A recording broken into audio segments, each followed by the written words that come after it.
clutch like that happen in the grand finals. It is not easy, ladies and gentlemen.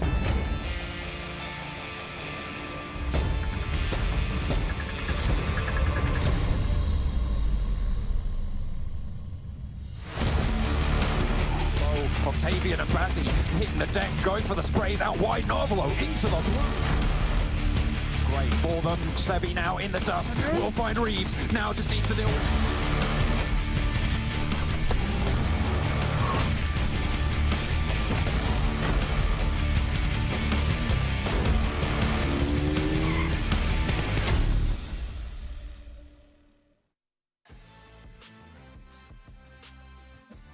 What's going on, everyone? Welcome back to PMPL Western Europe Spring 2022 season. As I fight with my cable, the teams are fighting with their chance to break through the top 8 and get themselves into the European Championship, not to mention that first place prize of $10,000. Also, for you guys at home, well, before we do start off the show here, remember, we want to still hear what you guys have to say. You can follow us on all the different social medias, not only our personal ones, but all the ones down here below me on the camera. Love to hear what you guys have to say and love to hear you guys' input and feedback on the shows. But some people who I do absolutely love to hear feedback on, especially when it comes to my hosting, and it definitely comes to how we judge Max, it's Kalars. But then we also have Maxman to the side. How you doing, gentlemen? I didn't get the memo. We're doing pink today. Yeah, I didn't know it was going to be pink. There's some pink, though, on the flowers, as you can see. Yeah, that counts. I'll count it. That's good. Yeah, one brand. I like it. Yeah, it's going well. I know where I was going with that, to be honest. But yeah, I'm super hyped to be back. It's day 2 of the finals. Still got 6 games today, 2 tomorrow, so that's going to add up to 12 total. So it's gonna be good. Yeah, the Titan teams have been able to step up for day number 1, I think it's fair to say. They've taken a really good spot up at the top of the leaderboards, and excited to see if they can continue it on.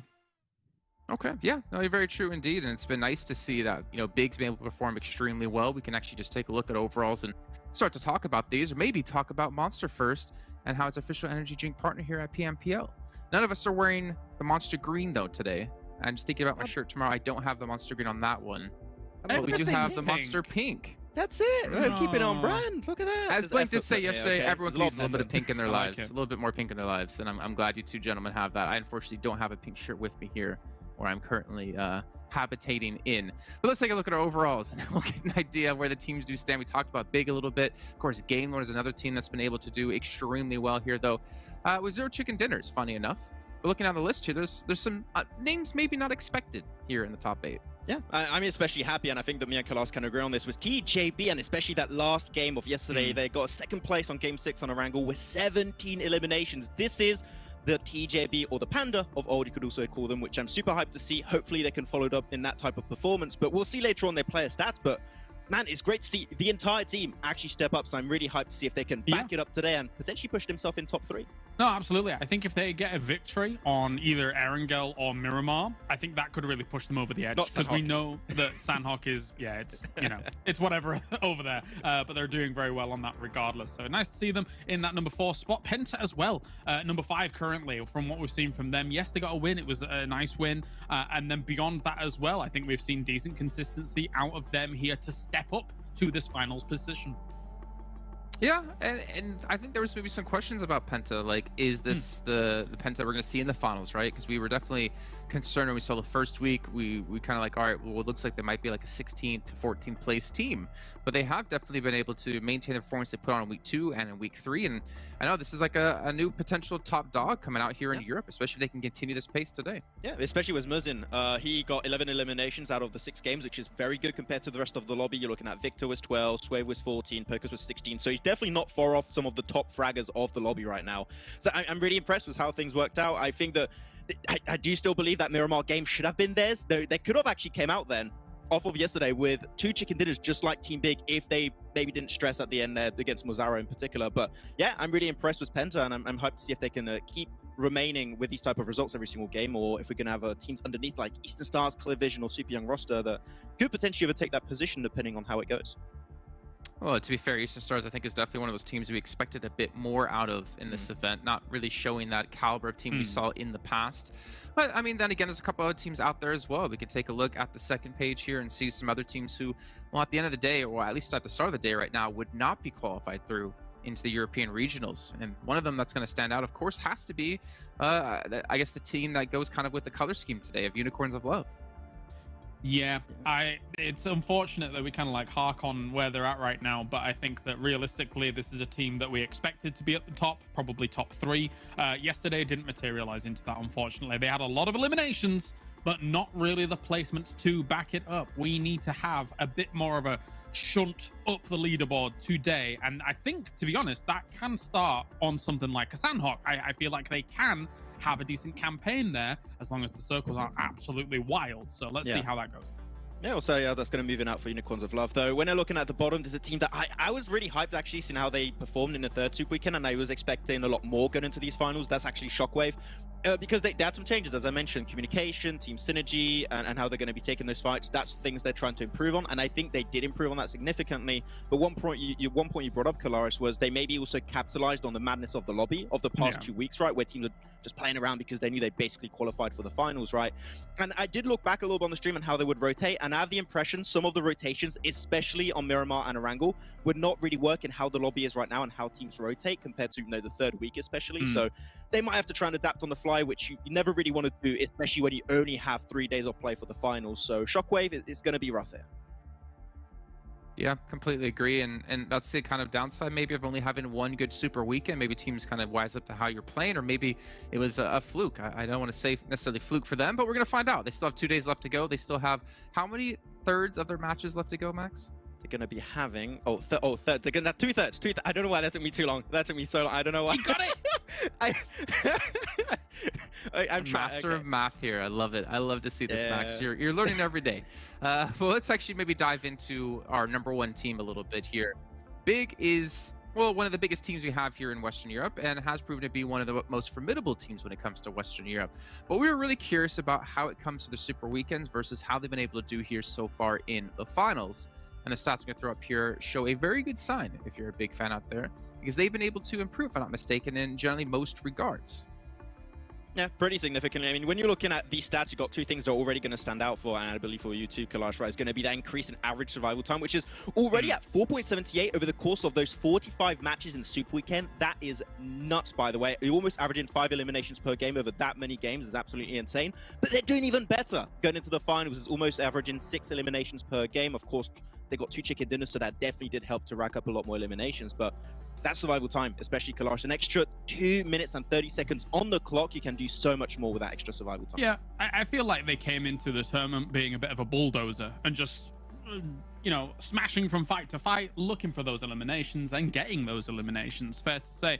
However, I think we're seeing a bit more of a super serious big here in the finals. It's not entirely about the eliminations. It's also about finding yourself the right spot to then garner those eliminations from. And I think they've done really well with that yesterday.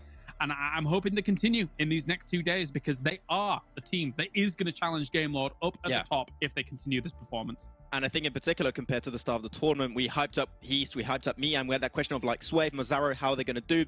They stepped up big time, even in these finals currently. So Jason, I'm super hyped because the entire team is stepping up, and that's definitely what you want to do if you want to be able to beat Game Lord, which they are currently doing, but just by due points though.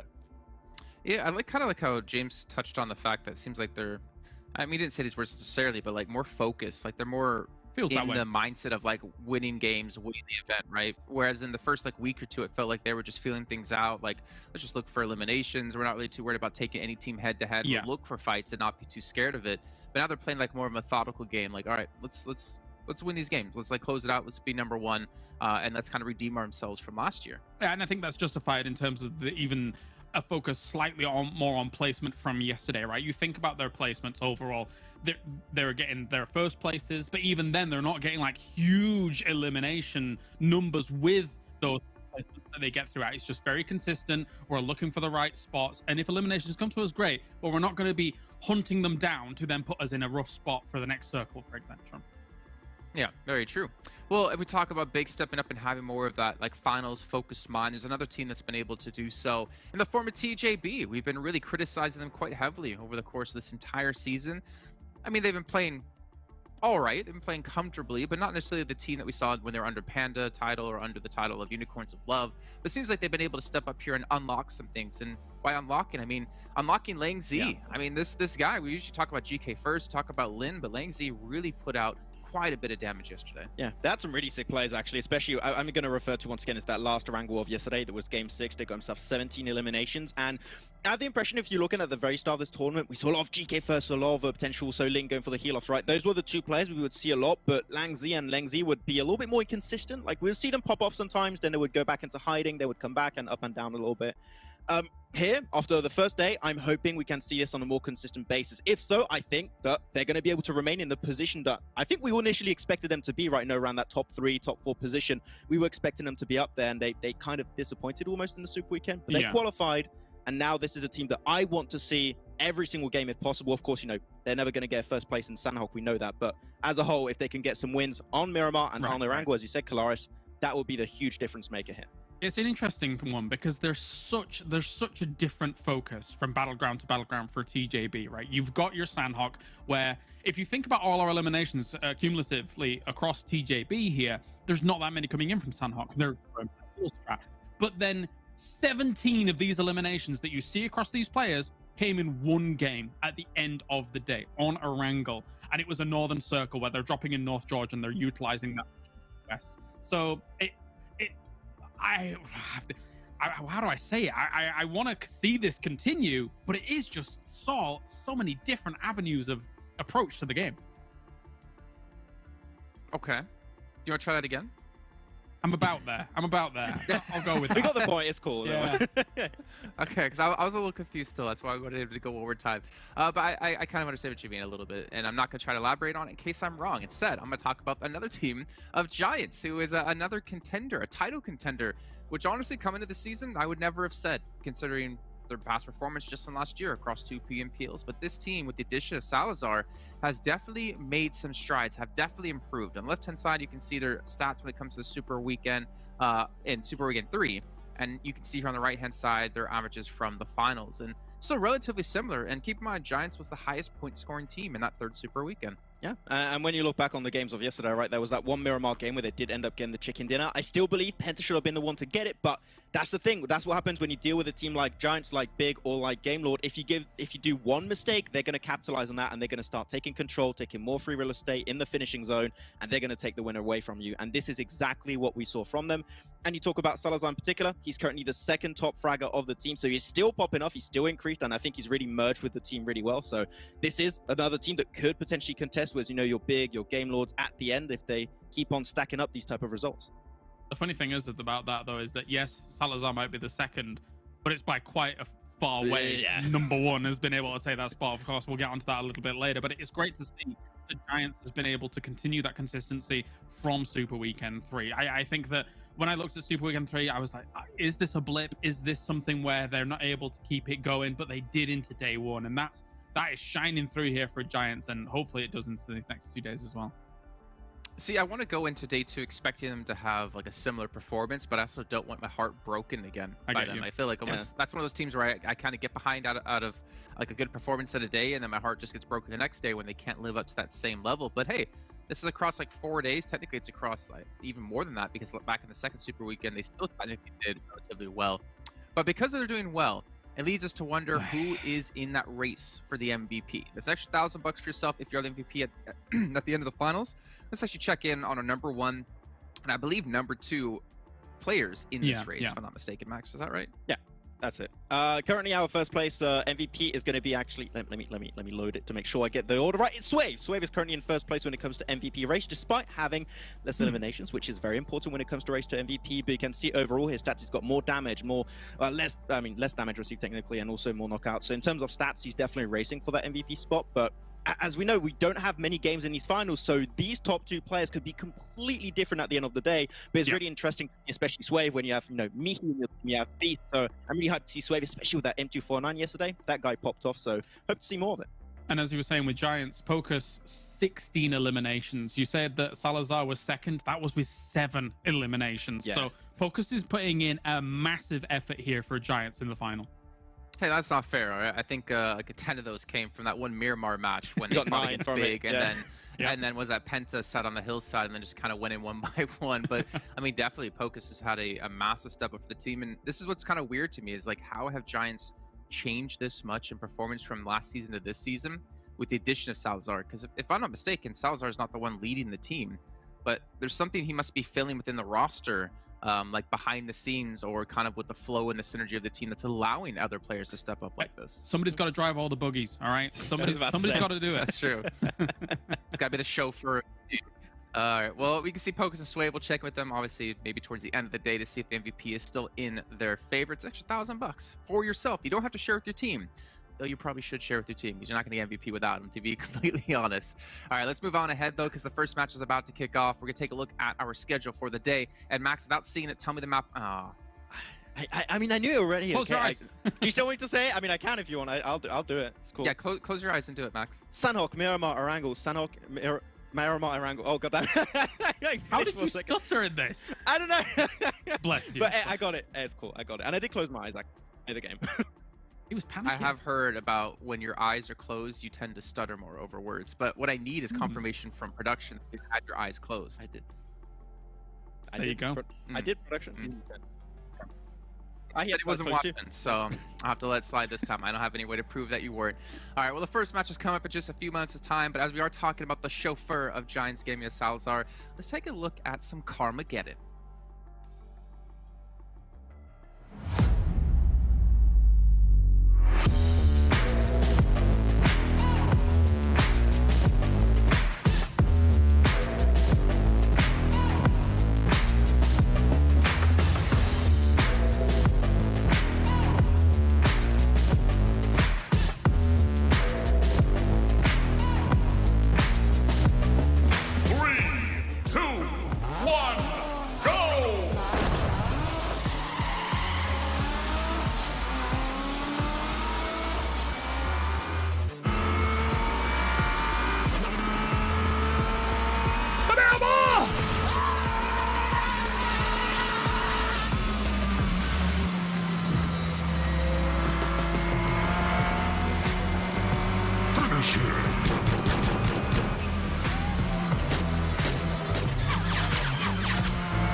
Yes!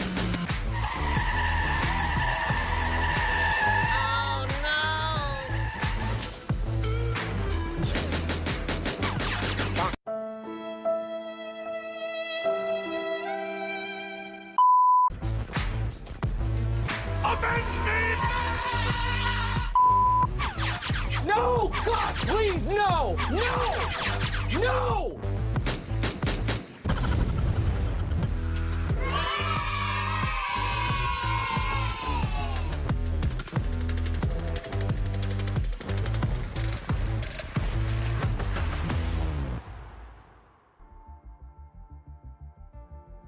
Nothing better than a little bit of Carmageddon to start day number 2 of the PMPL EU West Finals. This is a very important day, Blank. The teams have had roughly about 24 hours to overview what happened to them yesterday and come back into today looking to climb back up the standings if they're down towards the bottom, and of course keep fighting for the top 8.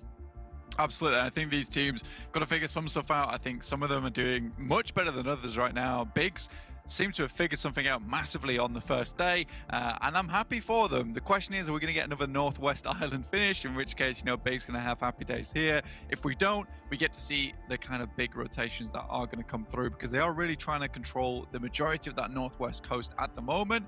But the one thing that really does scare me, Imperium, is the fact that Game Lord's only 2 points behind Big, even though Big has 2 chicken dinners and they have 0. So still snapping at the heels, despite being still very hungry for a bit of that chicken. It's that consistency from Game Lord that they've had across the first 6 games. Yeah, you're right, Big with the 2 chicken dinners, but there's been a little bit more volatility for Game Lord.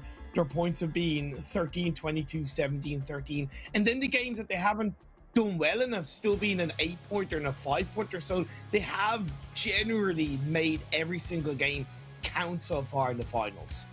Yeah, absolutely. And that's the main thing. It's what you have to do in the finals. Every single game has to matter somewhat.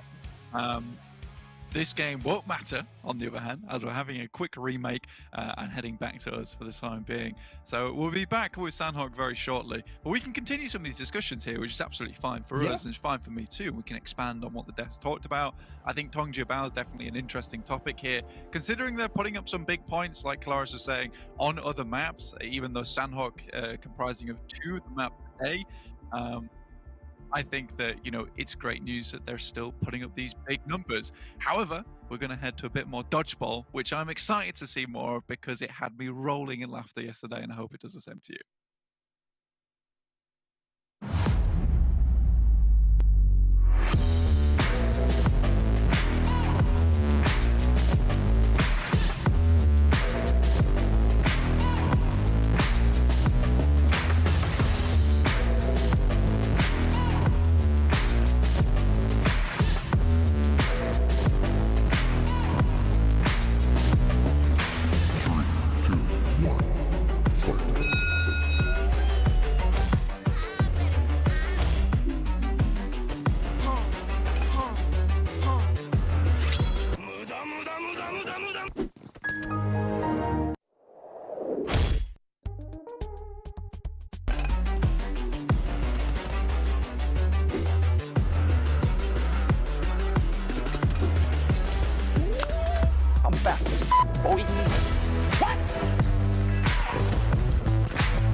انت مالك العالم ده مجيبه يلا يلا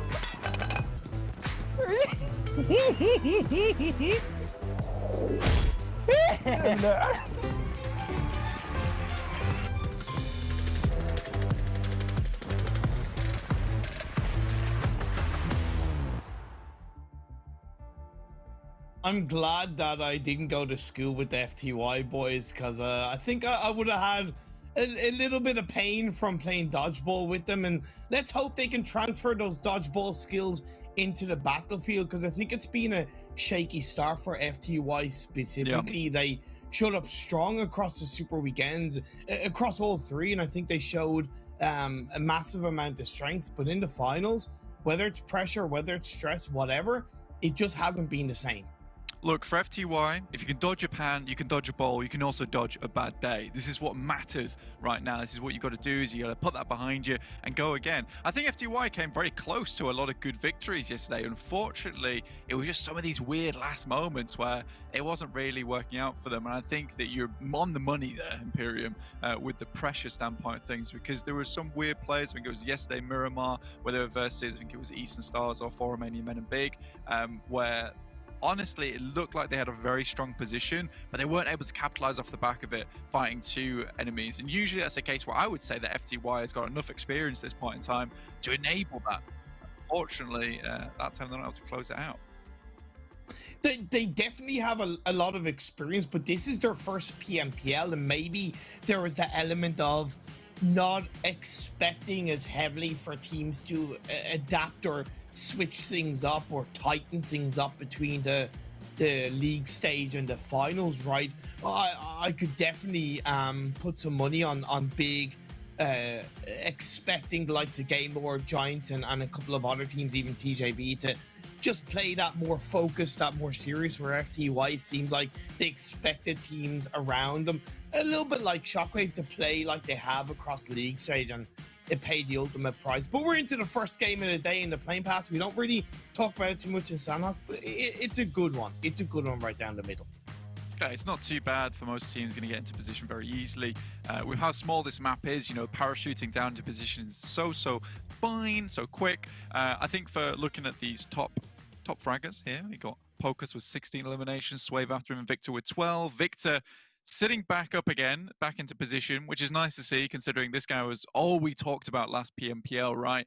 But it's just really, really fantastic for me to see like Narvalo just like having this evolution from tournament to tournament, and even Akashi and as well as, you know, the rest of the players on that team, Trazen as well. They're all doing fantastically well. However, in the finals, I think it was about time for Victor to step up tall again. However, Super Young roster, 4 Romanian Men, going at it again. This is the last thing I expected, and I'm sure it's the last thing Super Young roster expected in the 2 Sanhok games yesterday, 4 Romanian men avoided runes, avoided the hot drop. Sarah on the top part of the runes area is able to get knocked with the SKS onto Lendo. Tam, I believe, got revived up, but he has a very little health on board, and now Ali does what he can to heal himself up, and this does seem like a controlling fight from 4 Romanian men. Ali with the M4, so at least he can put down a lot of damage down range. Question is, can he make the most out of it? And he cannot, with Sarah the SKS just spamming away there. And like I said, I don't think Super Young Roster expected this one. They've been very, very casual over here in Ruins. As soon as they saw the shoots, though, they must have been sweating. With the fact that 4 Romanian men plays on top of Ruins and Super Young Roster have got themselves comfortable and playing underneath, it gives them that distinct advantage. And this time around, it's 4 Romanian men to take advantage of that. You can take advantage of PUBG Mobile in-game by opening up the Esports Center and watching PMPL through there. You can also earn yourself some nice, juicy rewards whilst enjoying the finals. So remember, open up your game on your mobile, go to the Esports Center and watch from there and participate in the event. Pocus finds from a bit of distance and knock it from Laquai onto Hardman of Real Tigers 9 on that eastern side. Real Tigers going for a split between Camp Bravo, the north and the south of that area. And Giants, who have been controlling the eastern side of Sanhok for a number of years, to be fair.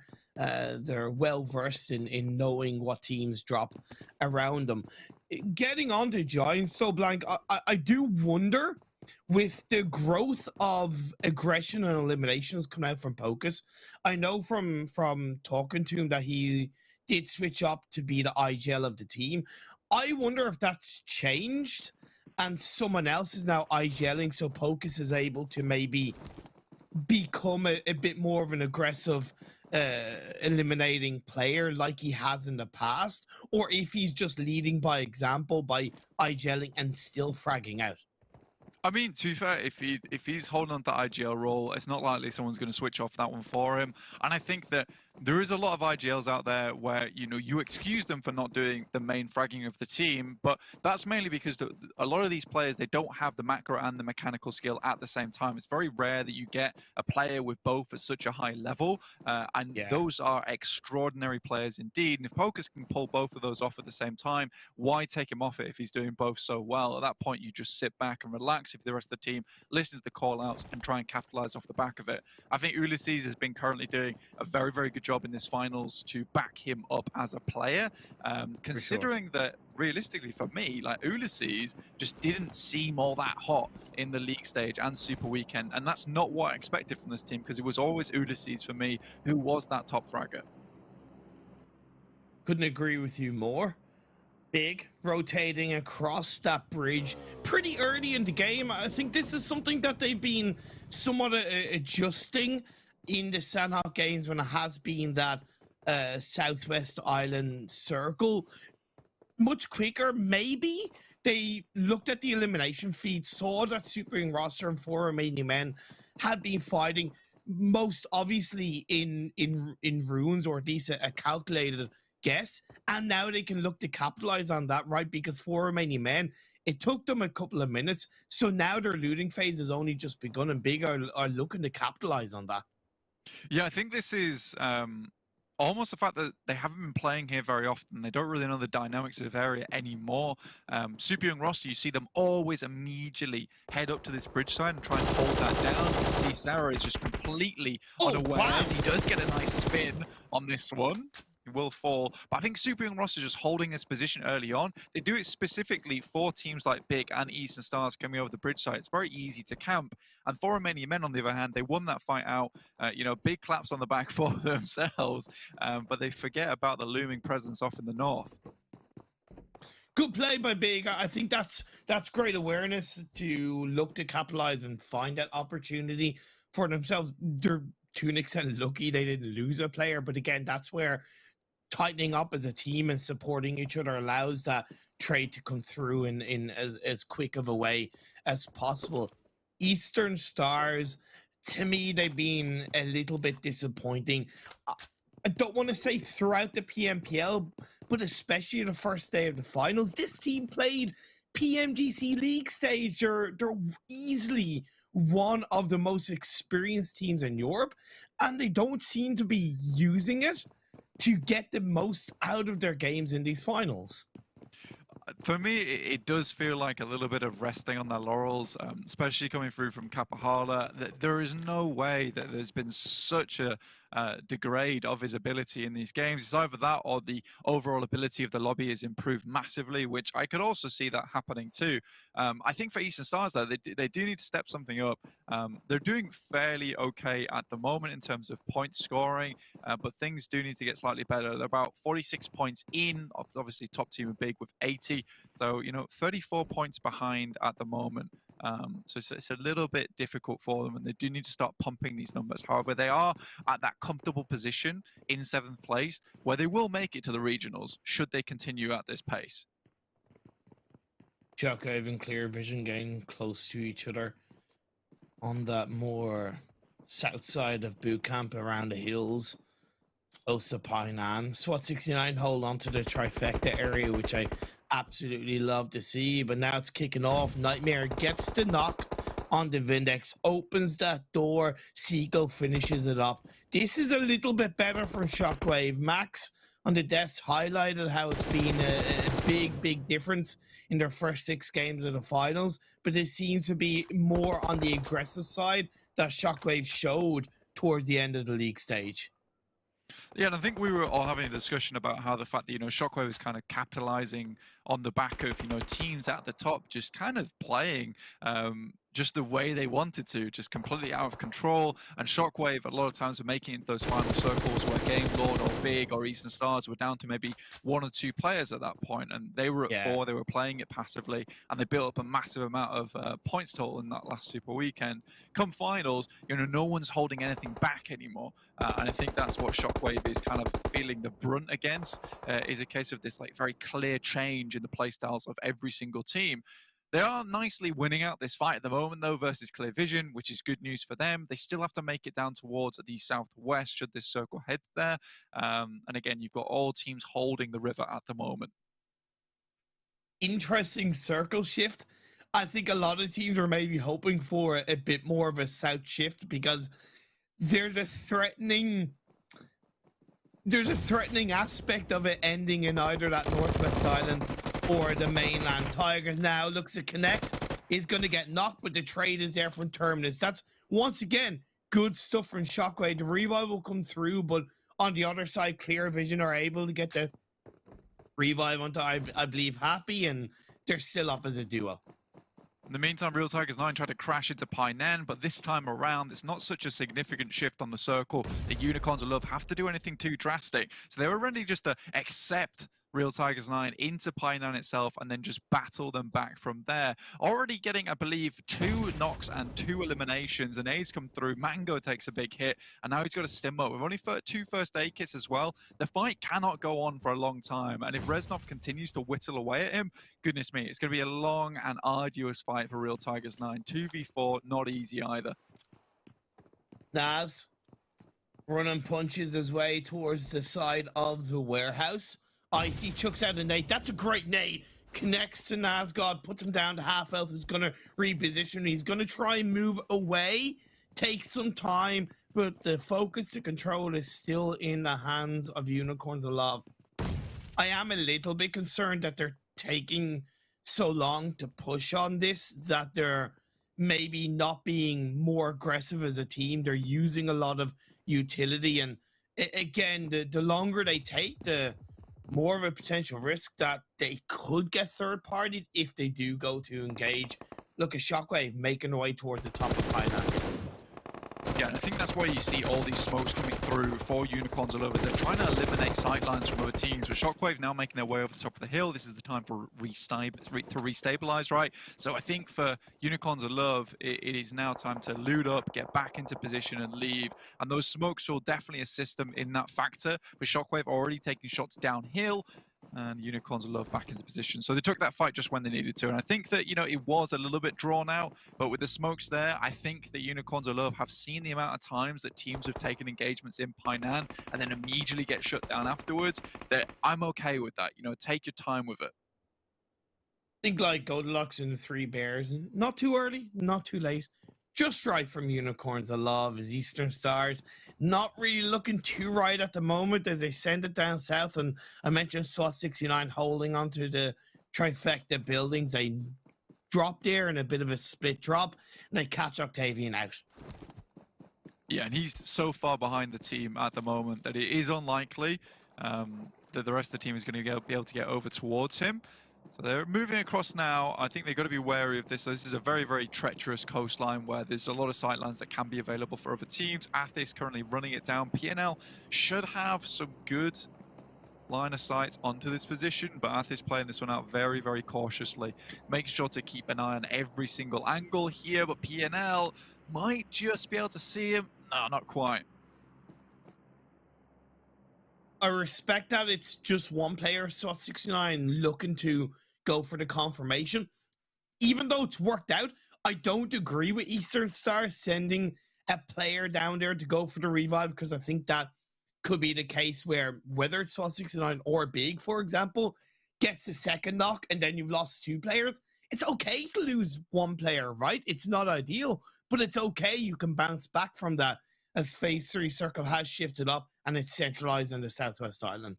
Yeah, but they do need to go down there eventually, so they can't just stay on that northern coast forever. And I think with that beach side as well, and the amount of rocks that are in that position, you can quite safely do this right here, which is just running along that side. And with the small little slope available to you, you can stay in relative cover the majority of the time. And now having two players on this next coastline, it makes it a lot easier to lasso the rest of your team over here.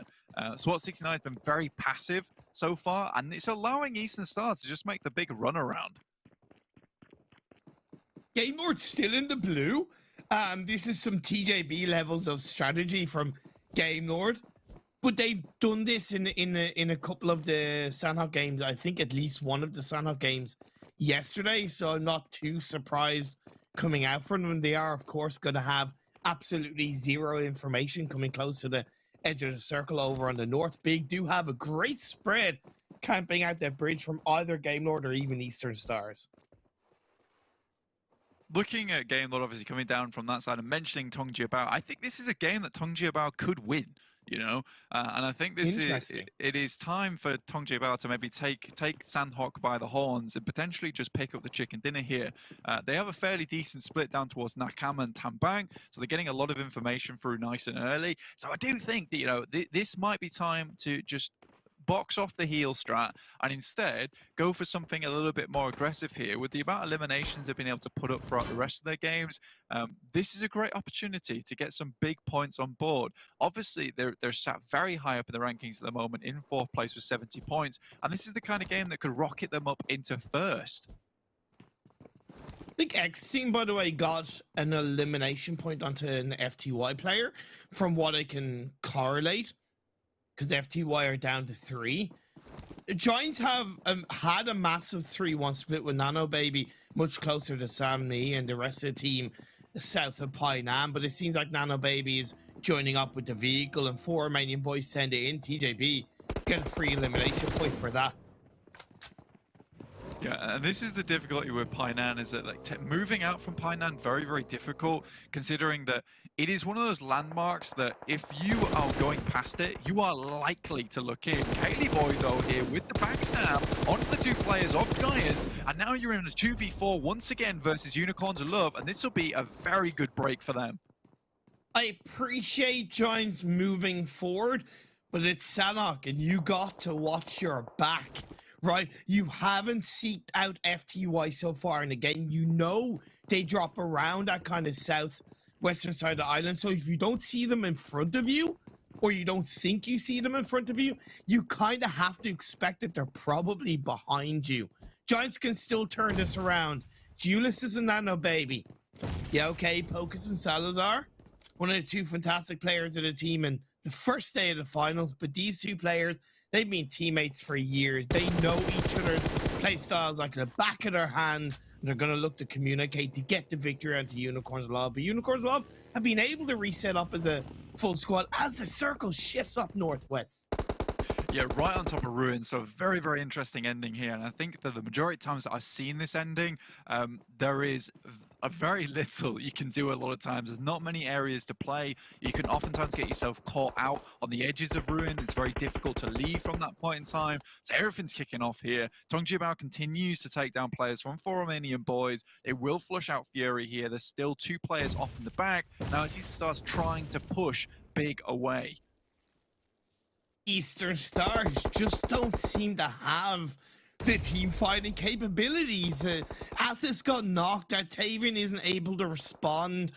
Doran is further away. I appreciate Kapahala being on the northern side of the river. I think that has great potential. Now Octavian is going to take a brunt of damage. Kapahala gets a knock from the other side of the river. Octavian down to 1 HP. I don't know how he survived, but by God, he's done it. Doran needs to join up, needs to provide that support. Maybe they can get the better of Big, but Big still have 3 players strong, 3 players standing. Mazzaro is going to scale it back. Smoke's being thrown out as the revive is looking to be played out. This is still somewhat Big in control.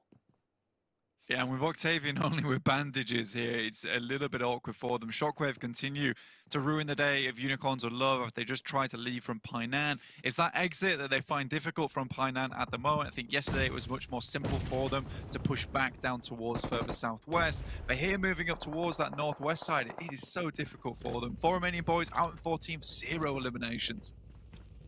XTEAM, I believe they were the team to finish off 4 Romanian Boys. Penta had some good splits so far in this game to the south of Ruins. And now the push is coming through. It's just Doran left alive for Eastern Stars. Another knock has been played out onto Big with Mihi going down. But once again, without any real team around him. Yeah, okay, Clear Vision is a little bit in the distance. So are SWAT 69. This is Big's isolated fight to win. Circle heads down towards the southeast, so still a little bit of Ruins in here with the cliff edge on the top side, so that's going to be a very nice place to hold because you'll be able to take down a lot of the teams coming in from the southwest, from the northwest, sorry. So Penta's going to try hold on to that for the time being, but that's challenged out by teams like TJB and XTEAM, with Giants still coming in from that southeast. This is a very, very difficult game overall. Now, Valo's going to heal out in the blue here, and I don't think that went how they expected it to, trying to move all the way on that northwest side. I think with Eastern Stars and Big playing there, regardless of whether Super Young roster goes down early, there is still going to be a large amount of teams holding on that northwest bridge. So I think it's difficult to make this rotation for Game Lord, and maybe a new tack needs to be in mind. Doran able to recover. Did get the revive onto Octavian, but pressure from Clear Vision despite them losing a player. Doran tickling down with the blue zone. Pre-fire shots come in. That's a great jump shot from Doran with the UMP to finish off Clear Vision. Time is running out as the phase 5 blue zone closes in, and Doran is going to get knocked to the blue. Most likely going to hand all his meds over Octavian and hope that his teammate can get a decent result from that. FTY, 2 players inside Ruins, 1 player healing in the blue. I don't mind that strat as Unicorns of Love go down to Shockwave. Yeah, very unfortunate. I think Eastern Stars is most likely going to go out very soon as well. From what I was aware, their utility is absolutely lacking at the moment. Octavian only having bandages and out in the blue now. It's going to be a difficult run for them for the next couple of minutes at least. With 8 teams still in the lobby, that is Eastern Stars out, just like I was mentioning. This cliffside now a major focal point with this new circle. So Penta, XTEAM, TJB all want to fight for this position. Shockwave's just underneath the cliff edge, so they're going to be trying to hold it out there as long as possible, but leaving is not going to be a real option. XTEAM, 16th place coming into today's game. So they are one of the teams that we mentioned that need a massive day today leading into the final day. They're down to solo player, but I believe they've had a pretty decent amount of eliminations, 5 to 6 so far. Giants are going to lose their lives. They're out of this game, 7 remaining. TJB, you mentioned they could grab this chicken dinner. The circles have somewhat gone in their favor. They have 2 players either in or around the edge of the circle. GK holding on to the back outside of it. Yeah, it's a really interesting play here from GK First, and I can only imagine that what he's hoping to do here is to try and take shots at any team that's moving through ruins itself. But it's Penta who's got the absolute bead on Big at the moment. Hole's absolutely mowing them down as they try to move through the muddied waters. It's difficult. What can Big do at that stage? The fact that they still have a player alive, I speak too soon. It's all go as Team Big are eliminated. A good game up until that point, but that's the way the cookie crumbles. When the circle shifts the way it did, there's not really much you can do. The circle centers up on phase 7 into the arms of Penta. Firing up the mollies. Game Lord finally go down as Narvello going for the heel start. Still a top 6. It could be worse.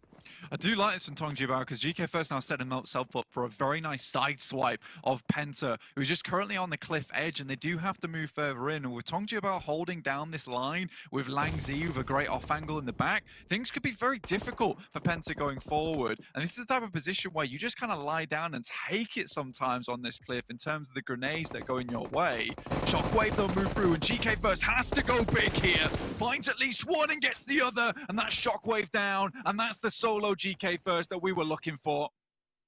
This switchblade turnaround from GK, so good. That will alert Penta though to the position of TJB, especially GK. He repositions around the rock, but he is so close to going down. Smokes, so imperative. Beg for mercy, still alive for XTEAM on that southern crisp of the circle. He's moving closer. You're right, he might not get up and Lucy is knocked. Okay, just right on the edge. That spooked me for a second now. I'm sorry, Imperium. It's all good. He goes down eventually. I understood where you're coming from. Just about 2 to 3 seconds delay on that one. Now it's a two-way battle.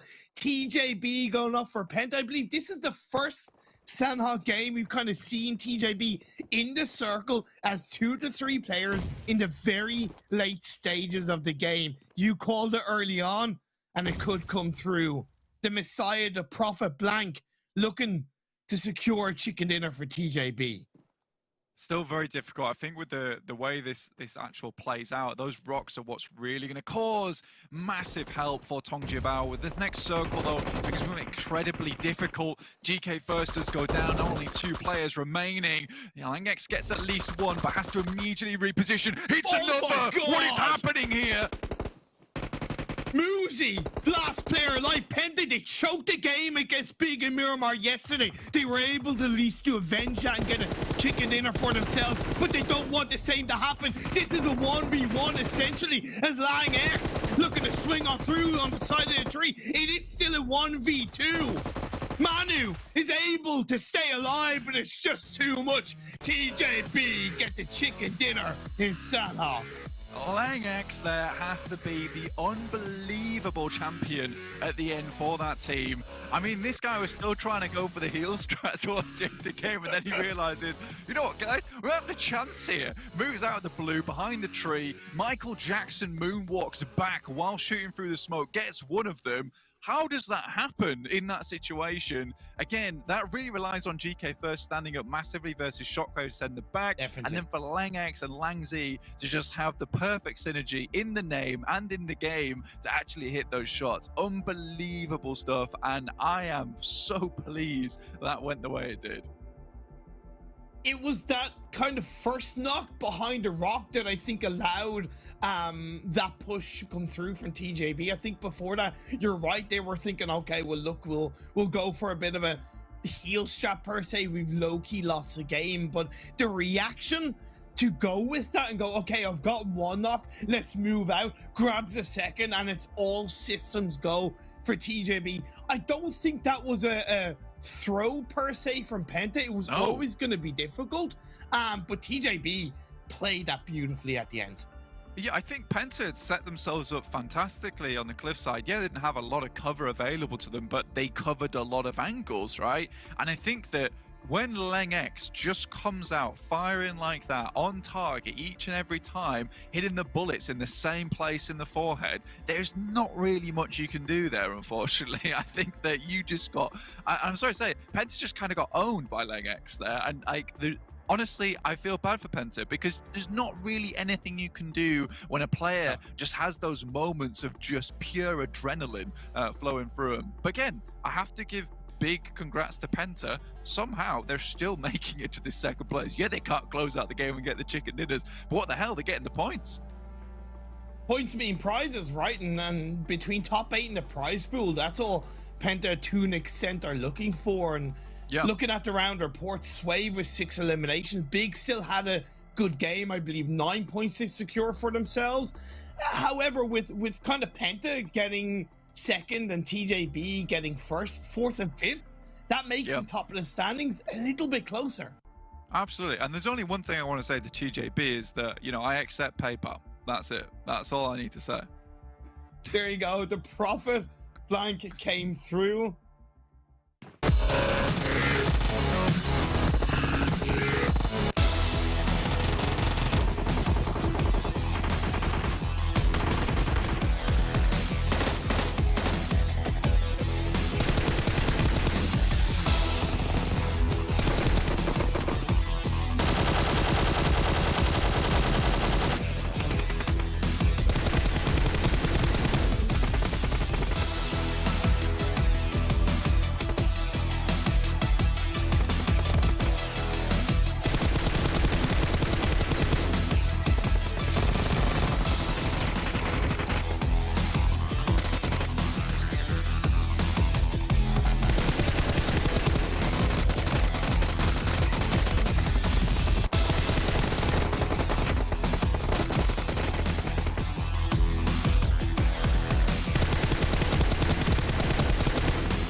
Welcome back, everyone, to PMPL Western Europe. Gentlemen, I think at the start of the day, both of you said something about TJB and never winning a Sanhok. Did anyone else remember that? That was a wild ending, right? Like, as you say, we were thinking to ourselves, if they get a win on a Miramar or an Erangel, because we know they're probably going to get seconds, what happened when Linz dies early? Oh, then they play the game for real here on Sanhok. It's the way they opened up that fight at the end. Lengex, we were musing over this, something wild here, Maxman, because he opened that fight up so big for them. Oh. Yeah, I think that we're going to have a graphic pop up later so we're going to actually talk about the play in like more specific, because there was so much to happen, so much like little intricacies. GK first also popped off a little bit early in the game, which is good. He was a little bit invisible in that first day, I would say. So I'm really sold on the TJP performance on this game. So let's go. I want to see more here. Oh no, it went away. I wanted to talk about how you guys can watch it and rewards watching PMPL finals in the in-game esports center. You got to watch from the game as well. You get yourself sweet rewards, and also you have a survey you can take for even more rewards on top of that. So just stacks on stacks on stacks of different things you guys can win at home. But TJB able to close things out and take one home for the team. Let's take a look at the match standings here, get an idea of how many points they got, as well as some others. And this is the TJB that we were looking for. This is the TJB we've been talking about all season long, pretty much summed up here into one match. My question is, can they continue to be this explosive and this deadly the rest of this event? Maybe they're going to be the true Nova and just power through and get first place at the end of the thing. But either way, like them, PENTA, again, another big batch here for PENTA to talk about them as well. Yeah, another second place that they're going to get. I still think that initially this should have been their win, right? Because they had a very, very strong position at the end, but it was all down to that. Little angle, the moment you lose holes, you open a world of opportunities for TJB, which they did take, and that's the same thing that we saw happening where Giants stole away the win away from PENTA's just a little mistake, something you're not really too careful of, and you lose that one opportunity for victory, and then TJB just stole away the prize and stole away those 15 points. So, ground TJB, but yeah, Penta, it's still really good points. I can't complain, but I still want to see that little extra change here to try and close off these games regularly, because that's quite a decent amount of points they could have secured throughout those 2 extra wins if they got them. And just in general, I mean, yeah, okay, GK First actually really kind of clutched out a moment there against Shockwave as well, but yeah. Lang X and Lang Z over these 2 days of gameplay, they weren't really the names on the tip of my tongue that I was thinking to myself, TJB, this is going to be them not carrying, but pushing this team towards kind of almost certain victory. But now those 2 here in the final, they have been stellar here for TJB, and hopefully it continues. Yeah, and it's actually nice to see other people be able to stand up for TJB and be able to match the likes of what GK First did with the team originally when we saw them hit the scene back last year. Looking down the list though, Big 9 points, Unicorns of Love 7 points. I mean, to be fair, we don't talk a lot about Unicorns of Love at the moment, but they desperately need points if they want to make top 8, if they want to be able to get through into the European regionals. And also some other teams here, Eastern Stars, I mean, 4 points, not big of a deal. Giants 4 as well, Game Mode 4, like they're still relatively safe at the moment, but still fighting for that #1 position. I know there's actually a lot you wanted to talk about in particular when it comes to Smash, Max, and I don't think we have a ground to support it, but we were talking about super young roster you wanted to mention head-to-head against a certain other team. I'm annoyed. I'm annoyed, Jason. I don't like it. I don't like this drop that's happening inside of Rins. I don't get it for Romanian Men and SYR. SYR before this game were at 8. They're like, let's just go back to Ruins, where Romanian Men typically fight us from time to time, and they were changing drop yesterday too. I don't think both teams know what's going on. Just don't drop Ruins. It is not worth fighting over. If it was something else, sure, but Ruins, no. I don't want to see it. Please, no. Understandable. Completely understandable. It's the finals, man. You don't want to go out early. You don't want to lose that top 8, and that could happen now for super young roster. But let's talk about our winners, our victors here, TJB and the player stats. We talked about different people stepping up within the team to get an idea of how individually they did across the board. And I mean, to be honest, there really wasn't anyone slacking, to be perfectly fair, it seems. Yeah, I mean, obviously Lin goes down a little bit early in this game, but I mean, all in all, their perspective is they're kind of preparing for a different strategy than what comes out here at the very end, right? You've got Lang X, GK First, and Lang Z. At that point, they're like, okay, we gotta go for a proper win here, and they are able to execute on it. Again, Lang X, the way he opens up the fight when he's able to take out holes, he's got to be using every facet of the game. He's got to be using the understanding of decent sound, decent pings whenever shots are coming in, and just absolutely lasering down holes through grass. Very few pixels he can probably see of that player at that time. To be able to take him out and really kind of open up the situation. Yeah, because the moment you get rid of holes, right, you can start playing trees because you don't have those off angles available for Penta anymore. And you have that one smoke in the middle. So that smoke, I don't know if the smoke came out from Penta. I don't know if it came out from the side of TJB, but whoever threw that smoke changed the entire course of that game because it allowed Lengex to go a little bit wider around and then create their own off angle with Lengex and Lang Z to then overwhelm with the 2v2 situation against the remaining players of Penta. So it was that one-off angle, as you said, the moment they get rid of holes to open up all of the game, they take the win for themselves. That, like, it's just really good execution. It's great to see. I want to see more of it, hopefully. Okay, well, another 2 teams we need to talk about really quickly. We only have about 4 minutes of time. We have a lot that we still want to get through. It's going to be Big and Game Lord, #1, #2 teams overall at the start of the day. Taking a look at a head-to-head here in this match, and, well, obviously, going to be heavily in favor of Big. So, yeah, there is things to break down here that you might know, why are we looking at these guys? They didn't really do that much in this game. There's a big power dynamic going on here. Big knows that Gamelord likes to make that rotate with these kinds of circles after being a bit slower up towards the top. So what do? They say to themselves, this is our biggest competition right now. Let's stifle their performance here in this game. Let's hold down that bridge. They knew that they were eventually going to come along. Love it from Big to see this kind of play at this level. It's next level thinking. You might not get that amazing amount of points in that game, but at least you're shutting down one of your biggest competition. Yeah, exactly. It's super important. And one thing that's really doing is Big is taking a shot. Gamelord saying, we are not going to move from this position. This is a very easy rotation. We can pull off. It worked out for us. Look, we got 7 eliminations off the back of that rotation. You're going to have to change things up. And you know that you don't want to make a change in when you only have, 2 days of play remaining in these finals, because you're maybe not going to have the same amount of success in the past. So if that is the game plan for Big, I love it. 10 out of 10, do it again. it puts the fear in them, right? You go into your next Sanhok, is there's another circle popping down there? What do you do as Game Lord? Do you then rotate, which kind of leaves you in a bit more of an iffy position? Do you rotate on the east side and try and get in and try and get across that river, the Painan River? That's difficult as well. So yeah, it'll be interesting to see what happens next Sanhok, especially if there's circles down there. Well, we don't have too much more to wait, and I'm actually really curious to see if this continues to happen, because this is something we don't really get, unfortunately, too often in PUBG Mobile, or I guess in Battlegrounds in general. Teams, looking at what do they need to do to maintain a position, to gain ground on a position. They kind of tend to not look for fights and not put the fate in their own hands. They let other teams kind of do it for themselves and hope that they get eliminated early. But let's move on to the schedule. We can see the next Sanhok's coming up. If we can have that happen another time here, that will be our 4th match of the day. Coming up second, though, will be Miramar, followed by Erangel. But with Miramar coming up next, it kind of leads us into something else to talk about Giants and how good they've been on Miramar in general across all super weekends and across yesterday, because this team has just been improving and improving consistently on this map, it seems, and they're really making it their own. They're really making it their, I'd say, home map.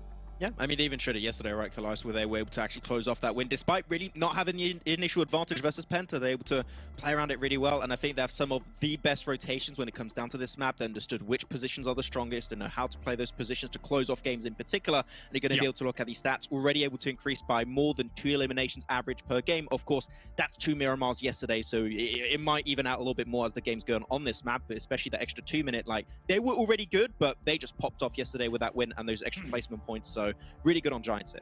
Right, it's almost becoming a hallmark of excellence for Giants is Miramar at this point. We saw glimmers of it in 2021 when we were here for Western Europe back then. Obviously, slight roster change since, but they have held on to that same kind of stratagem. And coming into today, if we continue to see that from the reverberations that we saw yesterday, I think we'll see Giants continue to hold a top spot. Well, they're going to be constantly battling for the top. John has actually just pointed out to us that TJB are now in first place. So they've actually passed Big. They passed Game Lord, and that gets things a little bit rough, actually. I think it's by 5-point difference, 94 down to 89. So not only are Giants competing against, Big Game Lord, but now they got to compete against TJB and try to dethrone this team who've been quiet all season long. I believe we have about a minute until we're going to head into the match, so I think I can properly throw it over to our commentators for our second match of the day, because I'm curious to see if Giants can maintain their performance here yet again. There we go. We are going to be getting into the Miramar, into the desert. Thank you very much, guys on the desk. And yeah, TJB, off the back of that, they profited 15 points over Big in that last game. They were able to jump up to 94 and put themselves as that top spot. So sure, maybe there's guarding going on, maybe there's that argy-bargy between Big and Game Lord, but there's the outside track that you always need to be worried about, TJB taking it. It's certainly deserved, and again, I remember, I think it was in that second game of Miramar when I was commentating with Blank, I was like, am I losing kind of trust in the process from TJB? But it seems like they've proved me wrong in a lot of ways in that regard. But it is still very close. There's only 20 points dividing the top 5, and it was you that said it to me. There is that clear gap now between the top 5 and the teams below. Yeah, absolutely. 74 down to 58 there on the tables. It is starting to be pretty significant, although that gap is kind of mirrored in that 1st to 5th bracket as well, right? 94 down to 74. There's a 20 points, as you say, between them. So that jump is sure a little bit more dramatic. Maybe we'll see that fall off. The other big spot that we're looking at, of course, is that 8th position. Super Young roster currently sat in at 46 points on the board, but that is very, very close to several teams around them. You've got Eastern Stars 50 points, Super Young roster on that 46 in the 8th position, FTY 42, and then 2 38-point teams, Real Tigers 9 and 4 Romanian Men. Those are all very much achievable differences. I mean, we saw a 15-point difference be made up at the top of the tables. Those middle of the tables could happen as well. And that's why the top 5 breakaway that is trending is so important, not only for those top 5 teams that there's just that extra security of at least getting through to regional, so you can focus on getting into the top 3 and maybe being first place at the end of the finals, but that technically means there's only 3 slots available for the regional finals for the likes of FTY, Super Young roster, Eastern Stars, you know, Real Tigers 9 to fight over in that regard. So it's certainly shaping up to be a very interesting and dramatic finish to the PMPL Spring Finals, and I'm here for it every step of the way, just like I'm here for the playing path. Quite centralized for the most part, a little bit more up north, but shouldn't be too much hassle for these teams. Hopefully not. Hopefully not. And they spoke a little bit about on the desk which teams they're going to be looking out for, specifically Giants with James and his stratagem fandoms going to be looking at what they're going to be able to do here. Bottom of that top peloton right now, Giants with 5th place, 74 points. So they are going to be looking to clamber their way back up to the big leagues with Big and Game Lord and TJB as well stretching out in front. You see, they've dropped around Montenegro with a little bit of a split up towards El Pozzo, but not quite there. Just grabbing some vehicles, grabbing some split loot on that coast. TJB, very, very split on that western side. Fairly regular drops for a lot of other teams, but Unicorns of Love are getting split up by Shockwave in the northeast. Shouldn't be too difficult for them to deal with for the most part. I don't know if this is pre-planned, whether they're trying to maybe steal a couple of vehicles away from Unicorns of Love, but there's a lot of risk to how Shockwave are dropping so far in this game. Phase 1 circle down south will put a lot of pressure on the teams up in the north side because you're going to have that natural cluster. SWAT 69, FTY, a big, of course, going for that La Bandita split that they used to have as a primary drop spot because Chumasera is a little bit more awkward. So yeah, the teams that I mentioned will have to be careful on the rotations into this phase 1. Never mind the fact that Super and Roster are in Pecado, so any of that kind of road from San Martin into a more centralized position is going to be potentially blocked by Super and Roster. TJB playing very split. They've actually sent 2 players all the way down to Valle de Mar, where the other 2 are in ruins right now. That western coast, though, fairly unimpeded right now. The question is, how long do they spend in this split? For TJB, regrouping down south might be very, very valuable if they can get ahead of Giants moving on that western side, of Clear Visions, of 4 Romanian Boys, all potentially looking on that western road rotate. And I think Big could take a leaf out of TJB's book and do something similar. They have become, in my opinion, very comfortable with that Chumasera, not only drop, but the area around it, the hills to the south of it, the hills to the west, and of course, a little bit to the east. So if they send it to that Chumasera area early on, at least 2 players, not only are you avoiding that northern cluster that I highlighted, but you're getting yourself in a much stronger position coming into phase 2, phase 3. Yes, there's no guarantee it's going to end on the Chumasera Hills, but with that high ground, you're able to get a lot of valuable information from teams swinging around you. For Eastern Stars, bar XTEAM down in Porto Priso, it should be a relatively easy entry point into that phase 1 from that southeastern side of the map. Looking for those entryways on the southeast. Game Lord right now dropping fairly centrally on the map, just south of Hacienda. Going to be around San Martin, in the midst of it all, in amongst it, and we'll be looking to move down south. You said there might be a little bit of scuffle around this sort of area when teams start to move south. So Game Lord really going to have to bear the brunt of it here. They could potentially go for a very wide swing, but they are in the spot where they kind of just need to push forwards. And to be fair, they should be looking to do that towards a power grid area, because even if they get, let's say, threatened by Real Tigers 9, there's enough ridges around that area and hard cover dips that you're able to disengage towards, or essentially avoid Real Tigers 9. And it's going to be, depending on the timing of it, it's going to be a little bit more of an isolated fight, as well as the fact that Real Tigers 9 aren't exactly a team that's looking too hot at the moment. They've been bullied in a number of games so far. Yes, they're still on the precipice of getting into the top 8, but it's definitely a shaky push into that top 8 from Real Tigers 9, and I think Game Lord could take full advantage of it. Certainly potential to do so, given the opening. Game Lord are not known for their mercy in these circles. Northeast side, Shockwave still out towards Campo Militar. Pretty slow approach for them. They will be on a very long side of the circle. They'll be behind the curve as well after having to head up there under a little bit of duress around the vehicles from the Unicorns of Love on that northeastern side. Penta as well, near Torre Ahumada, just to that northeastern side, actually, Cruz de Valle will be having to move down that southwestern side as well. TJB regrouped up towards the Chumacera Hills, just to the north of Valle de Mar, and playing on that southwest side. One of the few teams that has made that push, actually. Everybody else looking to maybe get stuck on the north end of Chumacera. Pretty simple, but pretty perfect from TJB, right? Fantastic observation that they're the only team that have made that push, and hopefully they'll be able to, of course, take full advantage of it. Still a bit of a decent split coming out from them. Big have pulled off that rotation that I highlighted they could do, leaving Swave on that church side. The rest of the team have gone into Chumacera.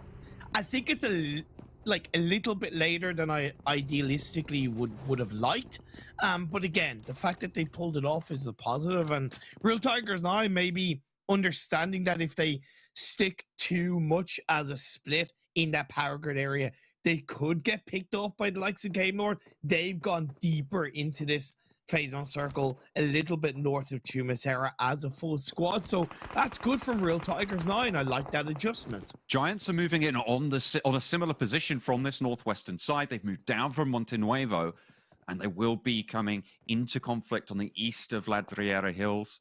They will be trying to take up position there. Clear Visions on that western side are behind them right now. Probably Clear Visions is one of the few teams that could realistically push in to that TJB split. You've also got XTEAM from Puerto Paraíso on that eastern side, maybe looking to push in and undercut that foundation. Or Romanian Men now playing out of Los Leones on that western side. Super and Roster are getting close by, but it's a bit of a split from Super and Roster, and 4 Romanian Men are rotating more as a unit. So if I were Super and Roster, I'd be a little bit worried. Again, a little bit like Big, I would argue a slower rotation for 4 Romanian Men than I would like if they're going as deep as they have. They didn't need to, but they chose to.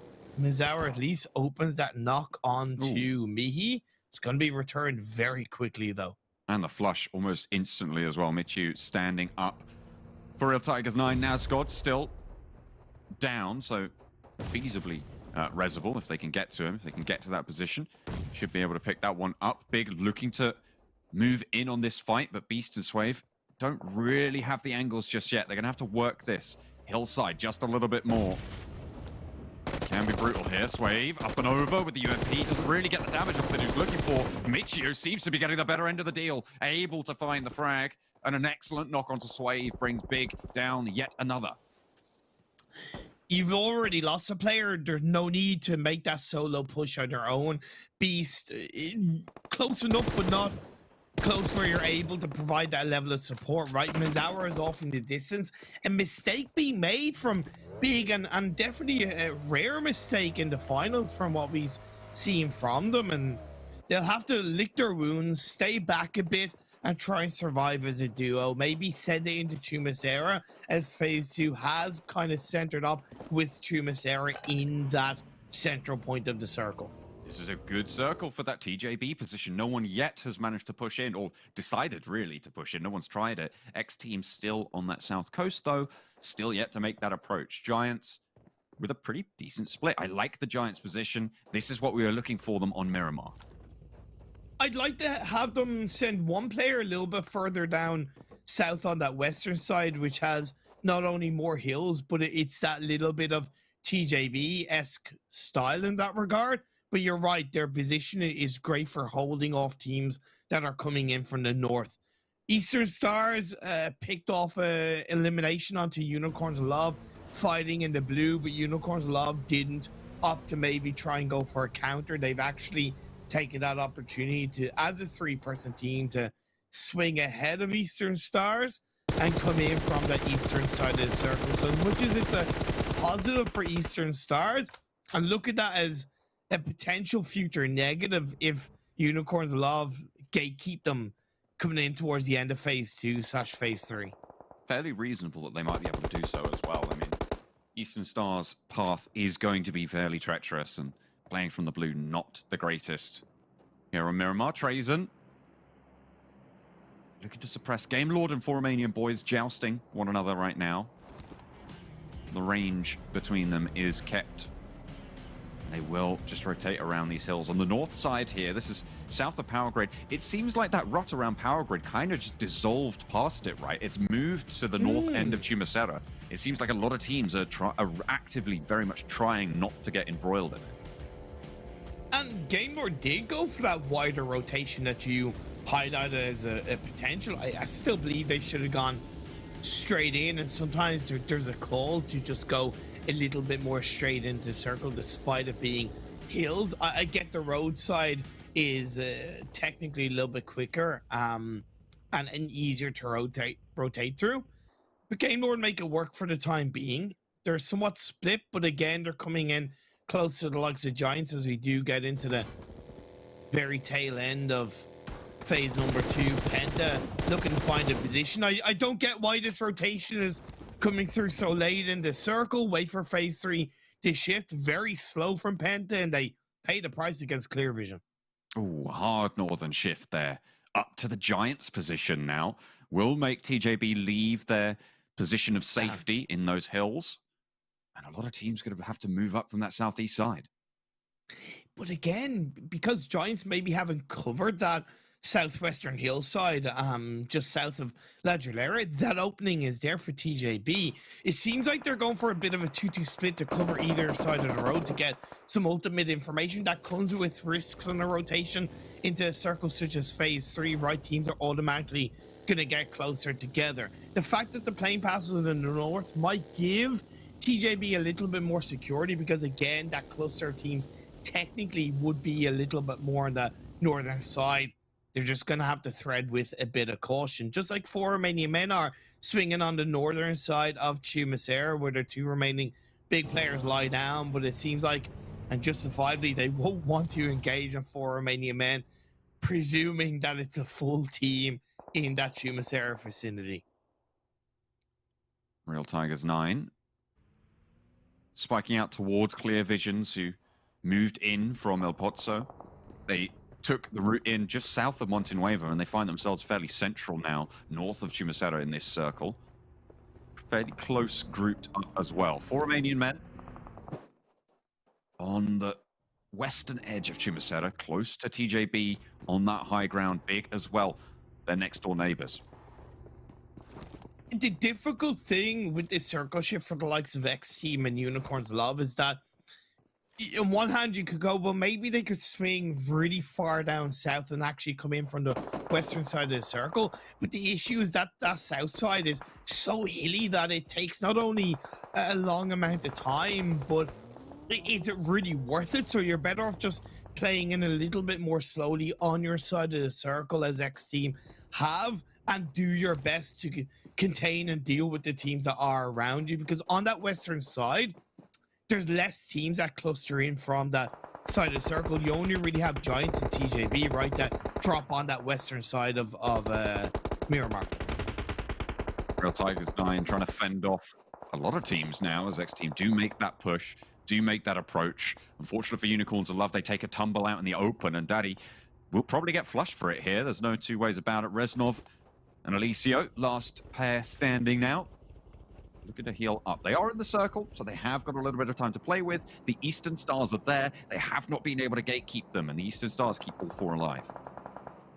It was always going to be a really difficult entry point for Eastern Stars, but they played more on that northeastern side, outside of Picado. It's a bit easier to enter in from that, because as you swing from the high ground down low, you're able to get a bit more information. Phase 4, though, it doesn't go in their favor. It goes south towards the northern edge of Chumacera. Great for TJB, right, as they already had a player or 2 on that eastern side of the road. It's also absolutely fantastic for Giants.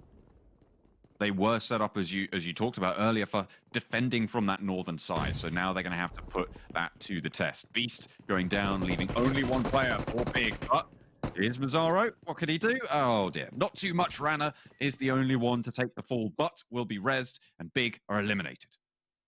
Good push by 4 Romanian Men. I don't know how much information they got on a player or two being in that building, but push came in as a full squad, so information or not, they didn't take it for granted, and it's very quick into phase 4, so they're really less likely to get third-partied, and if anything, they're now going to be able to focus on the team swinging in from the southern side and look to get a couple of more elimination points on the likes of Super Young roster.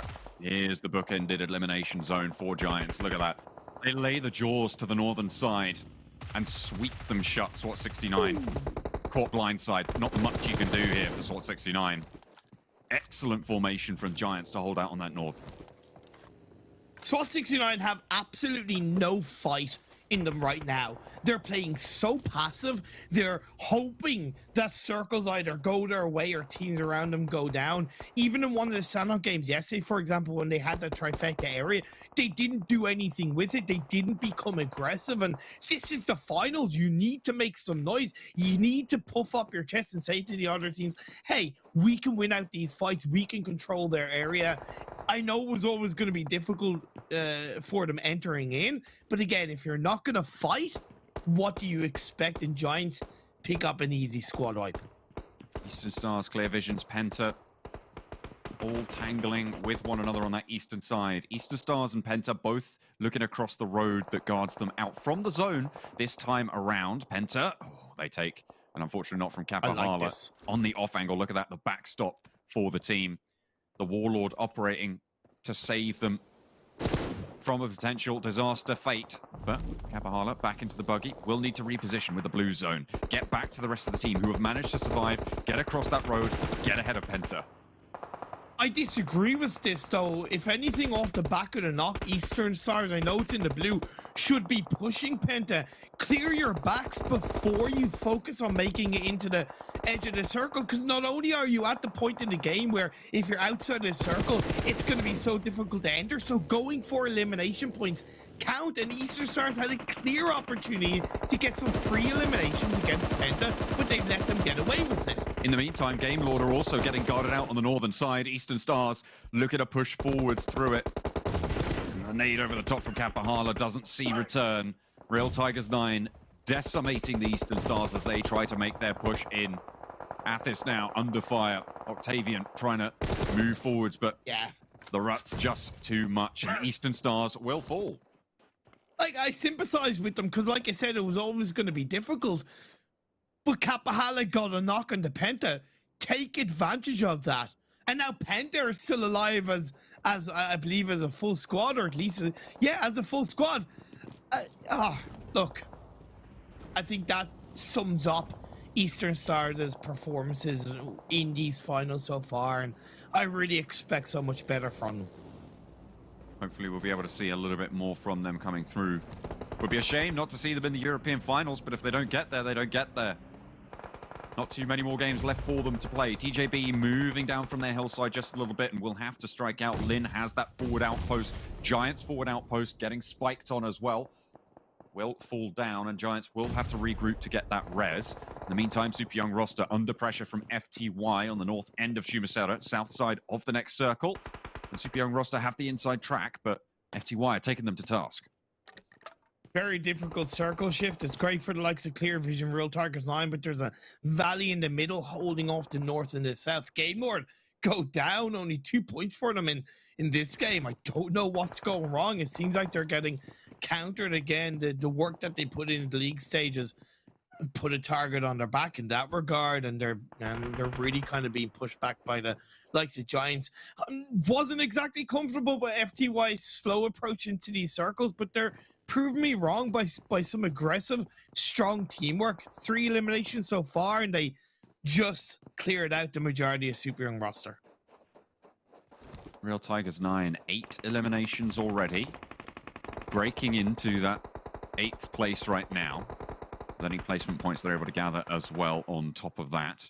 FTY making the road cross. A lot of smokes bloom. We've seen this maneuver from FTY once before, I think, in a final circle. This time it's a little bit more effective, as it does give them the necessary cover in the chaos. Against a single team, maybe a little bit unwise, but to give them this approach seems to be working out. Super young roster as well. A little bit low on in terms of player numbers. Somebody wants to stick this res, keep Super young roster at 2 players alive.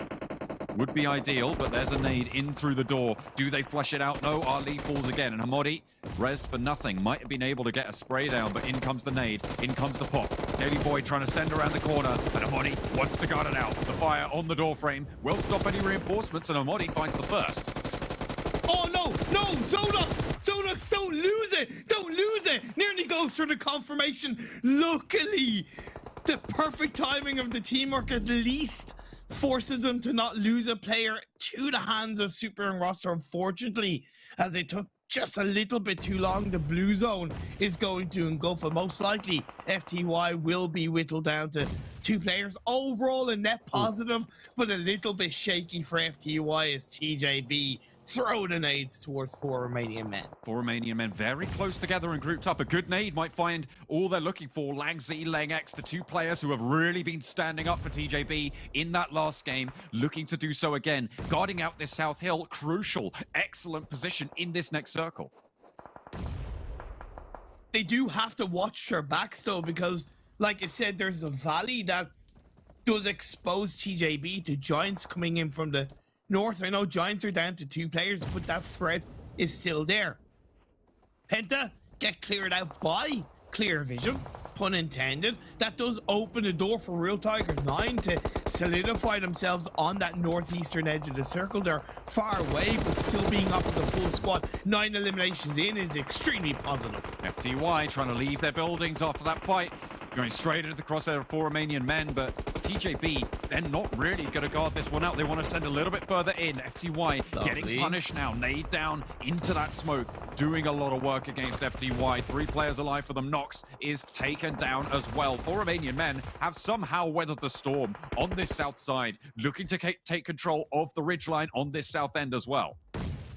Great job by 4 Romanian men recognizing that, yeah, they had a threat at TJB, but with TJB unfortunately not able to get any knock to open that door, 4 Romanian men are able to cover their behinds on the lower parts of the hill and focus on FTY. That gives them more space, gives them more control, and more importantly, more elimination points.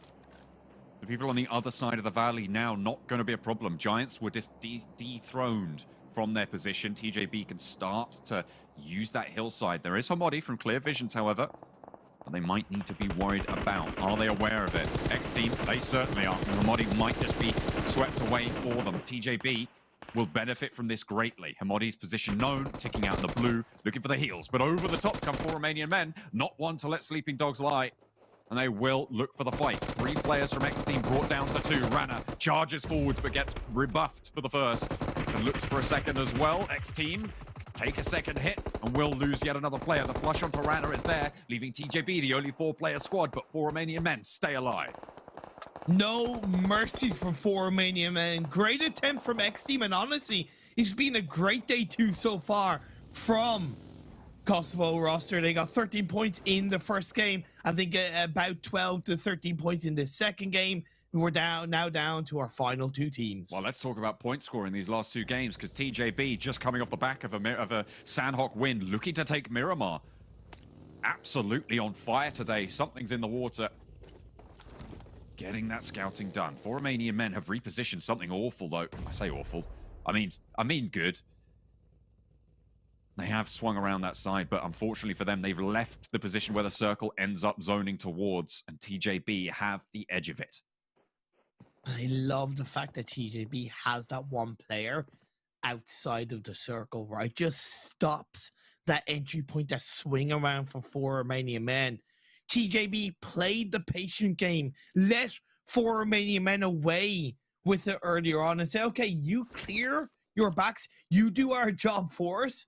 And then when it's all said and done, we'll be able to take each other out, or take you out per se. Let's see what they can do. Great job by Lynn. GK first does go down, but it's a good trade On an off angle as well for Romanian Men. That's going to get flushed out. GK first is Rezable, leaving 2 for Romanian Men. TJB looking to open up this gap at the top of the tables. Remember, their major competitors went down with, I think, Game Lord 2 elimination points. Big 0 points on this game so far. They want to open this gap. They'll put more numbers on the board for it. Another flush, and it's a 1 versus 4 for Sarah. He's low on HP, and it will not happen. TJB taking back-to-backs from the top of the table. They are looking to open that gap, set themselves as the ones to beat.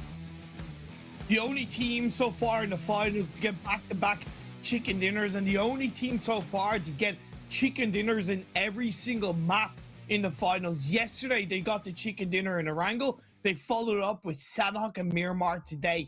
That just shows that coming into the finals, trusting the process of themselves, they have a well-rounded performance, playstyle mentality for all of these maps. I mean, to be fair, it was a little bit low on eliminations, but 7 is still very respectable. They played that south side, they played quiet, they played spread. No one challenged for their position on the south side either, and until they really needed to take that fight, which went well for them. I mean, they controlled that hillside. They didn't overcommit onto 4 Romanian Men early. They allowed them that little bit of ground on that south side and then really leveraged their position moving forwards. That is going to give them a massive, massive buffer at the top of the tables.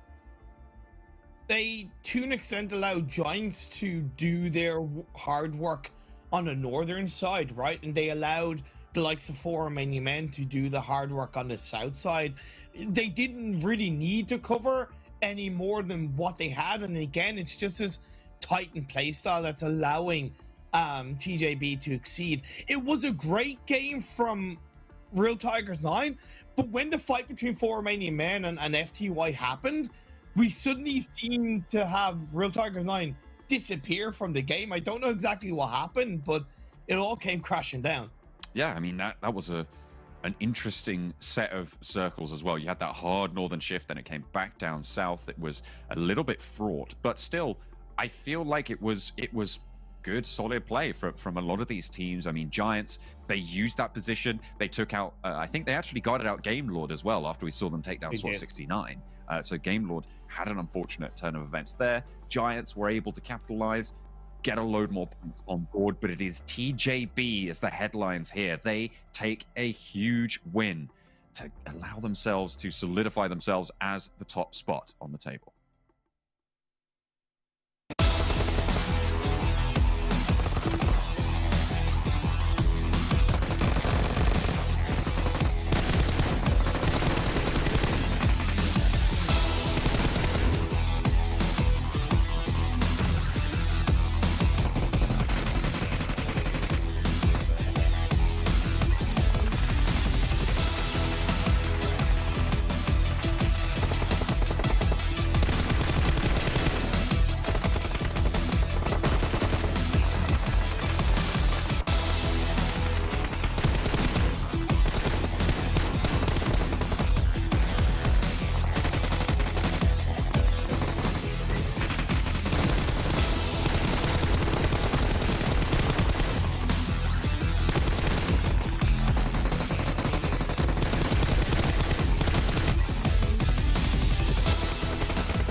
Bro, where has this spicy been for Game Lord? What the heck's going on? Throw him in some TDM and he's fine, but throw him into these classic matches and I guess he struggles a little bit to live up to that. But we know he's a very strong player, but obviously he's there to help assist the rest of his team. TJB closing out another match. That's 2 in a row for this team. And they are walking through a lot of teams here, playing smart. We're going to take a look at our match standings and break down how they won that match. But fact is, TJB, they showed up in the finals. I mean, it's good. Me and Kalash were hyping it up. We wanted to see the TJB win on Miramar. It happened. It happened. They got himself a win on Sanhok. They got himself a win on Miramar.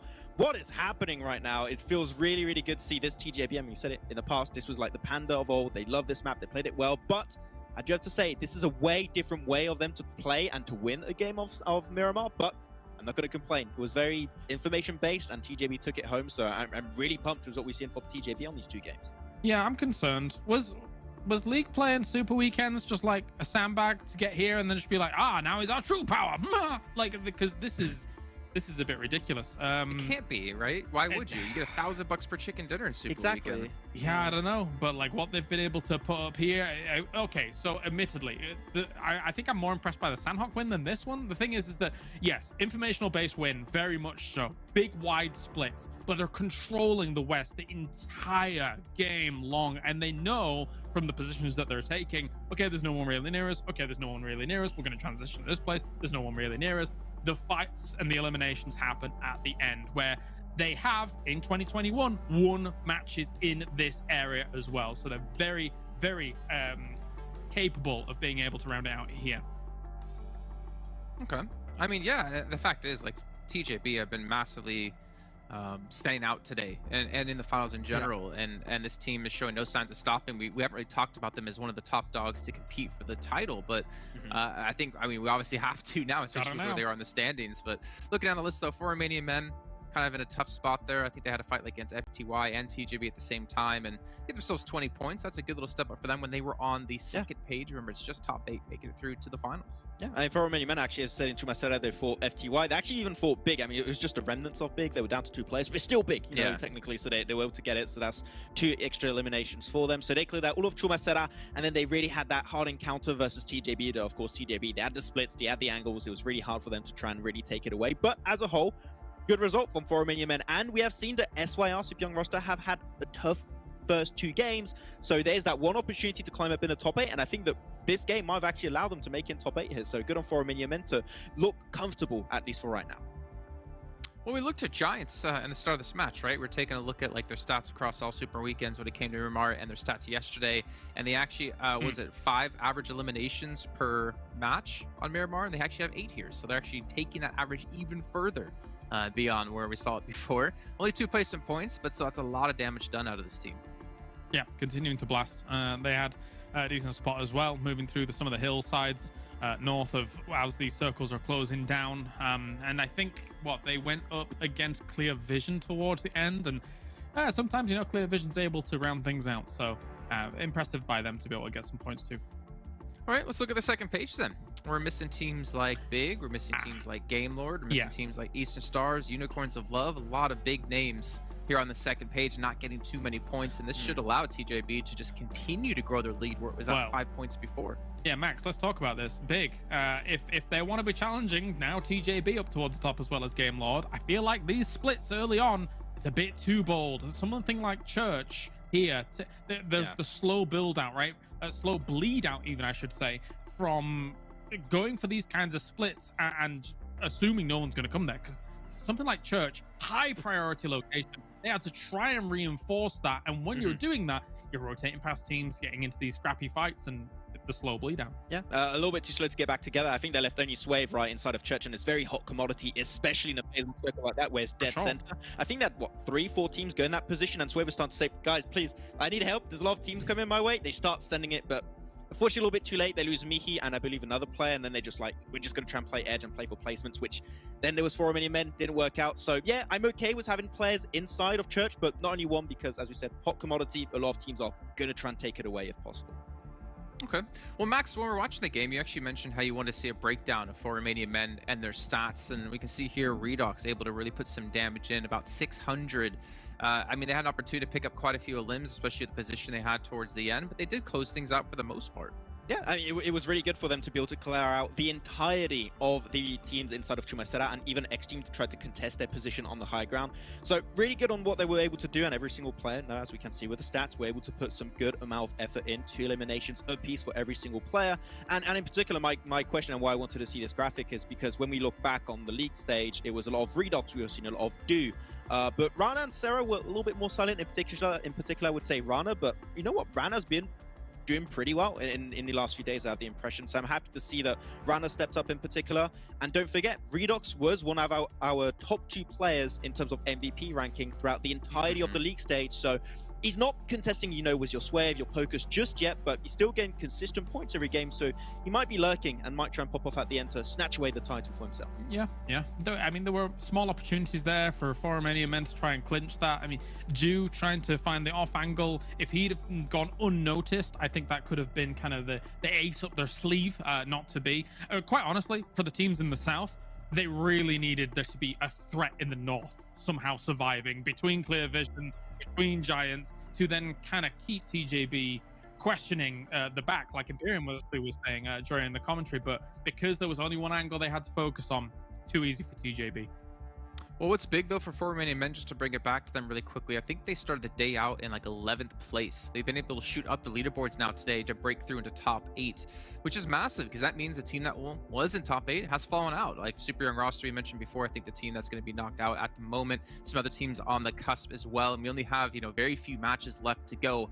Before we do advance though into our next match, let's take a look at the, well, not quite Sanhok-esque numbers here with our damage and eliminations between all the teams, because we did have quite a few teams on 8, 7 elims, but a couple teams on 9, one team on 9, I should say, for Real Tigers 9. Hey, they got the 9 in there. But look at XTEAM.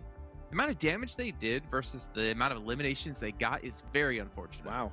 I'm actually looking at how they were moving around the map, right? And they were doing a very similar, they had a very similar role to Romanian Men, I would say, Kalaris. I don't know if you agree on that, where they were just clearing out the eastern side of Chumacera. They're looking at FTY, you're looking at SYR. Yeah. They were basically taking shots against teams that really couldn't fight back in any way, which explains the 2,202 damage, so no big surprise there. The conversion a little bit rough on the side, but still 6 eliminations, right? And we still need to see a little bit more step up from the entire team. I want to see more in particular of Zombie and Ghoul. I think those are the 2 players that I'm expecting a little bit of a step up in these next 2 days. But you know what? They got the damage through. They cleared out most of those positions, took home a 3rd place off the back of that, so can't complain. Good game for them.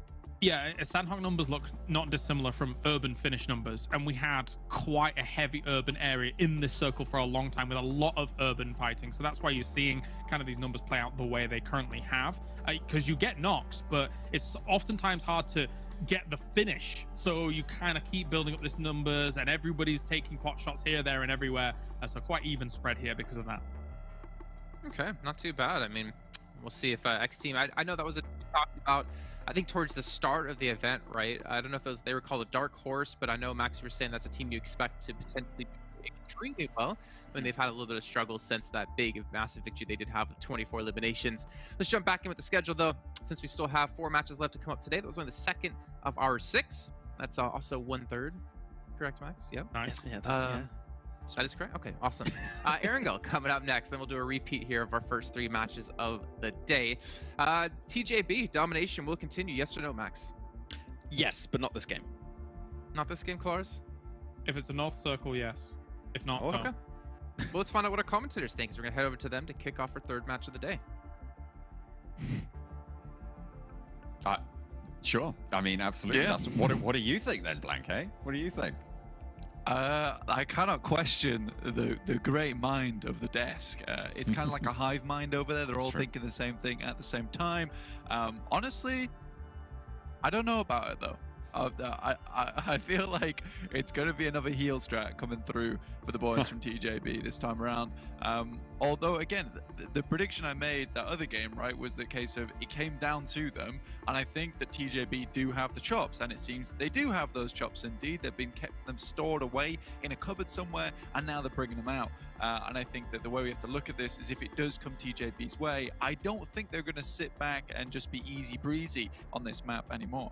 Well, you'd hope not. I mean, certainly in a position to extend that lead, you think that you want to go for those maybe slightly more risky plays, but with higher point potential ceilings, right? That's what you're looking for. When you have a 27-point buffer, now's the time to do that.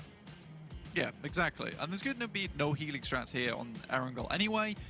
But yeah, if we do head north, maybe in the North George position, there could be a resurgence from the TJB. I do think they still get a little bit caught out with these splits, but they're starting to, you know, be a little bit more comfortable in the split now, right? You know, they're getting a little bit deeper into the split, and that's okay. I respect that.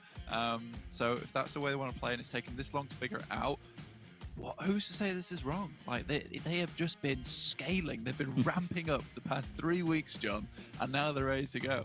They've been looting for the last 3 weeks. That's what they've been doing. Now they're on the rotate, and they've just managed to get into their compound. That's what we're looking at here. An entrenched TJB now sat 27 points ahead of Big, with Game Lord down in 4th on 84 points. This is not the timeline that Dr. Strange envisioned for us when we set foot into these fights.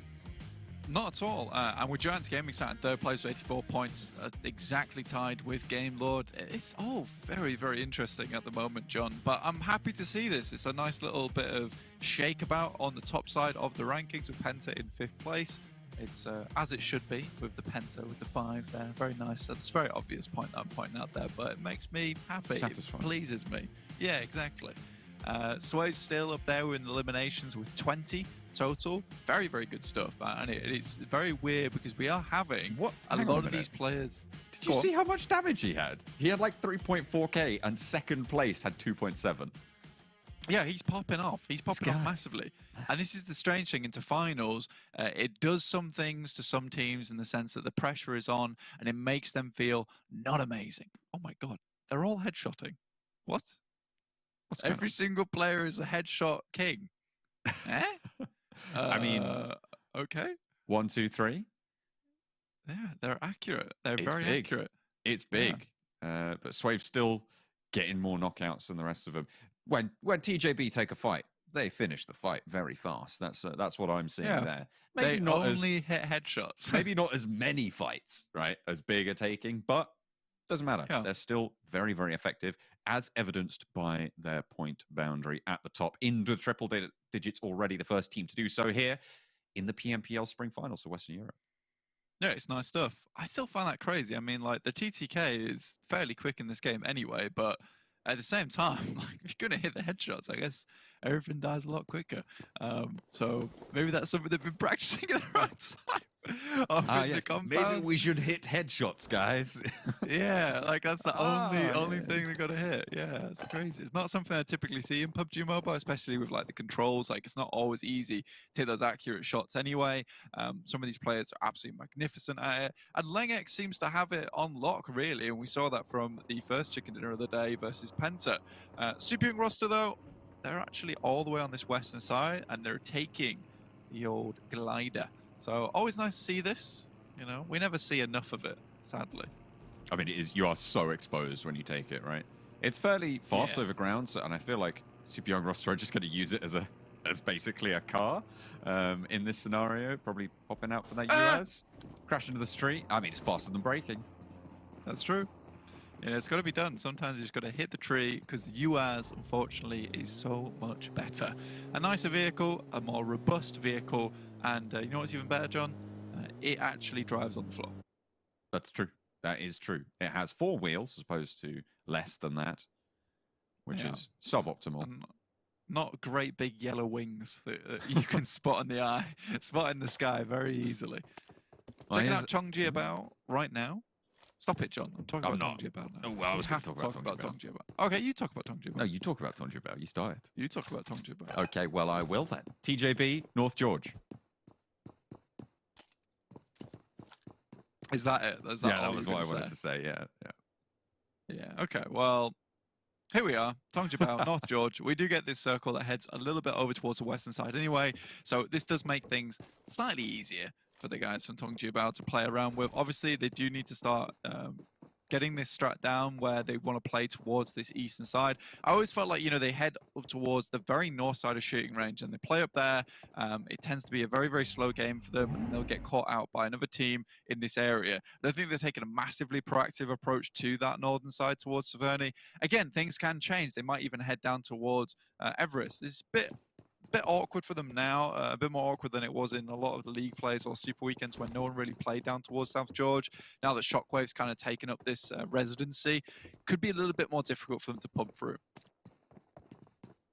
See if they can breach that one. I think there's one or two times we've seen Shockwave move up to Cube Compound with an outpost from South George on those northern shifts, but I don't think we're going to see it this time around. Probably going to maintain that 4 squad on the south bank. PENTA, they managed to fluff a finish again today.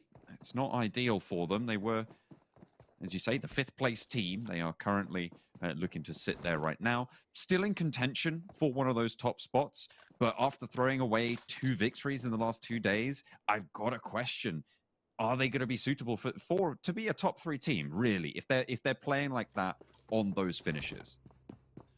They're very good at just idly swinging it in to those final moments, which is weird because if you were here with us at the very beginning of the tournament, they had such problems with rotational play towards the beginning, right? They had what we call the PENTA push, right? When it came like phase 3, they would just send it off into the middle of the circle, get shot at in between in the vehicles, lose maybe 1 or 2 players, and then it was all curtains from there. So they've definitely upped their game. I think they were working on their macro a lot towards the beginning of the tournament, which is why you don't see them having like huge elimination counts towards the end of the game, because they're focusing on getting there. And I think that's what they've been able to kind of perfect almost at this point in time. However, just cleaning out those games is very difficult, and it is an unfortunate thing. And you know what, I will throw them a bone here, because yesterday, yes, I 100% thought they should have won that versus the 2 players from Giants on Miramar. Today, I don't think it is such a problem, because I think their setup on Sanhok versus Tongjibao was good. And I mentioned it in the cast, but I think it's just a case of Tongjibao being unreal in that moment. And there's not much you can do versus that when someone is playing out of their mind. Some people just have good days, man, and that's just how it works. That's interesting, because I heard that if you're dead, it's bad. So if you're dead, you're bad. That's what I heard. So it's interesting to see the other side of that argument, you know? Yeah, see that's that, fair play. And to be fair, it does take that little bit of glory away from TJB to look at it like that, right? They Not did really. absolutely. No. I mean, to look at it the way I was jokingly. Okay, guys, don't worry. It was a joke. It was a joke. You can calm down now. But yeah, it does take it away. It does take it away from TJB to sort of look at it like that, right? Because they did absolutely, as you say, just play out their minds in that. Yeah, they nailed that finish. They nailed that finish, which is why I feel bad for PENTA, because you know, in the moment right now, in the throes of this tournament, if I'm PENTA, I'm feeling very worried, right? Because I've just thrown, in my eyes, I've thrown away 2 chicken dinners, which realistically should have been mine. So I think for PENTA, it's a case of they have to just brush that off now and think to themselves, you know, we're getting to these end circles. We just need to keep practicing it. And the more times we get there, the more practice we're going to get. And it was unfortunate on that last game, but we just have to go again now. They're still putting up those points, though, and they're on target to get into the regionals. But I'll loop it back again to a point you made earlier, John, which is where you said that you didn't see them as a top 3 team. And personally, I don't either. There's nothing that's super special about this team for me, John. Nothing that strikes me massively like other teams that have like that massive identity around them. And I think that maybe they just need to really up things up in terms of that fragging power. 80 points right now for PENTA, 7 points ahead of Clear Vision's Esports. Something we haven't really talked about is that 8th position right now. 53 points, 52 points in 9th, 52 points in 10th as well. 48 for a super young roster. It's 7th down to 11th. That is this bracket vying for 2 spots, right? So you've got 5 teams all looking for those 2 spots with 10 points separating them at the moment. So very, very hotly contested in the middle of those tables. Wins for, or strong performances even for teams in that bracket going to be very, very valuable. Real Tigers 9 off their last solid performance on Miramar. A little bit further up in those tables, a little bit better at hope for making it to those regionals, because that is what is important about that 8th position, getting into the regional finals. It's just making it in, right? And at this point in time, if you're a team that maybe doesn't have the greatest performance so far, but you think you can make it in, there is a little bit of a buffer there between, like, I think it's 7th and 6th place. So teams can really work with this. PENTA, though, being rocked upon, this is when I want to see them perform. Unfortunately, though, it's for Romanian Men to get that first knock, get that first flush. Redox performs well. PENTA split 2 and 2. Isolated now 1 and 2. After losing that first player, regroup looking to come through vehicle across the open ground, but 2 players open in the Dacia trying to get behind some cover. Not easy, but somehow PENTA managed to stay alive. Shockwave are right at their back, though. This is desperate from PENTA.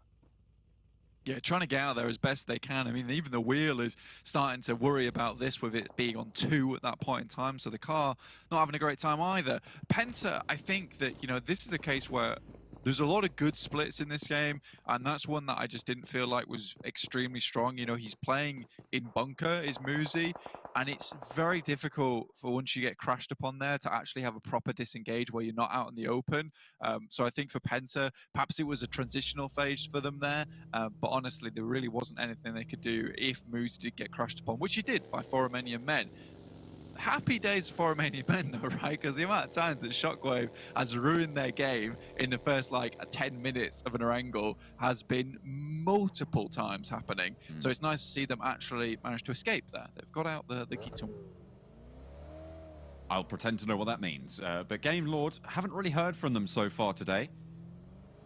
In the games, guarded out by Big on the Sanhok game, and last time around they were guarded out by Giants on that northwestern side. So we haven't really seen the top team from those league stages, from those super weekends, play in today's games so far. Maybe today's the chance. I mean, coming down from Yasnaya, it's Erangel, it's back to basics for them. They should be able to play a principled game that we know they love to. Yeah, and it's almost strange, right? Because you hope that they would almost go back to the way they were playing in the Super Weekend, John, where they were just, you know, all over the place without a care in the world, just taking eliminations where they could. And I think they were putting up the massive numbers in the Super Weekend. I think they trounced everyone. So just go back to that. I know that they're playing the finals game, but it's so weird to me that that lackadaisical playstyle actually was better than what we're seeing right now. Although they are still putting up big numbers, right? They are very, very much up in the rankings. But we expect them to go further. Come on. What is TJB doing? I mean, come on. They are 4 That's players. their North Coast. Yeah. Wide split. Completely isolated from each other. There is no chance if one of them gets knocked that they were able to pick this back up. I mean, it's worked out for them, sure. They have now guarded out that entire northern side. They can play from one of those positions. The difficulty is, though, the river guards the northern side of this next circle. And I think that split there in particular is it's just scouting split. I think at that point, if they've analysed the games, they know that Big's going to rotate over towards Rozhok. No one else is going to come this way. Shockwave tends to move down towards the south side into this position here, so they can have free reign over that north side and get as much vision as possible onto the circle before determining which is the best position to inject in. Super Young roster here, slightly split, but having off angles to play around with. Shockwave currently crumbling under the pressure that Super Young roster's putting them under. 4 Romanian Men as well with their outpost. Redox taken down. PENTA with shots from the north side. TJB actually potentially looking to move through ruins on this coastline after regrouping there. They move that split back together. Shockwave have lost a player. 4 Romanian Men looking to res up Redox as Sarah is there for the backup. Redox still with plenty of that health bar left. Shockwave, Super Young roster, probably the 2 teams that are most likely to come into combat right now. For Shockwave, this is more of a case of disengaging towards the center of the circle at the moment. It might be the safest place to be for the next at least 5 minutes. Clear vision, though, taking shots down towards FTY, who are crashing upon the center of the actual map at the moment. We know Clear Vision likes to play central, and it's been a bit of a rough start for them in previous Super Weekends where they've tried this strategy and it's not worked out for them at all. But right now, you're having 3 teams in the same position playing across the road from one another. Clear Vision just tossing some grenades in to spark the fire between these 2 teams. Wait, hang on a minute. That's not only Clear Visions. Is that also Real Tigers 9 over the hill? Oh no, they're just a little bit further down the road. Goodness me, I was getting excited. I thought I was going to be 4 teams all in this one little village, but no, we're only getting 3. Clear Visions are just over the hill. Sorry, Real Tigers 9 are just over the hill, though, so they will be hearing this. They'll know there's a lot going on. Well, I know there's 3 teams there, though. That remains to be seen. Swat 69. We want more oomph from them. We want a little bit bigger from them. 15th place at the moment. And they're fending off against FTY. But no one's going down just yet. Not yet, and I think that the main goal for Clear Vision at the moment is casualties, right? You just want to hit some knocks. You want to really cause problems and damage for these 2 teams so that when you do need to engage or you do need to defend against one of them, you are in a stronger spot. That's the idea. That's where you want to be at the end of this whole engagement, and that's why you're seeing so many nades being tossed in. They're just hoping for lucky knocks across the way. The doors have been shot out. I don't really know what's going on with these nades from Swat 69, to be honest with you, because I think FTY can sit in this building all day long if they want to. Knocks up top. No one really taking these nades as damage, but that one might be good. No, it bounces off. I think that one, or was that answered? I'm not entirely sure, actually, who that was for, but smokes start to bloom a little bit. Healing coming through from FTY. They're going to hunker down, circle northeast. Encompasses Rozhok as well.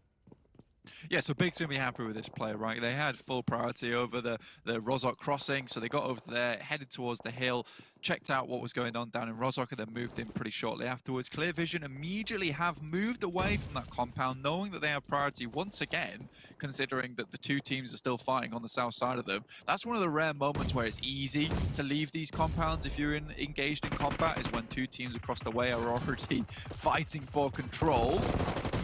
Sprays from PNL, able to get that first knock up the stairs. There's another player to handle, but Swat 69, they're starting to crumble as well. Phonics and PNL, 2 players alive. Not really too many flushes there, but there's 1 player downstairs for FTY who will get flushed out. Resable for Swat 69. Do they commit for this res? Do they want to invest into keeping 4 players alive and allow FTY back up to 2? It seems that they are going to do so. Giants up the top of the hill, though, moving past. Real Tigers 9 as well, hot on the tail. There's combat going all throughout the south side of this circle as everybody's taken a chunk. It's 4 Romanian boys who are already there, spraying down the teams that try to drive past. Real Tigers 9 already took a hit there. They'll lose maybe 1 player on the way through. Giants trying to rotate through on that south side up towards the east, but Game Lord's on that position. Unfortunately, Narvalo is down. Victor goes in to help him back up again, but the majority of the attention is up towards Rozhok side. Penta's just outside it, as is Clear Vision. They might take shots at one another, but Tongchip have managed to just swiftly get themselves in towards that southwest side, playing on the hill, and they'll just roam around this location for the time being. Ooh, nade in, and it's a double knock coming through from FTY. Beautiful stuff, and Nox wastes no time in trying to capitalize on the chaos. Nemo soon to fall, and Kaylee Boy has absolutely torn Swat 69 apart. PNL falls last, and 2 players from FTY handle Swat 69. I mean, I don't know how that happens. I think at that point in time, once you get the single knock, you just invest the 2 players upstairs. You let these 2 guys get back up again. They're playing from upstairs. They have the nading capability to go for it. I don't know. I would just disengage or just try and throw some Molotovs, prevent an approach from the windows. It's rough, man, but I don't think Swat 69 should have let that go down the way it did. Looking at Super Young roster at the moment, who are trying to get their way into the circle. They're right on this southwest edge, and they still have a long way to go over treacherous ground as well. And with TJB out off in the distance, watching these rotates, could be a bit awkward for them. Unicorns of Love, Eastern Stars, in the apartment buildings and going right up against one another. Unicorns of Love with the momentum into this fight. Push one of the Eastern Stars out of the window, but Octavian goes down, picked up by XTEAM across the way. It's 4 Romanian boys as well in one of those other apartment buildings. Octavian taken down by a nade from Icy.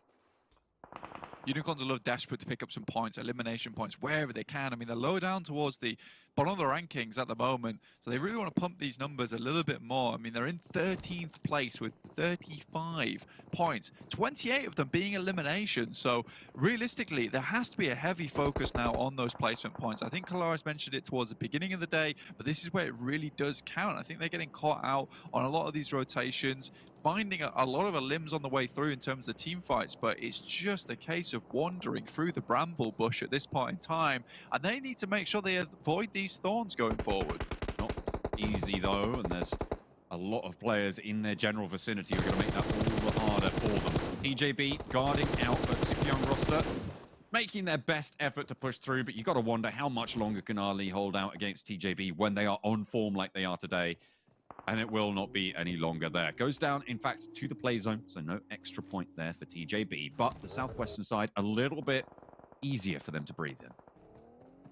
Yeah, we're just coming out from the south side of school at the moment. I think it's 4 Romanian men currently sat with how many players? 4 total, so they're looking really strong this game. And this is one of those games where they must be elated, because for 4 Romanian men to get to the 20th minute of an Erangel, that's an achievement. We'll put it that way. I don't see that very often for Romanian men, and it's where they've been lacking a lot of points recently, is getting into these final circles on Erangel. And if they can do it here, they might be able to pump up their totals big. Mickey tries to wander past, but Trazen's having none of it. Game Lord still battling for that top spot. Are going to start to strike out now. Getting revenge for that Sanhok guard out. And looking for more as well. Unicorns Alive in the meantime, though. They've been torn apart. They tried to make that crossing. It did not go well. 3 players going down for them. 3 eliminations on the cards. And only 1 player standing. 4 Romanian Boys, though, hold out against Real Tigers 9. And the Tigers will fall. They will be tamed. 4 Romanian men just took a complete wipeout in the meantime, John. 3 players down there on that side. TJB just rocked up, and this is the fight we're watching right now. We're just remaining for the 4 Romanian men. Sat inside the smoke, but I think TJB were probably more focused on trying to get into the circle. They see clear vision off on the way towards the tower. Lovely spray from Lin there, but the nade, I think that came from the back. Able to get the knock over onto Lin, who's still in the vehicle. So hiding from sight for now. Behind that smoke, Langzi pushes forwards. Penta's on this hillside as well. Need to be careful. Certainly need to play this by the book. And TJB move up, lose another now. Clear Visions getting peppered, though, from the sidelines. 2 players alive for TJB, but only make that 1. It's GK first versus Samo for Clear Visions on the top of this. Penta looking to sweep through it and take both of them out in 1 strike. But TJB are first to fall. Clear Visions stay alive with 1 player up and kicking. Do really cause massive problems in that fight there, and it looked like 4 Romanian men weren't going to go down without kicking at least a little bit. So it was a nice little end for them. They did pick up a lot of the eliminations there over towards TJB, but it's Clear Visions to stay healthy-ish for the time being. Slightly on life support at the top of Rozok Hill towards Water Tower. They still have to make their way in. Game Lord, on the other hand, has a couple of players to play around with. Penta right on this western side. They've been very, very chilled out. Again, they're a super passive team towards the beginning and end of the game, and then only then do they start to strike out. Clear Vision have managed to get themselves all up, but nades over the top from Penta. 3 players are there. That nade could be good if it lands on target. A lot of damage. Only finds the 1 knock, though. Samo is low. There's another coming through. Storming in is Game Lord with the 3rd party on the fight, and that nade will blow them to smithereens. Clear Visions eliminated from Water Tower Hill. Pretty sure Victor managed to actually steal a lot of those eliminations from them. Game Lord sat at 10 eliminations this game. They're really not letting that point lead from TJB get away from them. They're always behind you just by a single step. Holes goes down to Narvalo. Looking for 1 more in Dwarfs. Won't quite find him. Just over the top of the lip there. They're going to try and at least confirm this onto Holes. If Game Lord get to late game, they start to pop off. And I think that's what we're just about to start seeing now from this northern side. I imagine it's going to be a bit of a sweep here. I don't imagine that Penta can stand up to this. We've seen them be a little bit shaky in these fights today. Another nade over the top, and Narvalo is absolutely tearing them apart. Penta getting taken out on this hillside. 12 eliminations now for Game Lord. I'll tell you right now, Holes is the cursed res. I don't know why they keep trying to res him in these spots, but just sometimes you got to let the boy die, man.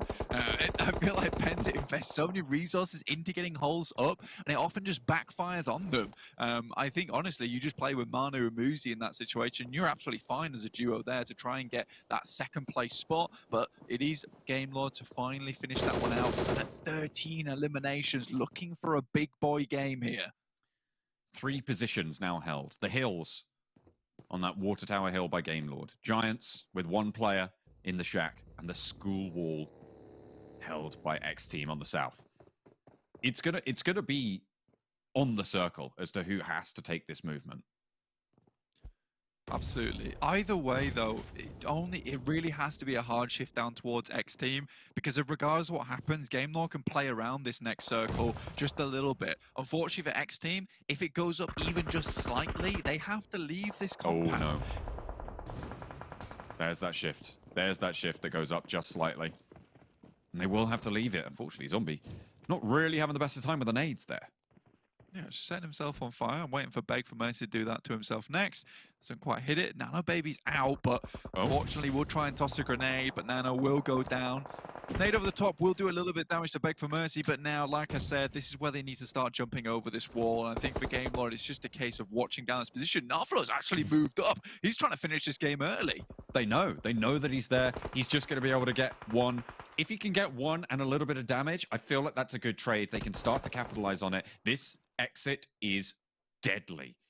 If you want to try it here, I mean, they know exactly where you're coming from. It's going to be so difficult to do anything else. Narvalo has been spotted. They know he's there. But a bobble over the top. Oh, no way!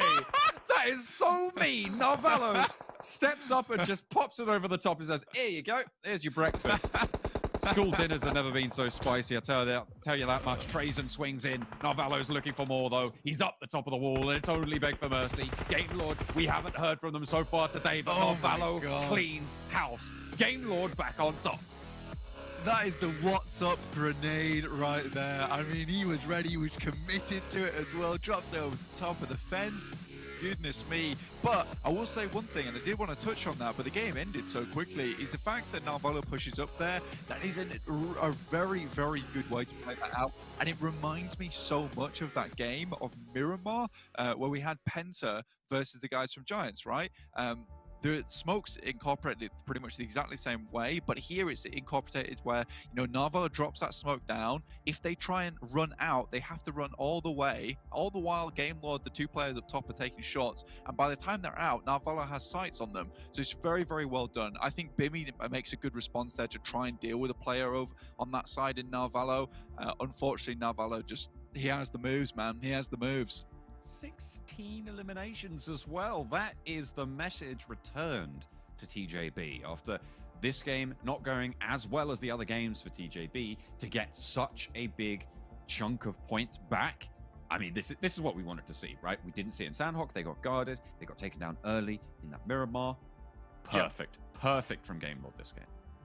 Yeah, it's extremely important as well, because I think for Game Lord, they've had a couple of shoddy games here and there, and then all of a sudden it's a case of we're getting a little bit too far behind, so we need a big game. We need it now. So the boys just bring out a 31 pointer, which is going to shoot them back up again and send them in range of at least TJB.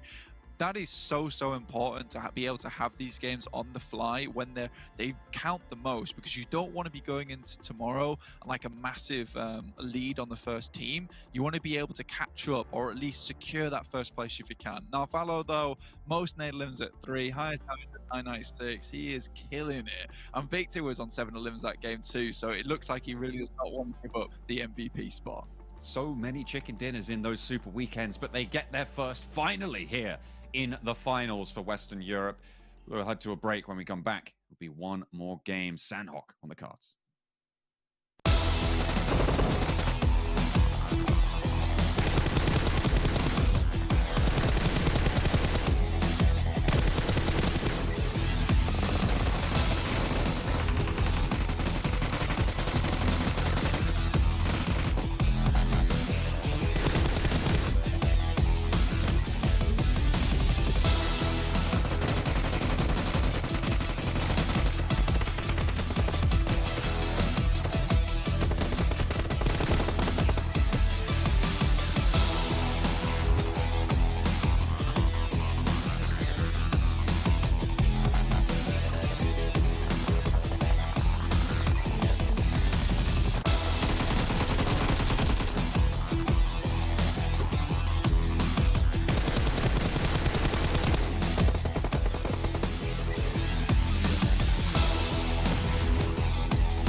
Well, that's the Game Lord we've come to love here as we finally see themselves pick up a chicken dinner here in our finals. And now Game Lord looking for that #1 place, looking to defend their title at the end of all of our super weekends.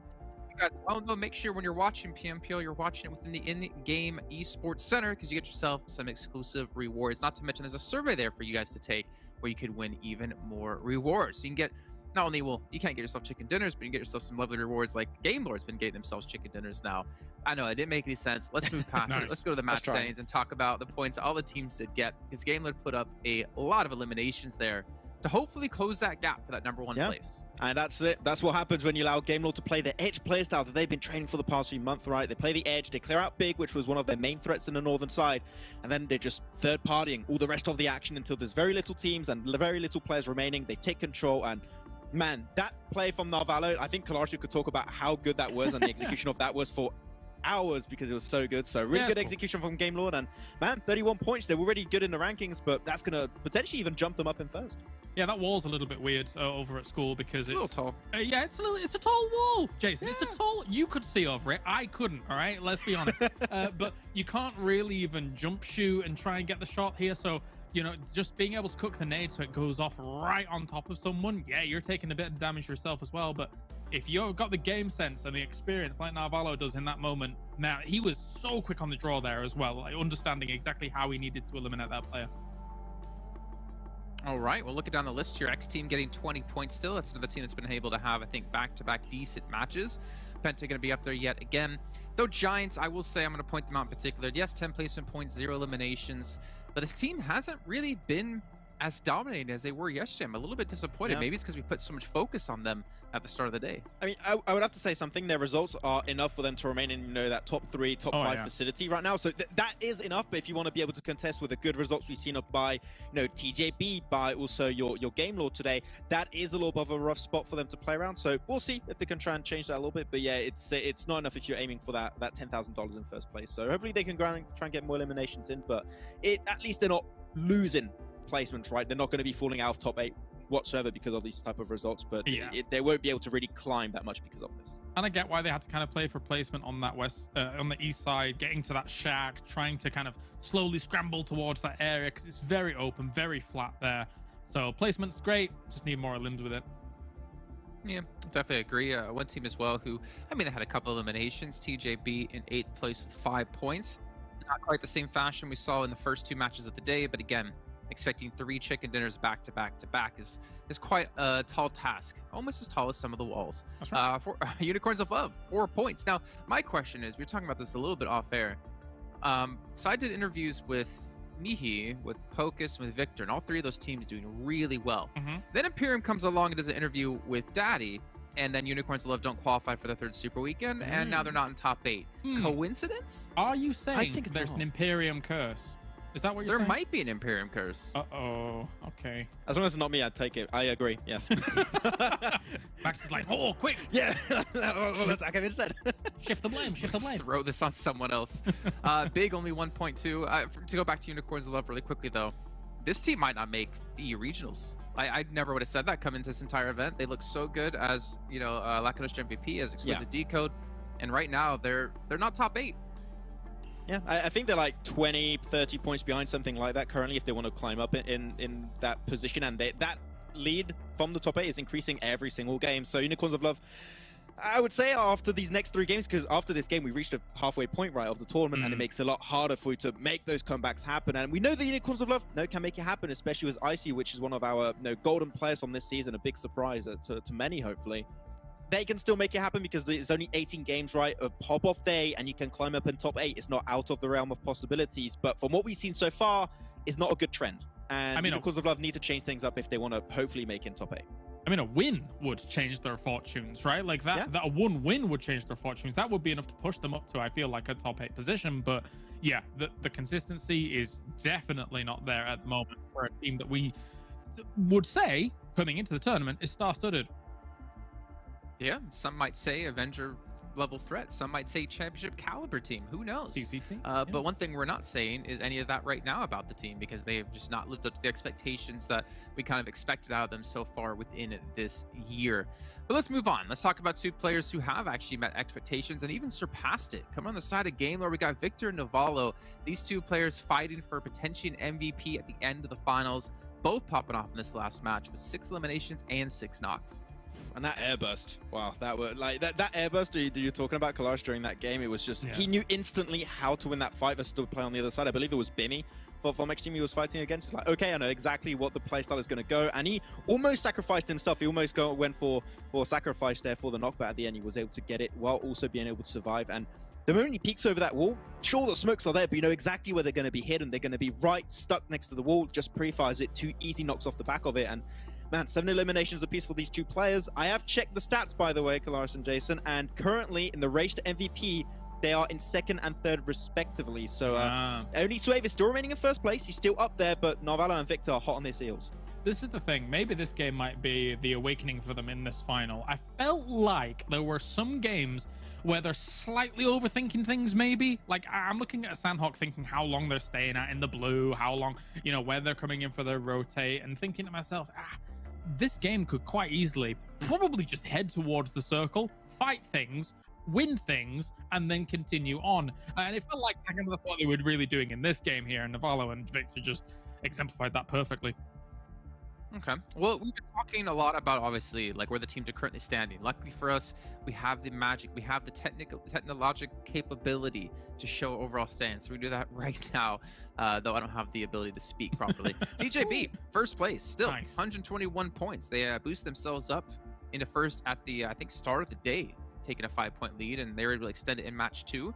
The Game Lord is hot on their heels. Yeah, after their 2 wins, they actually had about a 25 to 30 point lead on 2nd place. So it was starting to get a little bit scary right at this point of the tournament if they started to create an even bigger lead. But Game Lord coming in hot with that win is good to see. And Game Lord, you've got to keep in mind, was always remaining around this top 3, top 5 position without a single win. But the wins is really what's going to help, you know, really step up in the overall rankings here. And 115, they're just going to be 6 points behind TJB. That's not even a decent game. Like, they can easily catch up to this one, but we're going back to Sanhok. So if we're going to have to see a change from Game Lord to avoid that big split, we'll have to see it happen here, because otherwise that could be where that little bit of a split between 1st and 2nd starts happening.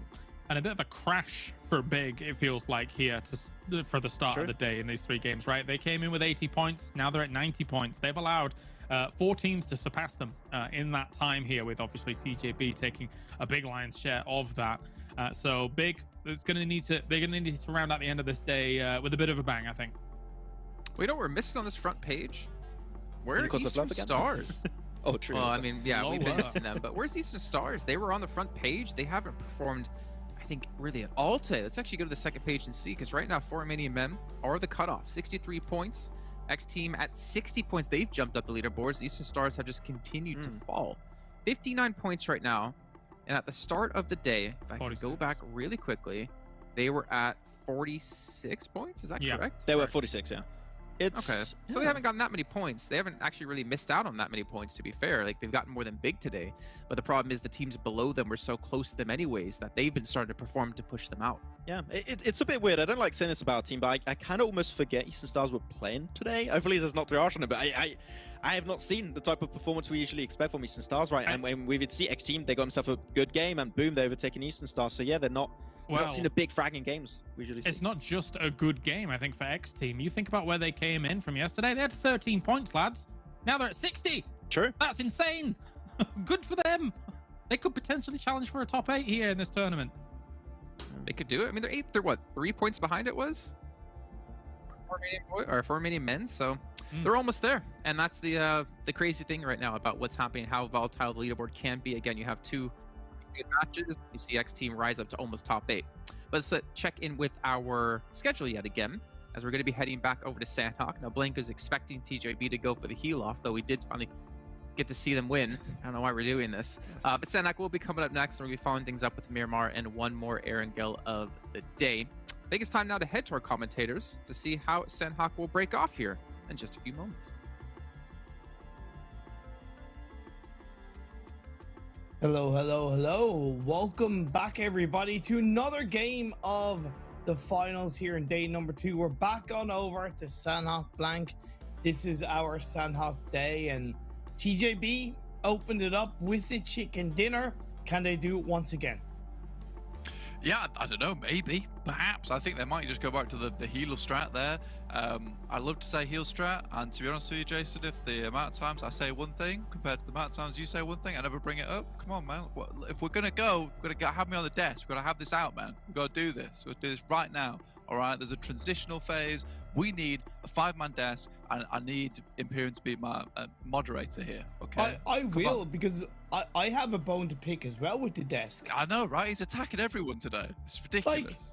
Like, insinuating that I'm the new cursor of PMPL, that I curse unicorns love. That's I am insulted.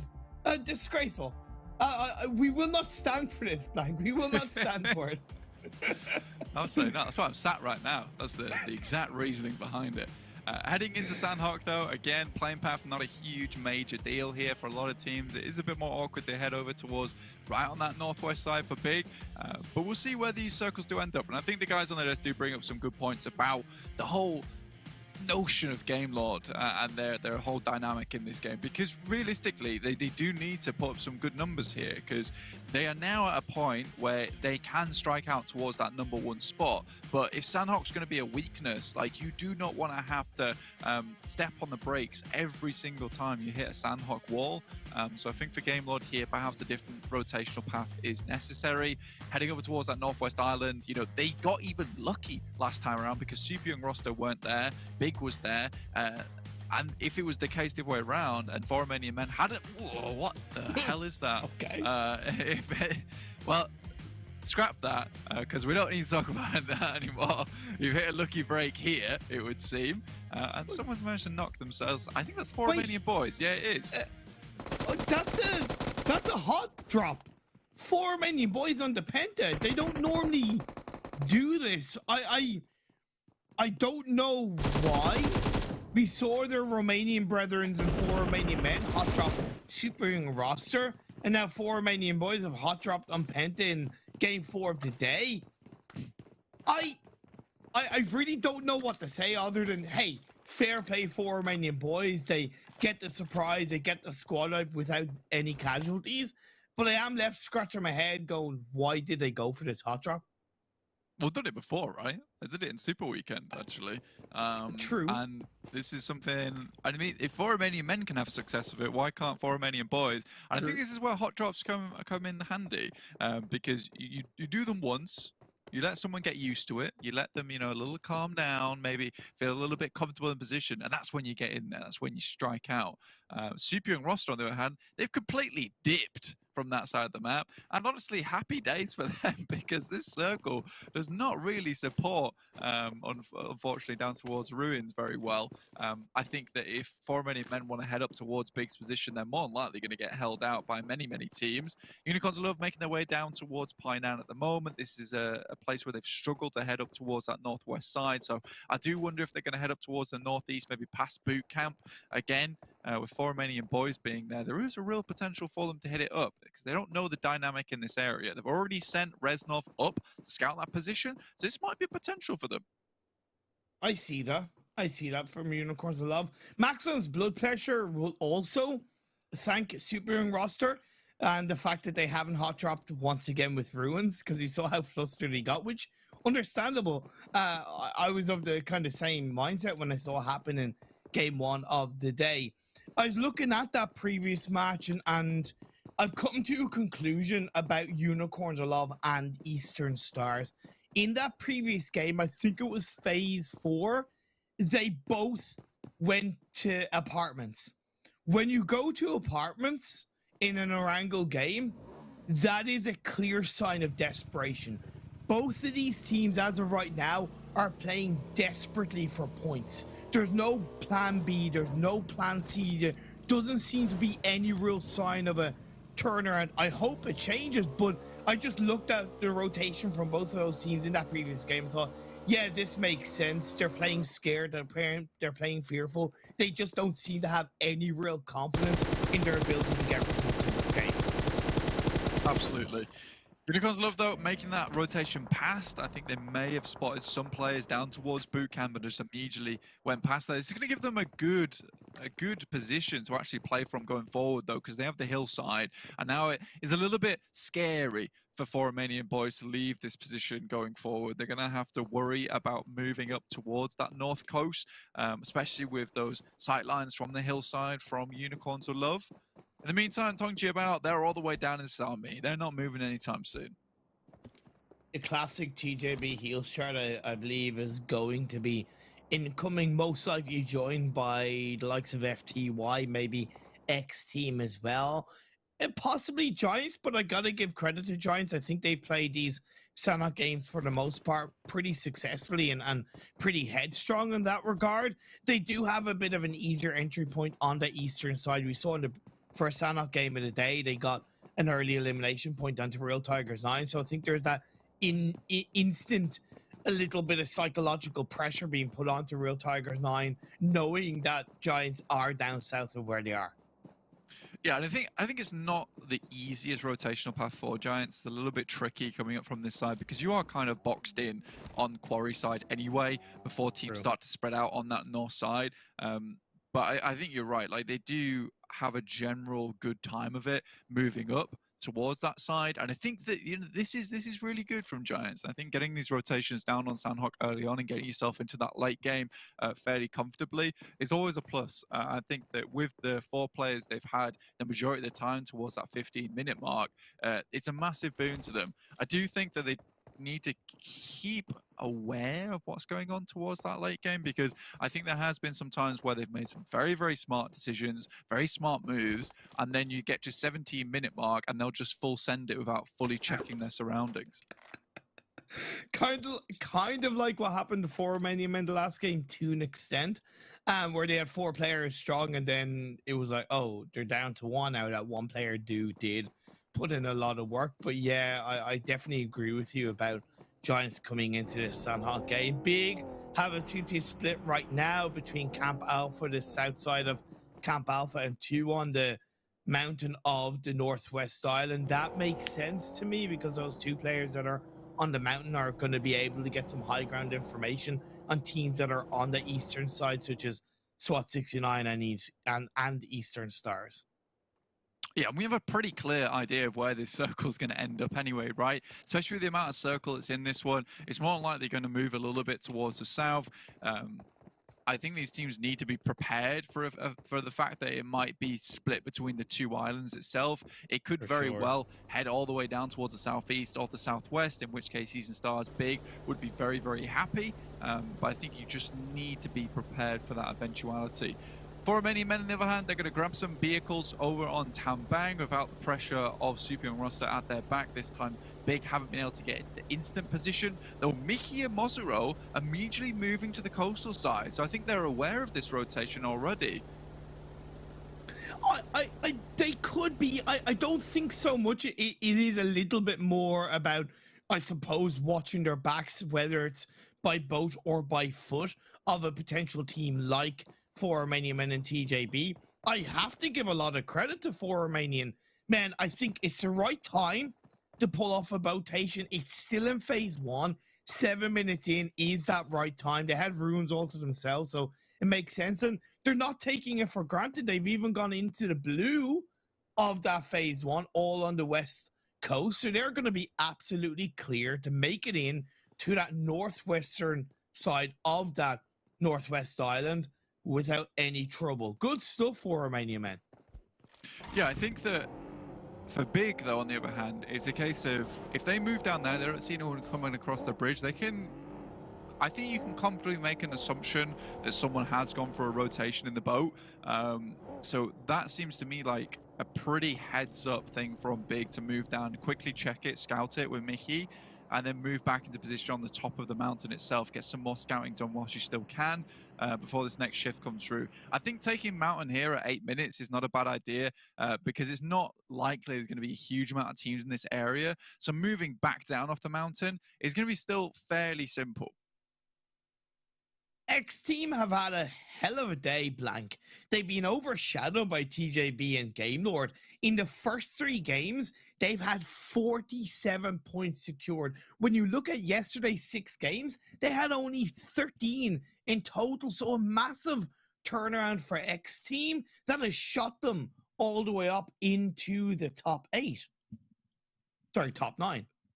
Top 9 in 9th place. So this is actually fairly decent from XTEAM so far. I think Beg for Mercy's certainly been able to get the boys going, or at least rally them a little bit. I think for them, they had some really strong moments during the Super Weekend. However, it has just not been that same kind of style that we've seen them play. They're still a little bit rough around the edges. I think they just need to neaten things out just a little bit because getting caught on these rotations, not doing so great in these team fights, I think they're slowing everything down here. And it is working out for them, and Sanhok seems to be a position where they have had some more decent games, but it's that river that keeps giving them massive problems, be it down towards Camp Charlie or up towards the river confluence itself.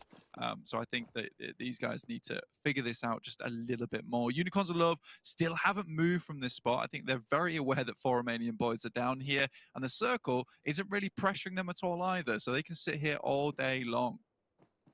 It's good from Unicorns of Love, but to an extent, this is part of what I worried about, is that they haven't really done anything with this position. I know to an extent it is dictated by how quick or how late 4 Romanian boys are to move from boot camp. But again, the further you get into the game, they're pretty happy with the phase 2 shift. But if phase 3, for example, goes massively over to the west, they could have possibly Super Ring roster, maybe Clear Vision, shift down south and put pressure on them, and then they're sandwiched between 2 teams. So I'm still a little bit hesitant with Unicorns of Love and where they stand. Yeah, we'll have to wait and see for the rest of the game. FTY, on the other hand, XTEAM, team you were just mentioning there, able to find a couple of shots through, and I think this is a team that they've come into contact fairly frequently down on the south side. So this is still a decent showing from XTEAM, and I think they're realizing what these rotations are meaning for them, and their rotates in particular. So it's a nice bit of foresight from them, essentially. 1 player down for FTY. They have had a good day as well so far. 30 points in 3 games for FTY. Looking for a little bit of revenge. Zolox is on his own, so once the nades come through, the flurry of shots, that's going to be Beg for Mercy getting the knockdown onto Zodox.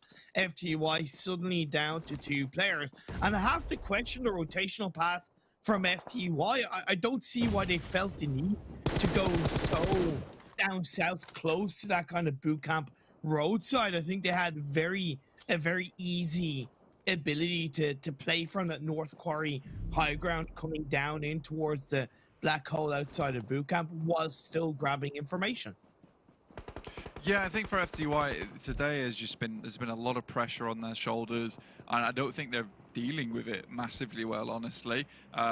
I think there's been a few times they got caught out still. That 2v4 last game versus Swat 69 was just that glimmer of what we experienced during a couple of Super Weekends, which leads me to believe there is still hope for FTY.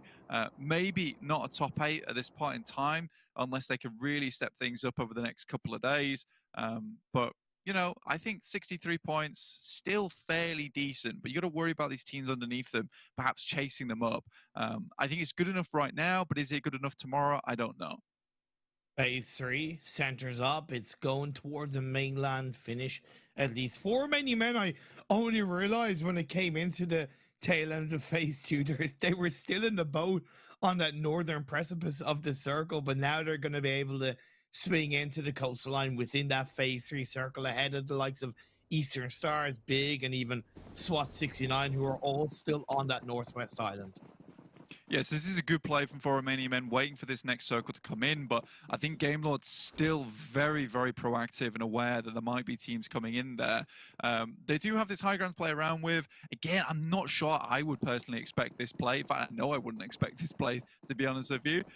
But these guys have played a lot more games than me, so there's something they've seen before and something they can kind of prepare for. They are still checking the coastal side, which is great to see, but Redox currently coming up on the hillside, and Gamelord need to be prepared as a full unit to take this. But you can see 2 players off in the distance, still not with them. And right now it's up to Narvalo and Victor to make this happen. the split is definitely at risk for Game Lord. They have the supporting cover, to be fair, and that will send 4 Romanian Men back down that hill a little bit, and instantly they retract. So as much as the risky split was there, again, that backline cover had allowed Victor and Narvello to avoid getting shut up by 4 Romanian Men. Yeah, and I think that now that Romania kind of played their hand a little bit too early, now Game Lord's very happy to continue to take this one. Not a lot of teams are making their way up this side very early on, other than Eastern Stars in those first couple of minutes of the game to try and find one of these Game Lord players. It hasn't happened this time, so I think Game Lord's pretty comfortable to continue just scouting out for anyone coming up on the coastal side, in this case, 4 Romanian Men. Eastern Stars still yet to move into the mainland. Swat 69 have gone for a bit of a swim, which I don't disagree with. The small island that's in between the mainland and that northwest island is still inside the circle, so there's that little bit of a check mark, the old style kind of checkpoint when you play the PS1, PS2 games, and you get that checkpoint here. Oh, good, that's fine. I can pause the game, I can slow things down because I've hit that checkpoint. So good stuff for Swat 69, but Clear Vision are still on that compound that's on the coastline of the mainland. They should be able to put pressure on the Swat 69.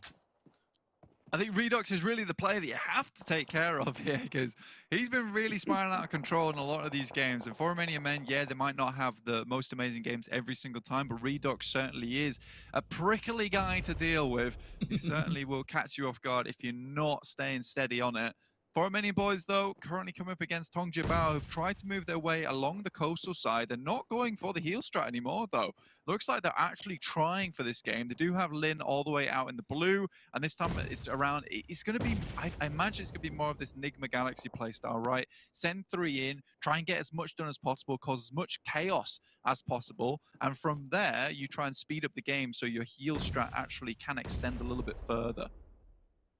It's the best of both worlds, right? And you're on the mark with that. Let's see if they can make it count. I appreciate the 4 Romanian Boys kind of waited inside boot camp again with the 30 Unicorns Love. And on the other side, I appreciate the Unicorns Love on that previous shift of phase number 3 moved away from that boot camp hill, realizing, look, they're not going to disengage. We're wasting our time. Let's go into a better position to prepare for the late game. Unfortunately, Clear Vision will get a knock onto Reznov. It's instantly traded, and TJB now start the engage on 4 Romanian Boys. There is the likes of Big, who swung down on through the trifecta coming in from behind. So TJB and 4 Romanian Boys could get third-partied. Yeah, it's a little bit scary here. I think Big's been moving all over the place. You've got 2 players down towards the south, 2 players up towards the north in Cow. So Big's really trying to hedge their bet on both sides of the map at the moment. So it's a little bit strange for them. 4 Romanian Boys, they do have Fury in the backside. Chip out. Maybe not ready for this, but they immediately drop out. Oh my lord, the swivel on these boys is unbelievable. Fury, I appreciate it, but the execution just wasn't there. Maybe the timing just wasn't right. Either way, it seemed like the shots were a little bit fluffed in that regard, and TJB instantly on the response. 4 Romanian Boys still have the advantage on top of the hillside, but the coastline rock will give TJB an element to cover. Keme, the man, the myth, the legend, gets a knock onto GK first. A little bit of sweet revenge, but it's only going to be harder for TJB. Swat 69. Now with Lengex and Langz trying to get themselves back up to full HP here, dealing with the likes of 4 Romanian Boys. If they can do that, Lin can get further into the circle and start his heel strat later. Nurse Lin here to save the day to an extent, and he does take a couple of shots, but again, okay, Big have moved away, and Big are just going for a straight rotation through the roadside. Langx is able to deal the crashing blows. 4 Romanian Boys are eliminated from this team. Shockwave make it into the warehouse on towards Tatmok, but Circle on phase 5 shifts over to the west away from this area. In the meantime, I was a little bit confused by Game Lord at the moment, because they had this nice split going on with Trazen also holding one of the main compounds in the lobby, but they didn't regroup, and I'm kind of confused why that did happen. It might have been the case they got caught up in the action with Eastern Stars as well as 4 Romanian Men, but I think there was a real opportunity for them to regroup with Trazen and have a very good shot into this game. it's a classic element of the circle starts up north. You got to know if it kind of continues up north. For the most part, there is going to be teams wrapping around you. So you're right. They should have joined up together earlier, and they paid a price. Well, SWAT 69 paid a price from Clear Vision, who still have to make their way into the edge of the circle. Unicorns of Love, I believe, lost a player, have 3 left on that hillside that's outside the southern edge of the circle. Super Young roster in that central compound. Shockwave gets a player knocked big, looking for the entry point. Yeah, kind of unsure how big did regroup here, but they do have 3 players on this side. It's unlikely Labis is going to stay on his feet, unfortunately. This is just a case of trying to get him to crawl in a little bit further. Mickey goes down. And that's going to leave Swave on his own. With only 1 first aid, it's going to be easier said than done. The blue zone just trickling down. And then Shockwave are not taking this for granted, even going further into the blue to make sure that their back is covered. But as they send it out of the warehouse, a flurry of bullets, a welcome gift awaits them in the form of Super Young roster. The Shockwave go down. Yeah, it's a 1-2 hit combo coming through from XTEAM, and that'll send the guys straight to the floor, hit the map. Now Unicorns are looking to deal with the remaining players from Clear Vision. Happy drops up here, but he's on the switch of the weapon, and Daddy can't quite finish this out. Down goes Unicorns of Love. Just couldn't control the hillside between the pressure of Clear Vision and Giants Gaming, who are left with just Nano Baby on his own. Has to be careful of XTEAM swinging through. Like I said, it's been a hell of a day for XTEAM so far. Right now, with 2 elimination points and it's swivel onto Real Tigers 9 outside the edge of the circle, it doesn't look to stop. Down goes Real Tigers 9. Bimmy makes them pay.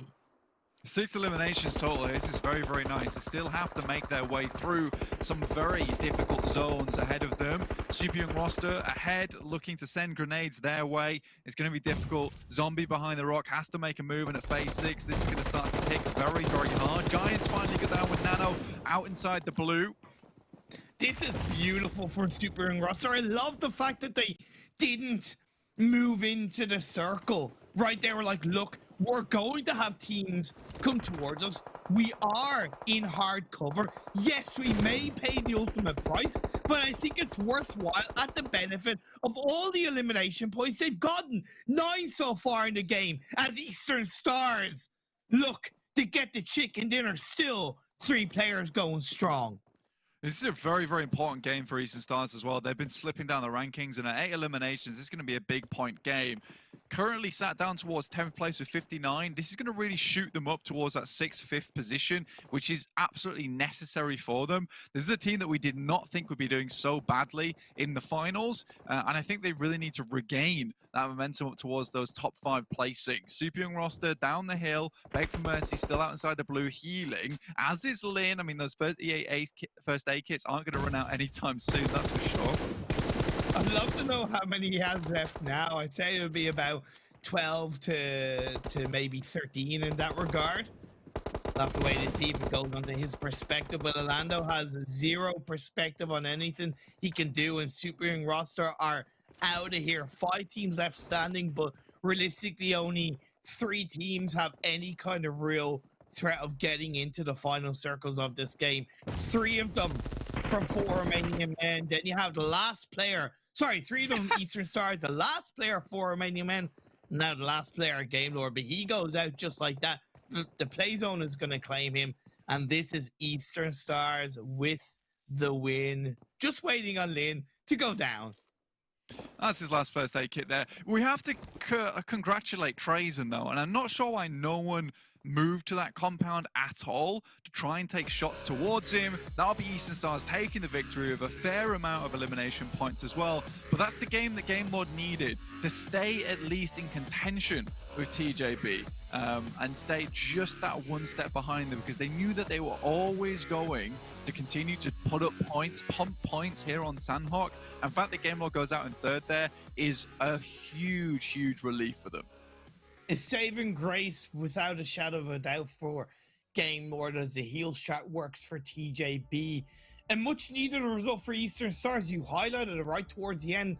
Coming into this game in 10th, they'd been slipping down today. I mentioned how they look scared at the the previous game. I don't think this was a magnificent game in terms of they had the circle right for the most part. They didn't have to do too much, but compared to other games, they at least did something with it. They were at least proactive in that regard. Yeah, I think they've always got quite far here on Sanhok as well, and it's been unfortunate events where they're not able to close out like that top 5 placing for themselves. So I do think that when we look at Eastern Stars, you know, I still see a lot of hope in them. It's just more of it is required. There seems to be some sloppy plays going on here and there, and then sometimes just in case you look at Eastern Stars, you're like, wow, this is a very good team. They're very well organized. They're very clean on their approaches. But other times it's just that Northwest Island has been giving them a little bit of trouble, despite getting very close to the end game each time. For me, their biggest issue is rotations. They seem to absolutely struggle with whether it's timings, path lines. I don't know why, because they proved themselves in the past of being very competent of pulling off some great rotations, but it's lacking for them as we look at the round report. Octavian with the most eliminations, good to see him up there. And once again, XTEAM still with a solid result in this game. Yeah, it's a fairly decent result here for XTEAM, and honestly, it's going to pump them up just a little bit. I think they might just be on the edge of that top 8, but we'll see what the overall rankings are over on the desk. And it's just good news for XTEAM overall, because this is not what we expected from them. Kind of expected them more down towards that 12th and 13th spot, but here we are. Here we are, another decent result for XTEAM, but it's X marks the spot as Eastern Stars grab their first chicken dinner in the PMPL EUS finals. Let's head to a break, back to the desk.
my question is, would I have a chance against Victor? I think after seeing him go up against Trazen, I don't think Trazen ever wants to battle Victor yet again since he won 3-0. But welcome back, everyone, to PMPL Western Europe Spring 2022, as we've now finished off our 4th match of the day, meaning we have how many matches left, Max?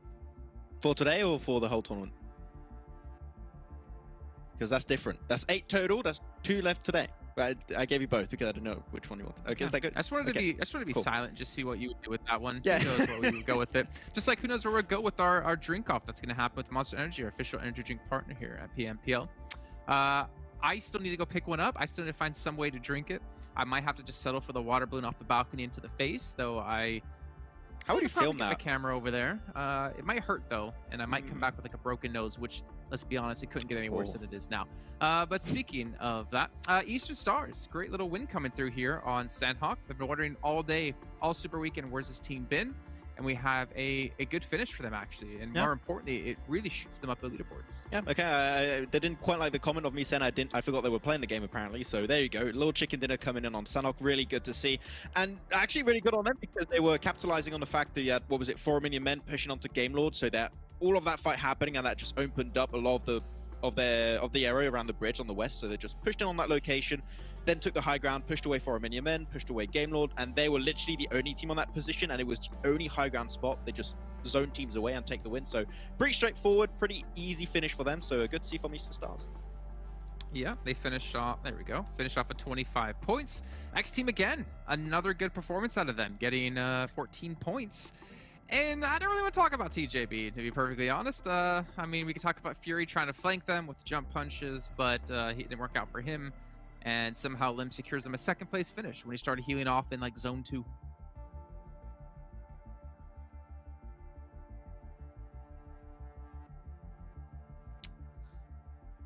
Yes, the surprise Lin getting himself the healing done here for TJB. Sorry, I left you in suspense there as I was formulating my thoughts, Jason, for this one. So 13 points go their way, still looking absolutely fantastic.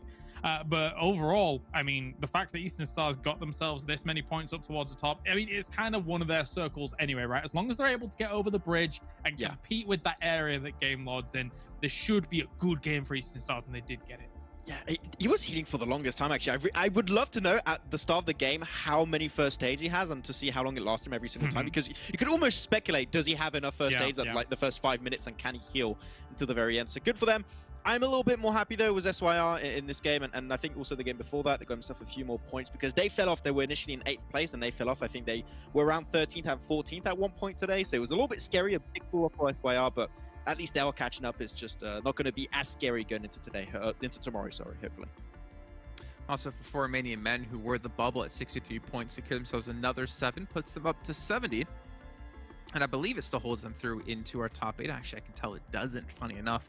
But we'll get into our overalls later on today. I don't want to spoil it too much, even though I kind of just did that. They're not in top 8. Let's move on to the 2nd page, though, and see some other teams here. Unicorns of Love again.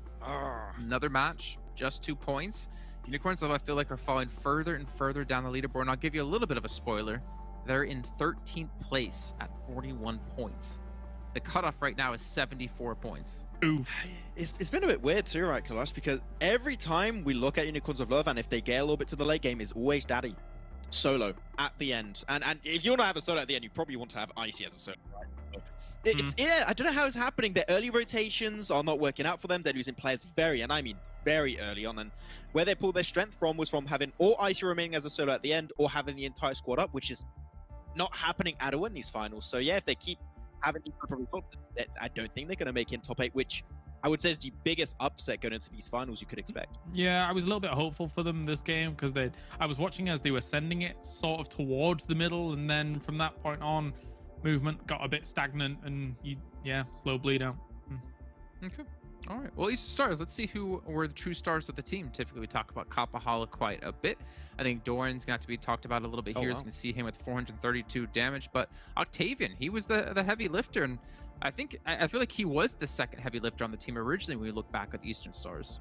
Yeah, I think when we started seeing Eastern Stars, right, it was Kapahal at the start, then we had to step up from Octavian, then it was Athos to stepped up to. Doran's been a little bit more silent. I think yesterday he had 2 good games, but he's not really been here. But Octavian, has been the top frag of this game, was only 40 damage received, so really able to win those fights, hands down, really easy for Octavian so far. But as I said, They got the high ground at the end, right? The moment the Game Lord really didn't have the numbers to fight up against Eastern Stars, and same for also for Romanian Men, it was pretty much a breeze for them to close it off. So good rotation. The timing on it was on point, and they were able to get themselves the win, which they needed because they were just shy of the top 8. So just run when they need it to get a win. So good on them. Yeah, play with the circles. I mean, even if you are getting the hard shifts in your direction, like you've still got to win the game. If it had gone down south towards buildings and stuff like that, maybe they would have had a harder time. But yeah, good for Eastern Stars here. Yeah, and again, like for Eastern Stars, this definitely needs to be a trend they're continuing. It would be weird to not see them in the EU regionals. Again, one of our most experienced teams when it comes to Western Europe.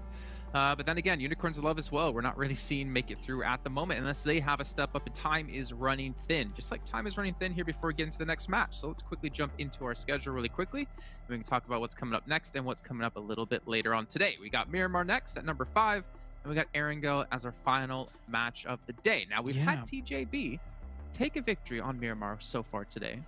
Can they do it again? And you know what as well?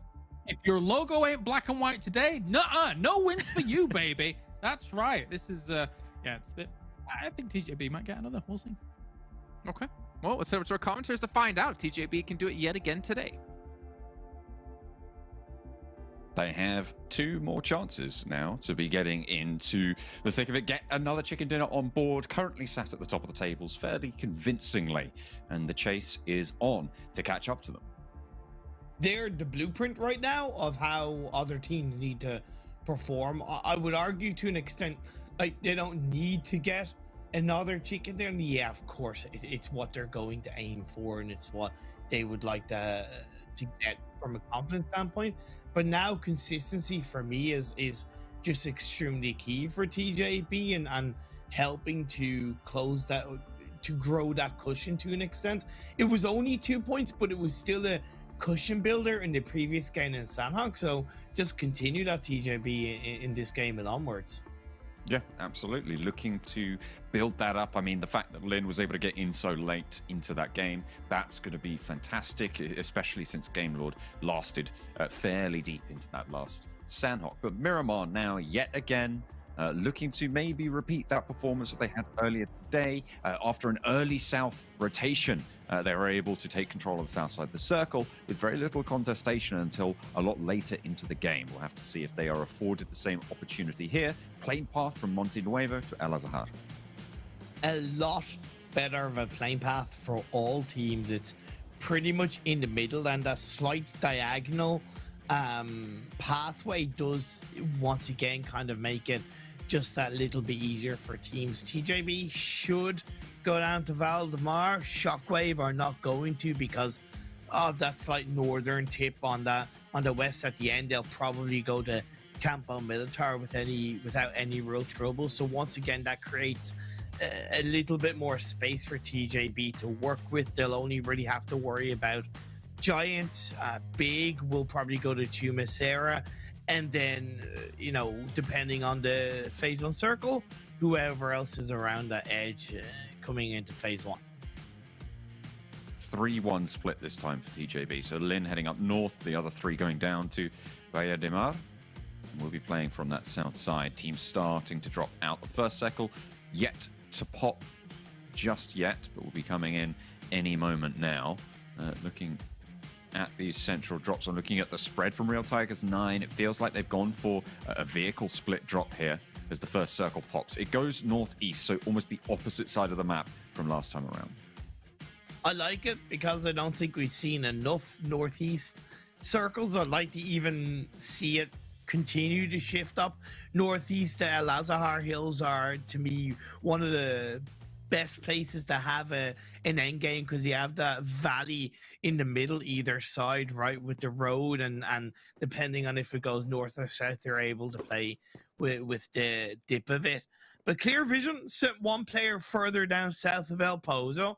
Giants sent 1 player up north of Monte Nuevo. So we see a little bit of a isolated 1v1 fight. Will Giants send 1 or 2 extra players to secure that elimination? Will Clear Vision do the same? As of right now, it looks like Giants have sent another player to make that 2-1 push.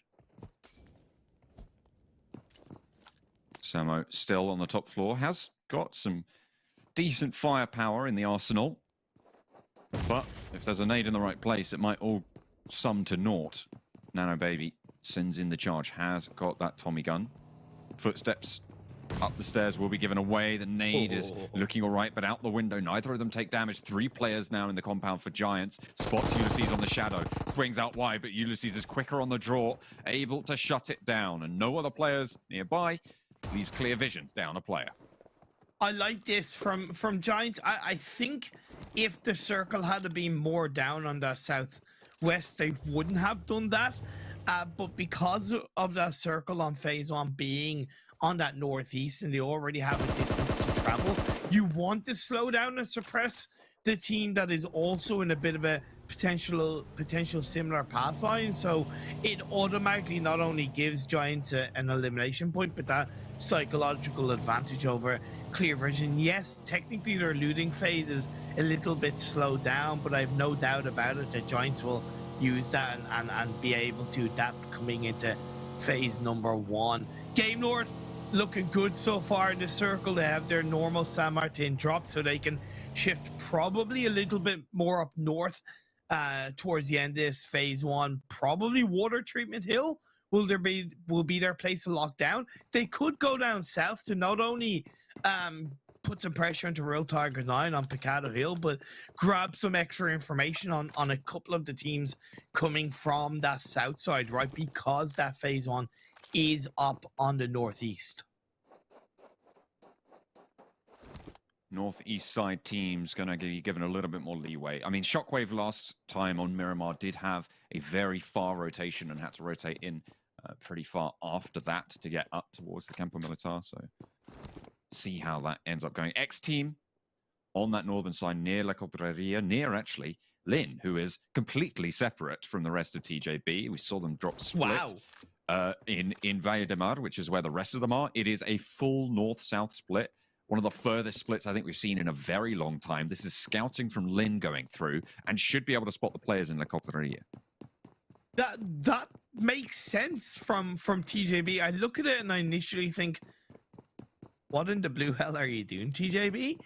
But it makes sense. Technically, that path line on the western roadside is easier, is safer for them to execute. And with Lynn so far up on the west side or the northwest outside of La Cabrera, we'll be able to get information, wait for XTEAM to push into the circle on the northwest, and then the rest of TJB will be able to follow suit. So very intelligent play for Romanian Boys. Fury misses those shots on the Real Tigers 9. With the UMP at that range, I mean, I'm not sure if he has the exact right attachments there as well. I mean, it's fair enough. Nazgod fades away, gets back behind the ridge line. Real Tigers 9 not going to lose a player just yet. Real Tigers 9 probably in a better position right now to regroup onto Nazgod's spot. Oh, and with the SLR, Fury can't take this fight, or he certainly shouldn't. That's it. 2 and done. Fury takes a knee.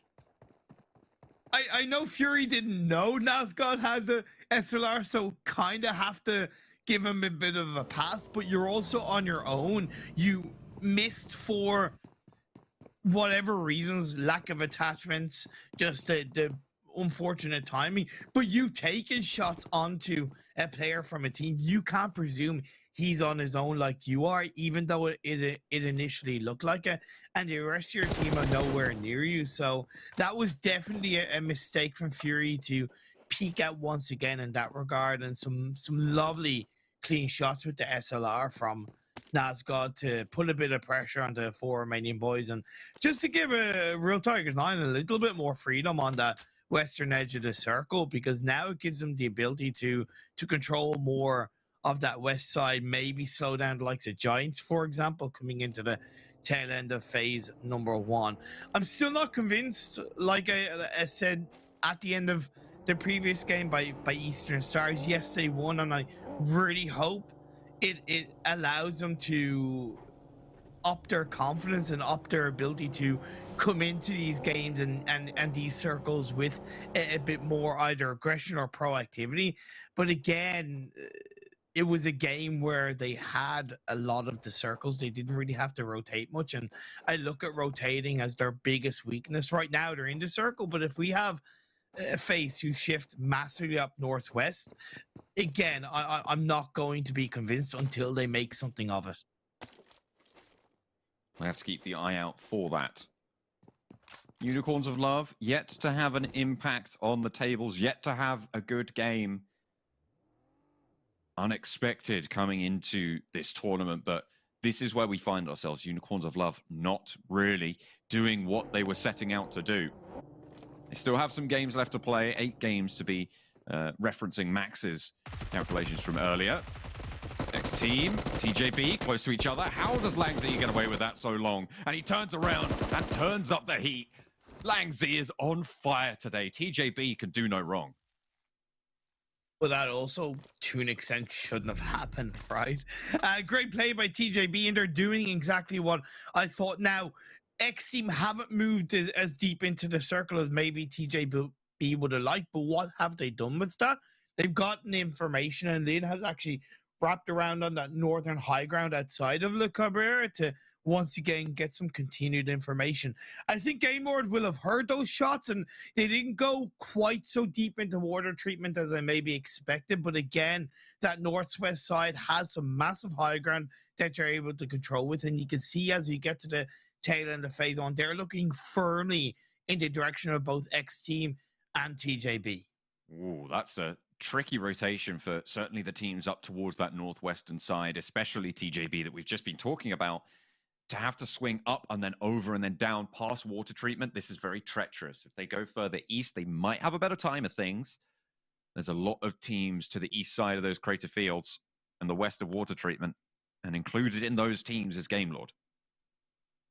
But bar the timings, I don't think it's as tricky as it looks, because there is that pretty solid main road direction from outside the Le Cabrera to through water treatment. Yeah, okay, it's not going to be easy, but timing wise, it is definitely executable for the likes of XTEAM, depending on what direction they want to go. Game Lord do have to move into the circle because of that southeast shift. FTY, I had it in my mind that this is a great opportunity for them to shift up onto the north high ground and Minas, the two big mountain ridges that overlook a lot of the junkyard area and outside of Hacienda. That's exactly what they've done, and phase 2 has also rewarded them.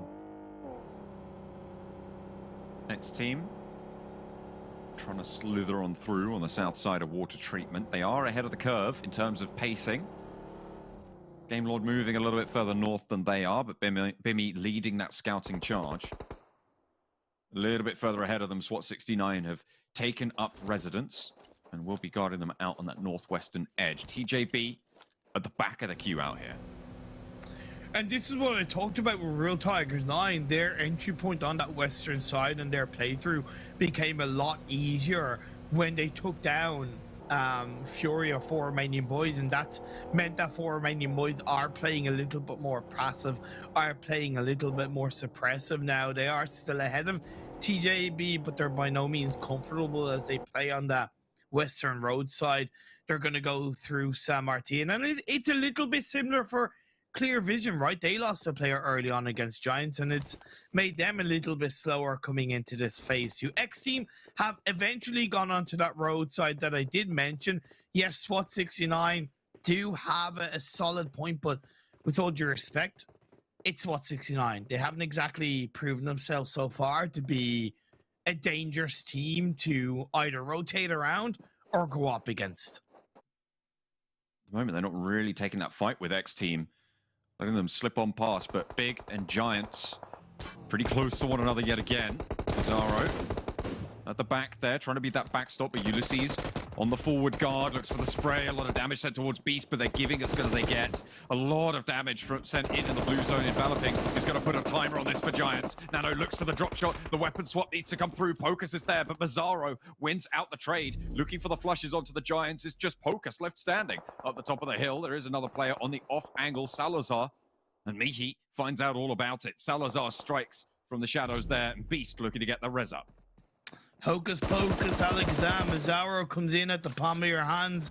He's going to get the swivel, the double knock comes through, and the revive onto Beast as well. Yes, the blue zone might see Beast get knocked once again, but I think he's been able to pull off that first stage just in time. Unfortunately, Mihi will be lost, but still the body advantage is in favor of Big. They can opt to disengage. The phase 3 has centered up quite nicely. This is an interesting circle shift. I kind of wish I had been a bit up north, but I certainly do accept that Minas, in my opinion, nobody should be going anywhere near Minas de Val, and I look at Graveyard on that hillside as probably the best spot for Road Tiger Design to enter into. That's exactly what they're doing. Looking for something not in Minister Analysis, as you say. They are going to be trying to hold on the outskirts there. Real Tigers 9 ahead of the game. TJB moves south towards Picardo. Eastern Stars on the opposite side now. South of Junkyard in those hills. Looking to be pretty solid here. Near the 4 Romanian men's position, but 4 players alive for the Eastern Stars, and they're going to be happy with their spot. Initially, some solid stuff from Unicorn's Love on phase 1. Instead of focusing on, let's say, Junkyard, they actually look to send it up north from Al Azhar, recognizing that Shockwave dropping Campo Militar and looking for a bit of an engagement, because again, clearing out your backs is pretty important. But when phase 2 popped up and it did go down to southeast, they disengage away from it. It's not bad, but coming into phase 3, Shockwave have, although maybe taken a bit of a risk, they have gone further and deeper and faster into phase 3 and have gotten ahead of Unicorns Love. It's not a bad thing for Unicorns Love. Again, I think it's been solid, but let's see what they do with it as Shockwave do send it into Minas. FTY further up the hill and with sightlines down towards Shockwave. No one quite taking too much damage just yet. Burnt out vehicles there. Ridgeline's being suppressed by the off angle. Nice backstop there for Shockwave. Tigers pushing back on the FTY overlook. Don't get now reminded, FTY.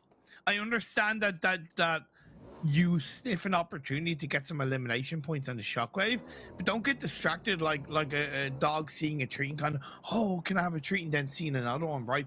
Stay focused, FTY.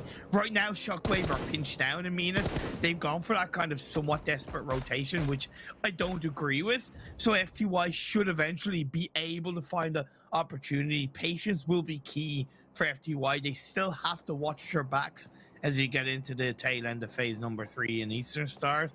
They're gatekeeping Game Lord. Game Lord have had some tough games today. They obviously won on that Erangel just gone, but they managed to get pretty deep into that Sanhok in the game before, but now they're back to their old tricks from earlier today, potentially getting camped on out, close to Eastern Stars on the camp, Unicorns of Love on that northern side, as well as everybody else getting caught up on the northeastern edge. SWAT 69 getting crunched between the teams, and Game Lord trying to roll up on Up Daddy is on the ball. 2 players from Game Lord fall on down. The flushes are in. Eastern Stars with a little bit of sightline, looking towards this position, maybe looking for a third party, but they're a little bit out of range for this crash.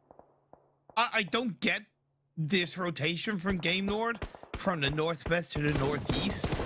The phase 1 was up in the northeast. You gotta know that within those kind of 14-15 minutes in the first half of the game, teams will have converged around that area already, so it makes that rotation so much more difficult. Never mind that as much as they haven't been performing, it's still Unicorns of Love in that area. They're still a pretty damn dangerous team, along with Eastern Stars. I mean, most of their points are actually from eliminations, right? Like they have been able to get a few of those on the cards, even if they haven't been able to survive super deep into these games. They have started to sort of drop off over the games today, but we know what they can do. We've seen it before, not only in the games earlier this finals, but in the games earlier in the season. Icy, for instance, incredible player, but really had a drop-off. He has, but I think it's the whole team, right? And as strong as one player can be, and he can definitely carry a team, it's a team game at the end of the day, and it's up to every single player of that team to stand tall, to pick themselves back up and allow the team as a whole to shine. The next phase did shift up towards that northeast, so it's good for Unicorns Love, and that's what I talked about with FTY and why I highlighted Minas Generalis as an area where you just don't want to full send it into, because Shockwave, yes, they're fine for now, but again, they're still pretty damn pinched on that southwest edge of the circle as XTEAM, TJB, and kind of Clear Vision, although they're picking each other off, are hanging around them. La Bendita edge held by 4 Romanian Boys right now, peppering anybody who tries to step forwards, making it difficult. They will be pushed off this position, but they're clearing out the areas in front of them, and 4 Romanian Boys will have a chance at an approach. Super Young roster making theirs against the X-Team stronghold, but with only one player for X-Team, only one player for Super Young roster, it's even Stevens right now. Super Young roster have had a massive drop-off in today's games. Game 1, they had 2 points. Game 2, they had 2 points. Game 3, they had 3 points. Luckily, in the 4th game just gone, they did grab themselves 13 points. But again, it's still being a drop-off, and an opponent of theirs in this fight, X-Team, have had a massive turnaround, and they're looking for more. Beg for mercy, goes for the clutch, in through the window, first-person mode, and gets the job done. Able to find the knock, the final elimination. Super Young roster fall. X-Team stay at 2. They will hold out for now. In the meantime, 4 Romanian Boys on the south side moving in towards TJB's position. GK first with position behind the US, spraying down, but he's felled. Just in time, Keme able to strike. Poco down to the blue zone, and Lin is holding out behind the buggy. Needs to pop that first aid. He's all too familiar with healing out in the blue, but he sends over the hillside, and instead, that's the wrong choice. Keme stays alive, and TJB are eliminated on the south end. Can he make it out of the blue without going down? It should be possible. Hopefully, he'll also be able to loot the crates and pick up any meds of the TJB players, but he is running out of time. The circle on phase 5 shifts over to the west. We're looking at a Minas Generalis finish. It's a very unique finish that we're looking at. Real Tigers 9 are inside it, but FTY, a 3-1 split. Zodox inside Minas, the other 3 players on the northwest mountain of it. Zombie looking for this opportunity to move in. The circle starting to crunch. Real Tigers 9 with the outlook. Index as well could prove to be tricky. Oh, shots come in almost immediately from every single angle. And the knocks go in from Shockwave, who are further down this hill. In the meantime, yeah, Zombie's going to get picked up here. Vici should be able to pick that. Beg for mercy. Last player for X-Team now. I love the fact that I just have egg on my face right now when I highlighted Shockwave. Having a poor rotation and not agreeing with it, and the circle shift over towards Minas. Maybe I am the one true curse. Maybe I have cursed Unicorns of Love, but I certainly haven't cursed Shockwave with this circle shift, because they're still looking pretty solid. And Terminus is ahead of the 3 remaining players of the 3 other players of the team. So if that circle shifts up north, they have the anchor point. Game Lord eliminated. 3 limbs. So again, not the greatest of score lines. Good news for them, though, as TJB didn't get too many either. 6 points total on the game. X-Team finally flushed on out. They will go down in 11th. North side of the circle occupied by 3 teams, FTY, PENTA, and Unicorns, but that is not resting easy. FTY will be challenging against this PENTA push. Unicorns Love as well, maybe looking for a buff here. Eastern Stars potentially looking to move up northwards as well. I don't like the 2-2 split from FTY, and also I think they should have gone more towards the eastern side of that mountain to fend off earlier into this circle against the likes of Penta. Penta are still pinched, but I think more pressure could have been applied by FTY. Romanian Boys taken down. South side not going to be hospitable for them anymore. Eastern Stars, 3 players. Moving in on the east end.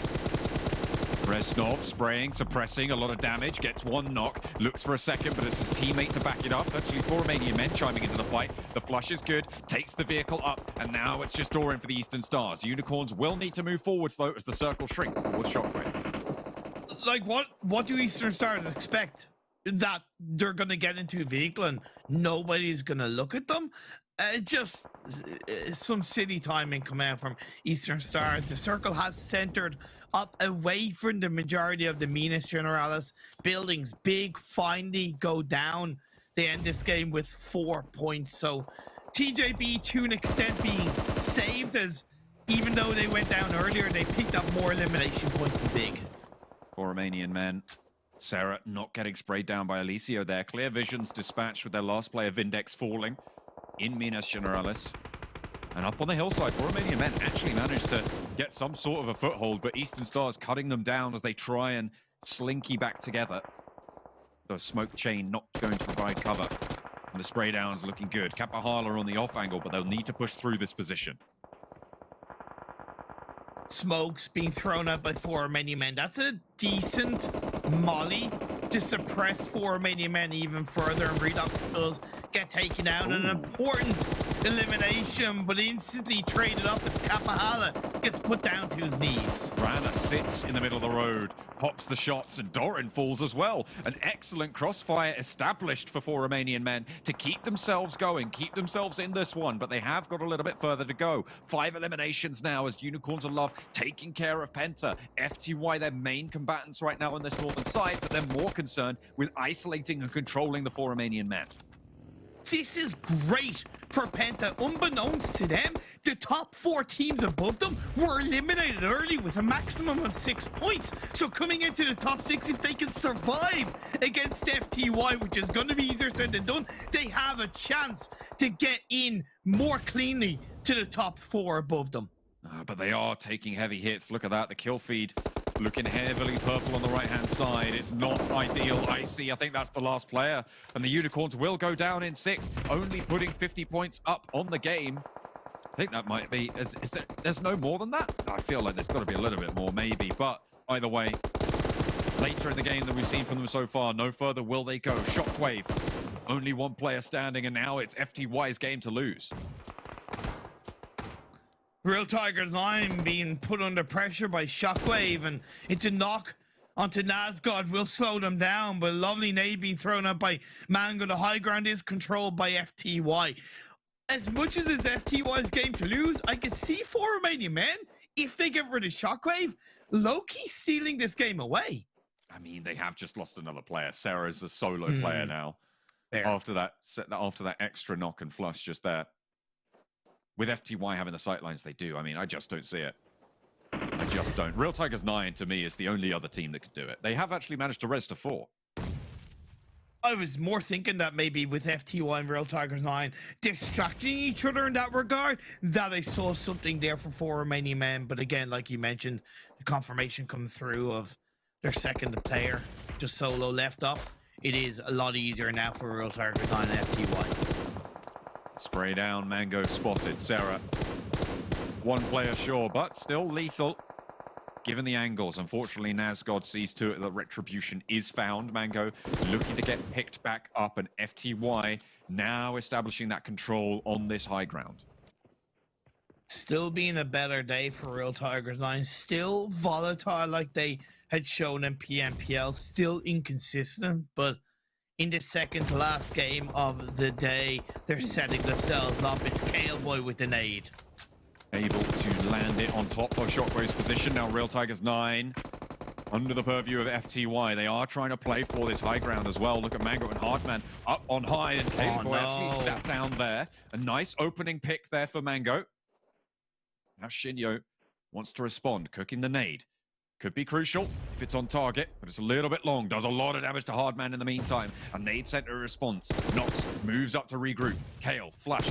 Mango actually has to go for round 2 on that one, but trades looking to come through. Hardman still not down. Took a lot of damage. Mango forward. Shinyo on the other side of the crate. Sprays for the player at the back. Shinyo looks for more, and Mango's given the runaround. Given the slip. Shinyo looking to stand up. Staying alive as well. 1 more player at the back for Real Tigers 9, but he's playing for keeps. And Real Tigers 9 take down everything.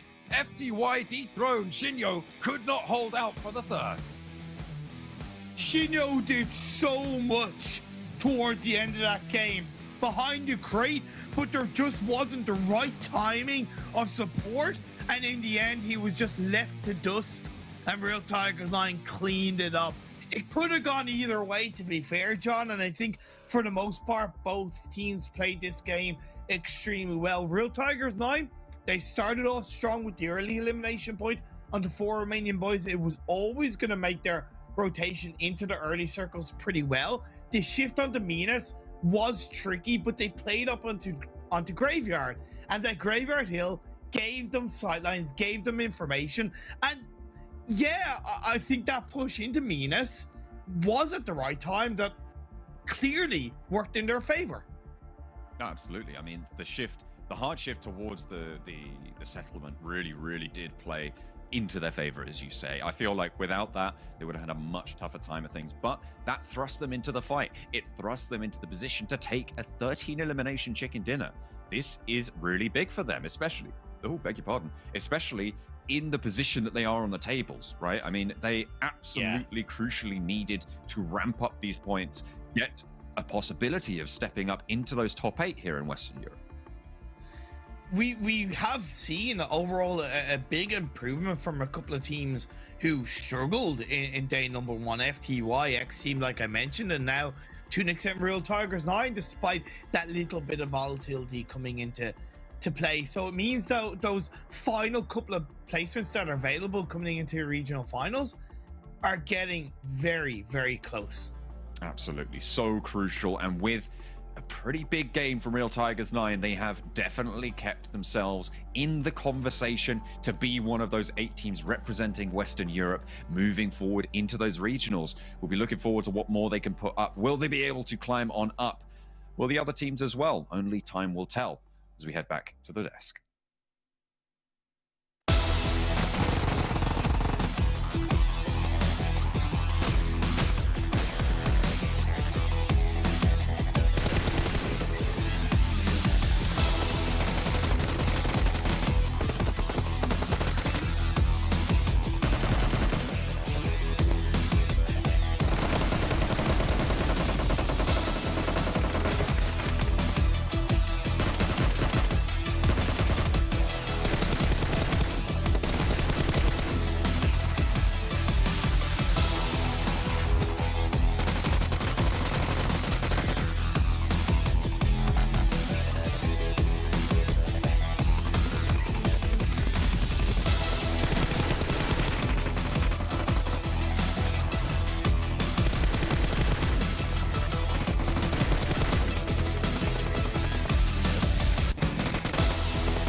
Welcome back, everyone, to PMPL Western Europe. This is now going into our 6th match of the day, but obviously we're going to close things up and tie the bow on our 5th match, as we had another victory come through, of course, like it always will be when we have another match concluding. But anyways, no, the point is I'm trying to make is that we're seeing some teams realize they're running out of time. Real Tigers 9 UK obviously picking up a lot of eliminations early on, closing things out here.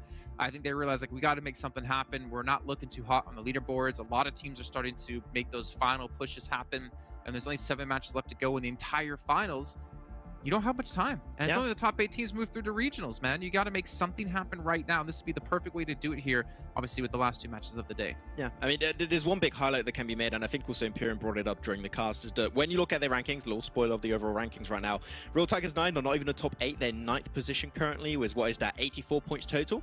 And that's with 2 chicken dinners that closed off yesterday with a final chicken dinner of the day. They got himself a chicken dinner here. That highlights for me a very big lack of consistency, right? They get the big wins and then they just are pretty much invisible for the rest of the day. If they can get the win and just get a few points every single game, like great, that's amazing. That would be enough for them to technically make it in top 8, but not being in top 8 with 2 wins really highlights that like they need to improve drastically on the games where they do not get those wins, and we haven't quite seen it yet. Yeah, that consistency is struggling for this team. And I'm not going to let Claris talk about them or say their team name because it just changes every day. 28 points, though, coming in for Real Lions 4. FTY, sorry, I had to do it for you. FTY, 20 points. For Romanian Men, 12 points. Again, for Romanian Men, continue to build up some steam here and continue to get point after point, which is getting them even closer to being solidified into our top 8.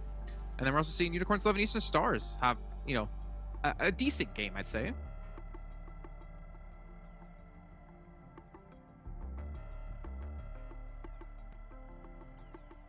There we go. I was just thinking about it again really hard, you know. For Unicorns of Love, this is, you know, a better foray, a better push up here for their campaign, considering it has been a bit lackluster so far. But 9 points, starting to get towards those double digits in these games, and they were coming in from an angle against kind of that Ministerial Generalis area that was going to be difficult for them to eventually crack down on. So it's not too bad, not too bad. If there's something I can say as an improvement for Unicorns of Love, they did survive as a 4-man squad for longer this game, it seems, so good on that. I want to see more of that. I want to see the entire squad, if it's 3 or 4 players, make it a little bit further in, but once again, it was down to Daddy, it was down to Icy remaining at the end as a 2-man. Like, if they make it as a 4-man crew at the end, I think that they can close off game. I mean, they showed into the Super Weekends, right? But I feel like something's changed internally inside the team, and they just cannot enable themselves to make those plays happen. So it's weird, and I hope they can try and fix it, because time and games are running out here. There's only, what, like 7 games left, and that's not a lot of games left to make a really big comeback here. I wonder if it's maybe frustration still bleeding over from not qualifying into the last Super Weekend. I mean, they still made it to the finals. It's not a big deal, but something definitely was wrong within their league play as well. Yeah, really curious to know, actually, what's going on within their team. As you look down the list here, PENTA again getting some 6 points through, able to, you know, do okay. Again, enough to keep them in top 8. TJB as well. But again, we're not seeing Big. We're not seeing Game Lord. These are the 2 teams that were like number 1, number 2 position at the start of the day. Even Giants in there as well. They've definitely had a little bit of a falling from grace today. I think especially for Big, it's been a bit of a disaster today, right? Like, compared to Game Lord. Of course, Game Lord's having some bad games here and there, but at least they're able to get wins elsewhere. For Big, nothing's meshed just yet here today, so they're gonna have to have a good Erangel, I think, to round out the day. Yeah, hopefully they can try and do so. I think that Sanhok plan was a good idea, but after that, it's just they kind of fall off for Big, which is surprising. But yeah, we still got one more game. We're going to go back to Erangel. If we have a Northern Circle, we never know. Could be a big chicken dinner, which I think they desperately need, because TJB, after their 2 wins, they created for themselves a really big bump. I think about, like I said earlier, 25, 30 points. And Game Lord sure got himself that win. They were able to reduce that bumper pretty significantly, but Big has been like falling off pretty significantly. So yeah, we need to see a little bit come back from them, because it would be unfortunate to not see them on our like top 3 positions, I would say, at the end here. Yeah, I'd be a little bit disappointed as well. Also, Clear Vision, quiet today. Yeah, that's the feeling I'm getting. I haven't really feel like I've said their name too often. I feel like I've not really seen them in the top 8 positions. I can't do that. I can't like confirm whether or not that is for sure true, but they definitely haven't stood out as much today as they did previously. Yeah, I'm trying to think where they've been in each of these games. I mean, they got caught up in the western side of this one, trying to traverse from kind of the warehouse area where Real Tigers 9 was, which they did a great job, by the way, of being able to transition from the warehouse areas over towards Ministerial Generalis and then work on the east side of there. Clear Vision, though, I think got caught up in that and got bombed down. Actually, talking about Clear Vision, checking out their stats currently, out of the 11 games played currently, Hamodi's got 19 eliminations. The second highest fragger of the team is Happy with 8. And then it's like 5 eliminations, 3 eliminations, 1 elimination. it's happening again. Hermodius popping off, and the team's not there to back him up. Oh, That is rough times. We're taking a look at Real Tigers 9 UK though. You can see Michu over 1,000 damage done with 9 eliminations, more importantly, kind of absorbing all the elims from the rest of his teammates. I mean, he is the standout for Real Tigers 9, right? Like, we've watched this kid go from at the beginning. It really sounds patronizing.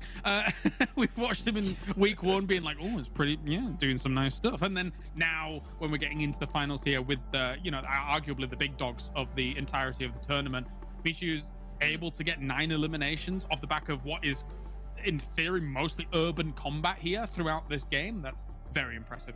Yeah, and I think he was actually the player trying to play the low ground position on like that leveled slope that was happening. It's a pretty weird position to finish the circle of Miramar, but he actually climbed back up of a position which I didn't think was going to work out, and he technically got an unofficial 1v3 at the end, which is great for Michu to close off the win there, where I really did not expect it. But the issue, once again, I have to bring it up here, Jason, is their consistency. Michu pops off, but Mango has been a little bit invisible recently.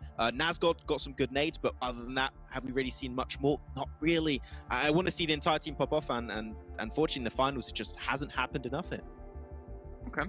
Well, you know, as we are talking about individual players with Michu, we need to kind of turn our attention towards, obviously, another team here that, you know, I feel like people might get a little upset that we're constantly hammering away at them. But to be fair, I feel like considering they are one of the top dogs in Western Europe in previous seasons, in the entirety of the previous year, to not see them be able to rise to that rank yet again here is a little bit unfortunate. But a new player on the team, at least when it comes to Icy for Unicorns of Love. This guy put up 100 eliminations across our first 2 weeks of play and including our 3rd day of league play.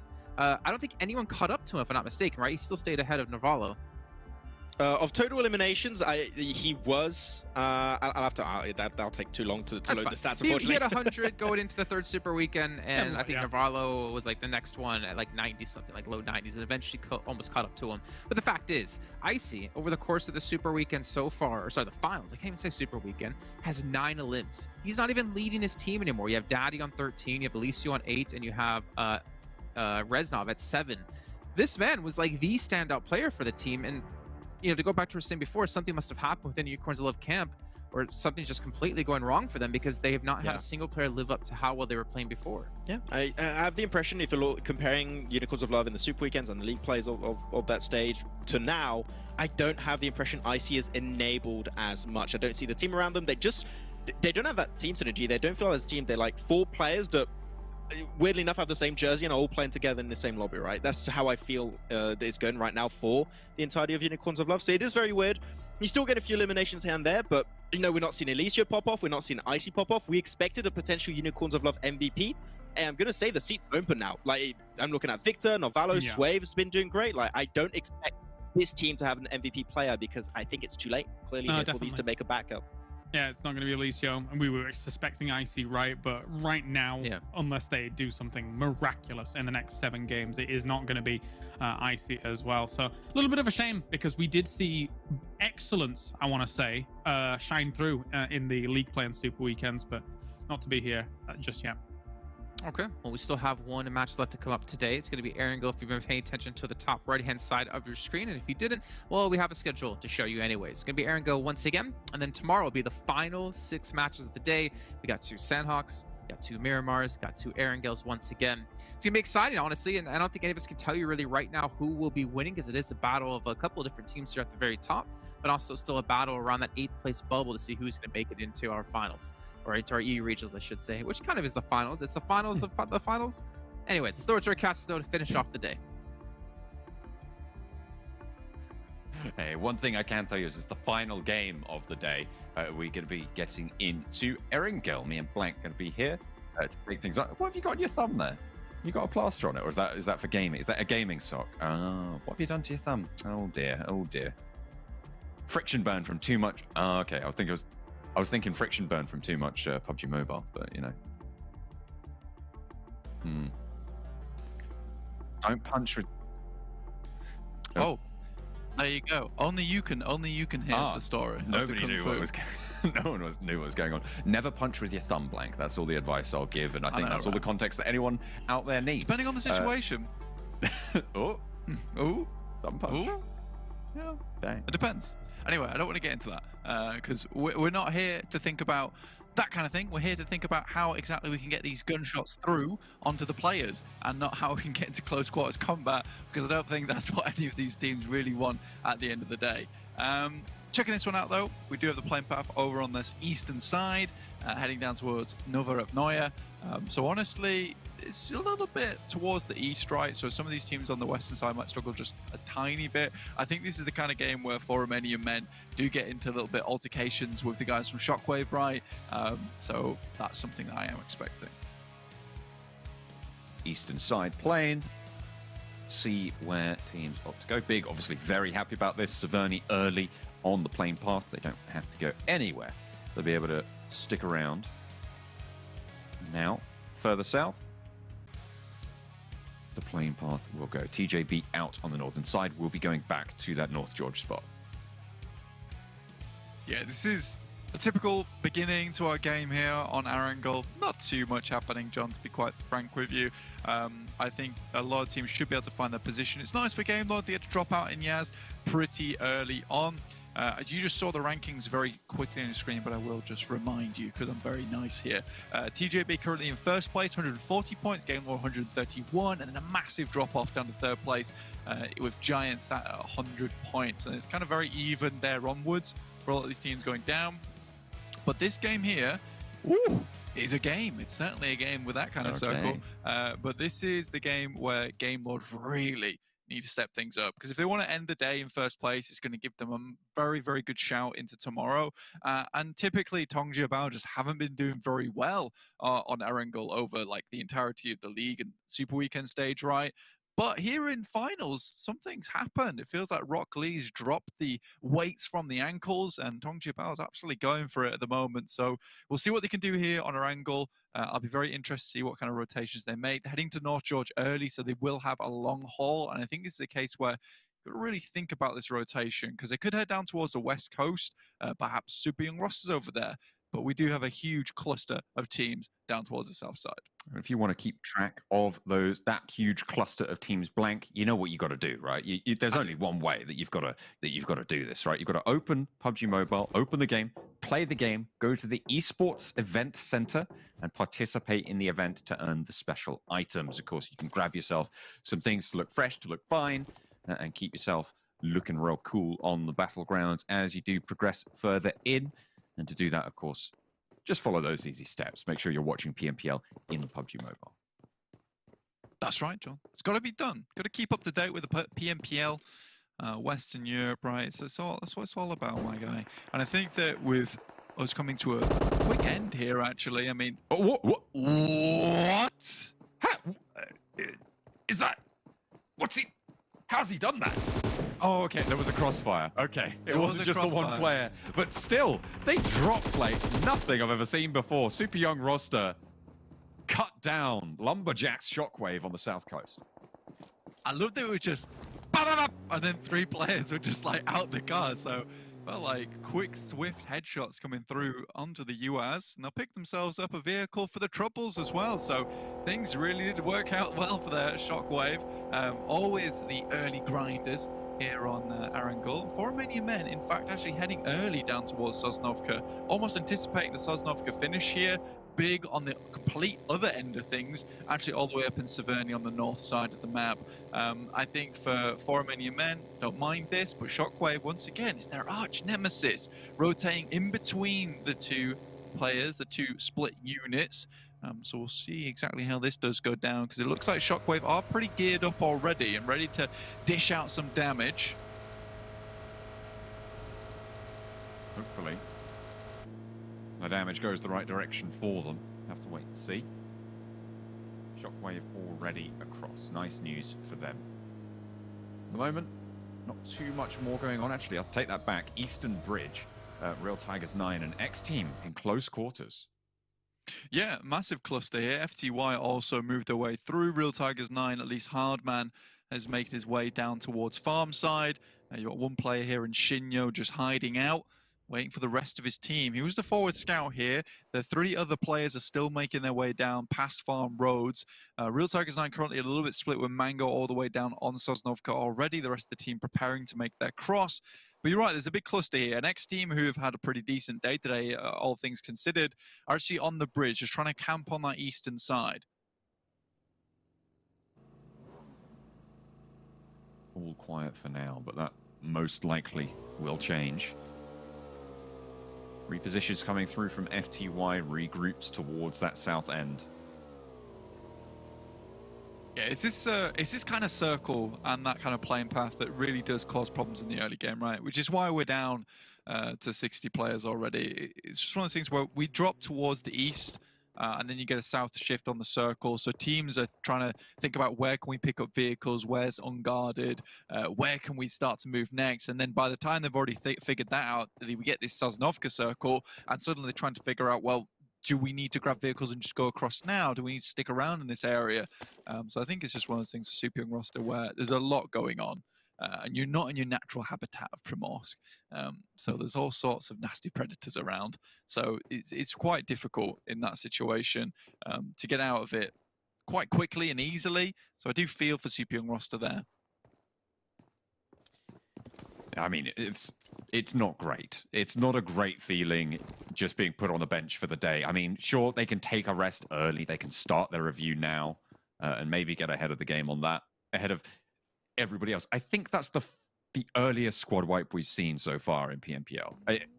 I'm pretty sure there's no way you can beat that, right?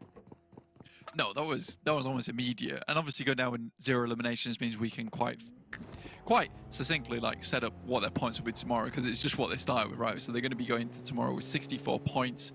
They were sat in 12th place. I expect that to change. Unicorns Love behind them by 4 points. And I know that Unicorns Love do want some more points, right?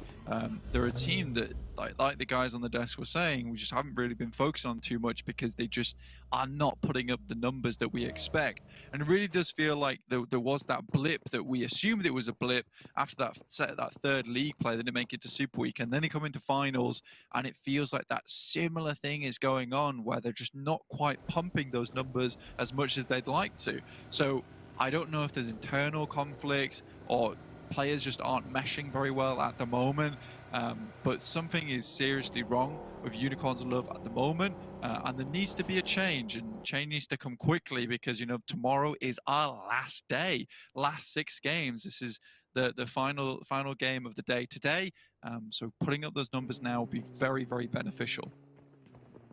Big on the north side of the river still, yet to make that full crossing.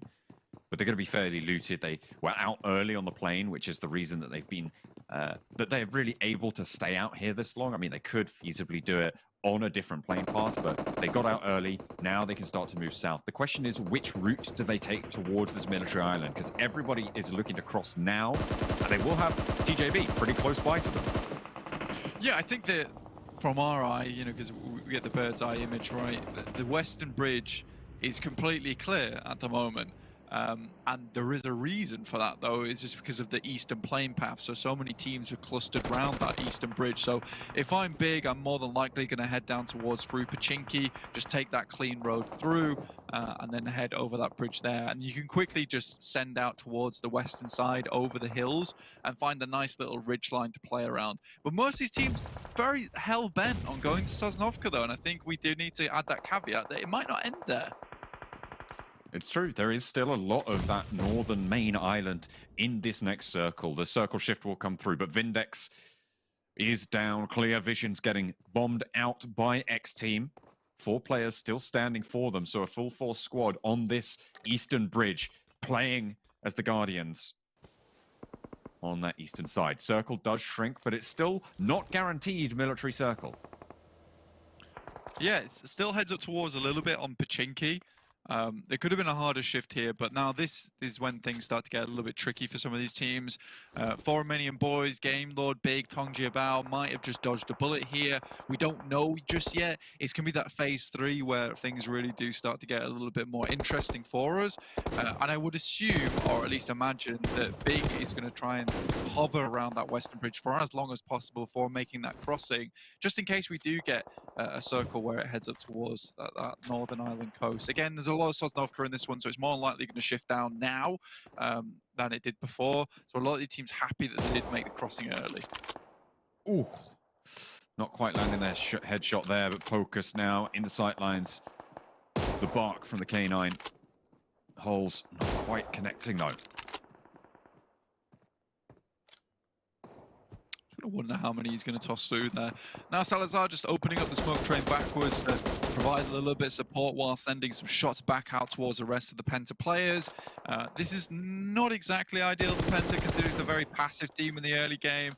They really are making a lot of enemies early here, John. So I'd like to see how this ends up going down, because I'd imagine that PENTA is going to have people knocking on the doorstep very, very shortly if they do keep this up. Certainly a third-partiable. Offense, yeah, I suppose. Yeah. How dare you shoot at Giants? How dare you? How dare you? Consider the alternative, not doing that. XTEAM still guarding out this bridge. And in fact, it will be Game Lord to move in towards it. We've seen Game Lord come a cropper on XTEAM on this position, on this rotate before. So Game Lord probably should be aware of this. Yeah, they'll have to be a little bit careful, because they're starting to come around the bend now. Beg for Mercy's got his eyes up, got the binoculars in place, and it looks like Game Lord are just going to stop off for the time being. And I think this is the smart decision. See what else loot you can pick up. See if this place has been looted in the meantime. And if it has, then you get an inkling of who's passed through here already. Eastern Stars, though, start to make their way through, and Akashi spots out Athis. Will send some shots down, and this will keep Eastern Stars at bay just for the time being, but there will most likely need to be a little bit of backup. Eastern Stars skirting around. I wouldn't be too surprised to see them hit the water. For the Eastern Stars, I mean, it is fairly crucial to keep themselves in this qualifying bracket. They are pretty close by. They can't afford to let it slip. They had a good game, but they need to convert. They need to solidify this position. And on Erangel, really crucial that you're able to do so. No one yet making that hard push. TJB, though, on the western side, finally leaving the blue on their western end. Yeah, finally making it in past Gatka. Big doing what I thought that they would do here, is hovering around that western bridge for as long as possible before his next shift does come through, holding out any team that might come down this way. I mean, they're fairly astutely know that, you know, TJB is probably making their way down here, and if they can grab some points there. But now with that circle shift coming onto your screen, I'd imagine this is time for Big to make a move and probably skirt past on the beach coast. TJB is coming in fairly quickly though, so this get up and go attitude really has to come into effect now for Big. They are already mounted up there, and they are starting this bridge crossing. Leaving that first player forwards, Beast, to scout out the compounds. For Romanian Men leave the hold, so they will be able to just get across. Do Big stop and wait for teams behind them, or do they push forwards? You've got to feel like they need to push forwards in this scenario. So TJB might have a little bit of an easier time moving across that bridge.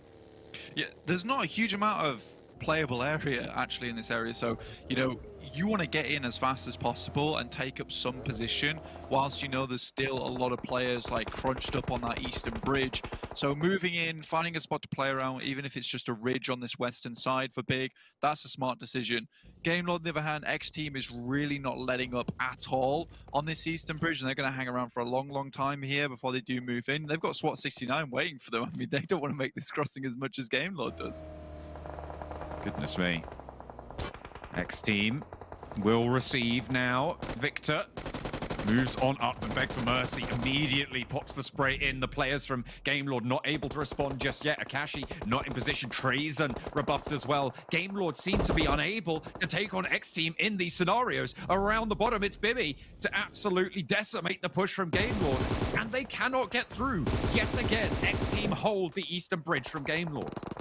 And you just wonder why Akashi is so far back here. And I understand that he's trying to be the backstop for the team, but you can't see anything over that ridge anyway from this spot. And I doubt there'd be anyone like playing the 2-2 split on either side of the road. It doesn't work out because you can't support one another for the exact reason. It's very difficult to see the sight lines from either side here. So I think Akashi would probably be most better off if he just went with the rest of the team and tried to support them. Again, it's a little bit of a messy crash there. However, I've got to give props to Beg for Mercy. He really made it happen there in those last moments. Swat 69, another player down. Unicorns of Love have been doing okay in this engagement, already finding the one flush into the back. XTEAM now starting to get across that bridge in the back of this fight. Might spot Swat 69, but the shots come through to push them back. If XTEAM have their wits about them, they should know there's two teams on this hillside. Otherwise, there's no way that SWAT 69 are holding in that position. Yeah, they're on an awkward side, right, where it's very visible to teams moving in. So you're right, they should know that they're getting battled out as well. So this is why they just send straight past here. SWAT 69 are holding on. They're still on the eastern side of this circle. Next circle will hit. It's right on the beachhead. So very, very difficult to play with this one with very little cover over towards Romanian Men's position. There is some compounds here which are extremely strong, especially on the coastal side. I think Real Tigers 9 currently claims one of them, and Romanian Men are very close to another. On that northern side, yeah. Pretty jam-packed in there. XTEAM moving through. They didn't lose anyone on that rotate, but they are on a difficult side now, split by Shockwave, who potentially looking to take them out and not have to worry about that flank, but Unicorns of Love moving in ahead of them. They are the guards on that southeast side of the circle, and I feel like the Unicorns are in one of the better spots they've been in today, but we've seen them falter in these positions. Yeah, it is rough getting across here as well. I mean, there's a lot of forested zone here. You have to be very careful before moving into it by clearing or sweeping behind you. Shockwave's the main threat towards them at the moment, but they're split up between two teams. That's a nice spray from Nightmare. Shockwave seemed to just be absolutely on point with taking players out of vehicles. First it was super young roster, now SWAT 69 on the move. They're doing all right. They're doing all right on those sprays. If they can translate into points, though, because 13th place right now in the game, not ideal. Far from it. They need more points for this qualification spot. Not the team we saw in Super Weekend 3. Yeah, Shockwave moving in now up towards Unicorns of Love's position. Yeah, picking up some nice few points on the vehicle transitions there. They also see a player from XTEAM just sending right out into the open. Unicorns of Love doesn't take any shots so far. GK first does go down there. It's all the way on the western side. He's actually outside towards the lighthouse trying to provide some support. So I'm kind of unsure why he's out there, honestly. But that's TJB. I will never understand the inner machinations of their mind. They are an enigma, and I will never solve it. That's unfortunate. Happens sometimes. Unicorns of Love, at the moment, in combat with Shockwave. They've had a good start to the game so far. 6 eliminations. Picking up 4 very early on that cheeky little spray down that we saw, but now they're up against the Unicorn. SWAT 69 looking to come back in and take Alicio down. Immediately flushed as well as Phonics still going. They haven't dealt with that threat just yet. Terminus moves up out in the open and absolutely nails the shot with a barrel. Brings another of the Unicorns down and to task. Reznov suffering behind the tree, peppered in response, and Icy looks for one, gets 2 as well. Now he's standing tall, looks for Nightmare as well. Spray behind the smoke, a lot of damage found. Icy, a potential MVP candidate at the start of the finals, but faltered. Reznov allowed some time to heal. Nades, Molotovs over the top. Information gathered, and Icy once more. Seiko now last standing for Shockwave, and a banked nade badly found. Seiko needs to put the pressure on, but he's going low, and Icy looks to take on Shockwave single-handed. The spray around the side, and he is back. It's Icy, but he falls finally to the third party. He is sent back once more, rebuffed, put back in his place. I mean, single-handedly dealing with Shockwave all by his lonesome there versus a full squad is unreal. I mean, Reznov was able to put a little bit of damage in, but I would classify that as a 1v4, to be honest. And he's come back into the fold. Again, that is not a fight that I'd expect Unicorns of Love to have such trouble with, though. This position from Giants is great. Unfortunately, it is outside of the circle itself. It moves down towards Romanian. men's position, as well as Real Tigers 9 and XTEAM, who have managed to swing their way in under the cover of other teams fighting. Spray from Giants. Certainly sightlines from Giants over towards Lin. Out in the shack. And they're probably going to want to push through this position and isolate it. Fortunately for them, they have the sightline. That's Lin down, so are TJB. Just 1 point this game for TJB, so Game Lord quite happy with this, to be honest with you. Yes, it doesn't mean they can get a leapfrog over towards TJB, but it also means that TJB is not much further ahead of them. I mean, there was a 9-point difference at the start of this game. With that 1 point, that'll be an extra 1 over the top of it. Not anymore. But Game Lord go down with 1. Okay, so yeah. that 9-point differential stays alive at the top of the tables, unless Giants can have a massive game here and really put up some numbers, but looking unlikely. Sat 31 points behind Game Lord at the start of this game. They will be behind 32 total, so that would necessitate an 18-point chicken dinner to beat Game Lord. 9 more than that to beat TJB. Yeah, I think that for right now, it's going to have to be a big, big game coming through from Giants. The moment XTEAM is just taking names, taking numbers. Goodness me, and never calling back. Wow, Beg is down yet again. They fell from the top of the pack, the top 5 to the bottom now, and Eastern Stars are knocking at that door as well. They have started that catch-up to break into this top 5 position, and they are still alive. 2 eliminations, all 4 of them. A decent position on the northwestern side, a chance for Eastern Stars to sneak it on in. You know, this is not what I expected from XTEAM, and I'm very pleased to be proved wrong in that aspect, to be honest with you, because it was a team that we had such high hopes for early on in the tournament after significant plays. At the moment, though, it's 4 Romanian Boys just trying to keep themselves alive. Very doubtful, though, in this position. It's a struggle bus from 4 Romanian Men, but they do find Do.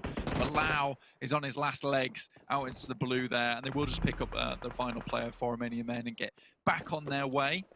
That last leg swept from underneath them. Eastern Stars will have heard this gunfire, rezzing up on Athis, keeping all 4 alive. Looking to pick up some eliminations on this northern side. This ridgeline, crucial. Spray down, flush on towards one of the players from the Eastern Stars. Unfortunate news, but for Romanian Men, a lot of players are low, and Octavian spots Sarah at the back, able to dispatch him. Kapahala close on a tree as well. PENTA with their original position in Sosnovka, this gives them a very good chance at this game. They have sent a lot. They've got a far way into this game as well, but I don't know how many players they do have remaining. I don't think it's many. Currently facing off versus the guys from XTEAM and FTY, but FTY puts down holes in the back line, and now it's just 1 final player remaining. You can see him there on your screen, just underneath the players from XTEAM. This push from Eastern Stars is completely unnoticed by 4 Romanian Men. They're still worried about the compound. Well, they'll know Kapahala's there now, though, and Duke can cook that perfectly. He's on the money. Kapahala hits the deck. Octavian now at the backstop, and Doran to back it up, but the nade in response finds Sarah yet again. Just Octavian remains. A nice counter knock from these nades. Octavian against 3 from 4 Romanian Men. 5 teams remain, but we're down to 4. 5th place for the Eastern Stars. Extremely good stuff from Redox there, finds the players and will locate them handily. And with all these vehicles still remaining for 4 Romanian Men, doesn't really matter where they end up. If they don't have a compound, they'll be able to create a little bit of something to keep themselves going. It's Real Tigers 9 holding this crossing. They've had this for a very, very long time. It's one of the compounds that I highlighted earlier. It's extremely good if you can hold it. This little spot here is actually probably one of the best spots as well. Just considering you'll be able to shoot out there, it's very difficult to hit the pinpoint shots in. I mean, if there's players that can do it, it's this lobby that will provide them, right? 4 Romanian Men try to crash onto the Real Tigers 9 position, but 2 of them are felled on the forefront. Mango holding with the UMP. Upstairs is going to be contested, and the pinpoint shot not needed. Just send the player into the attic instead. Another player looking to fall down, but the flushes are good. 4 Romanian Men taking this one to task. 4 of them are alive, but 2 of them are down, and they've taken control of this building. Mango is backed off. Yeah, very, very well played here. And I mean, this is the best decision they could have made, because if they come from this side, it doesn't really give the chance for Real Tigers 9 to actually take too many shots over towards them from the other side. And they only have to deal with the 2 players in that one compound. So regardless if only 2 players make it up into that building, great stuff. They still have an even footing there. So for Romanian Men, able to make this crash happen. That's the kind of confidence I want to see from some of these teams to make these extreme crashes. You know, that could have gone horribly if there was 4 players in there. Before Romanian Men went for it anyway, and now they've got a very, very good spot towards the central side of the circle. Romanian Men are playing today. This game is really good for them. A little bit of a tickle on Redox. Will pop a bandage to see himself a little bit more healthy. XTEAM across the way as the circle just about to pop. It goes to Romanian Men. They have the prime building. Yeah, this is going to be difficult for the rest of the teams to push into. The only problem for Romanian Men is they're currently still on damage control. The amount of meds that they have is not a lot. You can see them with 0 first aid kits there. So they're just desperately trying to restabilize in a very strong position. And at any moment, XTEAM can do the exact same thing to them that they did to Real Tigers 9. And it all depends on how well they can deal with this crash. Nazgod's position will be sprayed down. The door is opened. The nade from Sarah is cooked as well, looking for a decent lob into the back lines, but not really going to find too much. Into the buggy. Sarah, he's backed off. Beg for mercy with the suppressing fire for Romanian Men. 2 players fall, but Do is still going. Redox is there as well. 2 players trapped in the attic. Molotov trying to be sent in through the hole, and they will be able to find it, but down they go. The stairs descended. Bimmy with the nade over the top, trying to do what was done to them by Narvalo over on the last Erangel. This time around, it's not going to work out too well. Bimmy wants to post another, but 4 Romanian Men still 2 alive. Do takes a lot of damage, but Redox out wide. Bimmy low, needs to keep his wits about him. Half HP, a couple of bullets will do the trick. But Do always been spotted. They know what's up. Looks for another up the stairs again. Gets taken down by the guys from FTY along the way. They spent too long outside, and that's all really Romanian Men had to wait for, is for another team to spot those players on the outside. Still, they did enough to get as many knocks as they could on the roll-up beforehand. Hardman hits a nice nade, but FTY is here to deliver. And now it'll be all down to Do from upstairs, just bandaging away, and that's all the med kits he has remaining. He can see out towards Shinyo. Does have that sightline, but instead goes down to the doorstep. Will try and take control of the situation, but it won't happen. FTY roll across the open field, crash after crash after crash, and it was the final wave that broke the game. It is FTYeSports to take the last chicken dinner of today. Yeah, they were very much the observers of that lobby there. They were just watching the action all go down from afar before slowly but surely snaking in on their bellies and picking themselves up a chicken dinner in the end, which is just exactly what FTY needed to keep themselves in good contention for those top 8 spots to head over towards those EU regionals.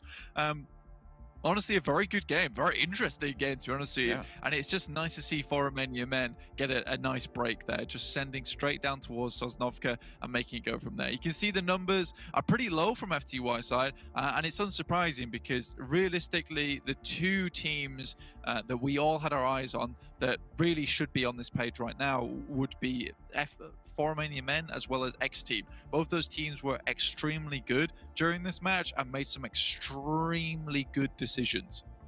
Yeah, I mean, the play from Romanian Men, I mean, taking on the fight with Eastern Stars, really solid. They were able to dispatch that. The crash, really well executed onto Real Tigers 9, who had the Tiger share of the circle at that stage, and able to bump themselves up into second place for it. Look at that, Bimmy, triple. Yeah, he's taking it all here. And yeah, I think Romanian Men's crash there was extremely important. They did it from the direction that they did it from as well. And you kind of expect there to be only one team in that position anyway, because you have to hold both buildings to give yourself a nice position to hold into. Maybe they want to cross in the late game, but it's very unlikely Real Tigers 9 would have had any ability to do that anyway, just because of the third parties, which you saw a lot of. Well, there you go. In the end, FTY take control of the game, take the chicken dinner, and snaffle up those points for a chance to get into those top 8.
Welcome back, everyone, to the final match now. All completed here for our second day of our finals of PMPL Western Europe Spring 2022 season. Just catching my breath there. We had FTY close things out. I'm sorry. FTY close things out and get themselves a chicken dinner here. And considering they were extremely close, I believe, in the previous match, nice to see them be able to finish things out. But again, this puts pressure on so many other teams. FTY able to shoot up their leaderboards with the victory. We've seen, I mean, how many teams now have been able to just rise up 3-4 ranks just from the victory of one game alone. And that's just how kind of close our standings currently are around that 8th place position. However, first place is looking more and more solidified, at least the top of the table looking more and more solidified.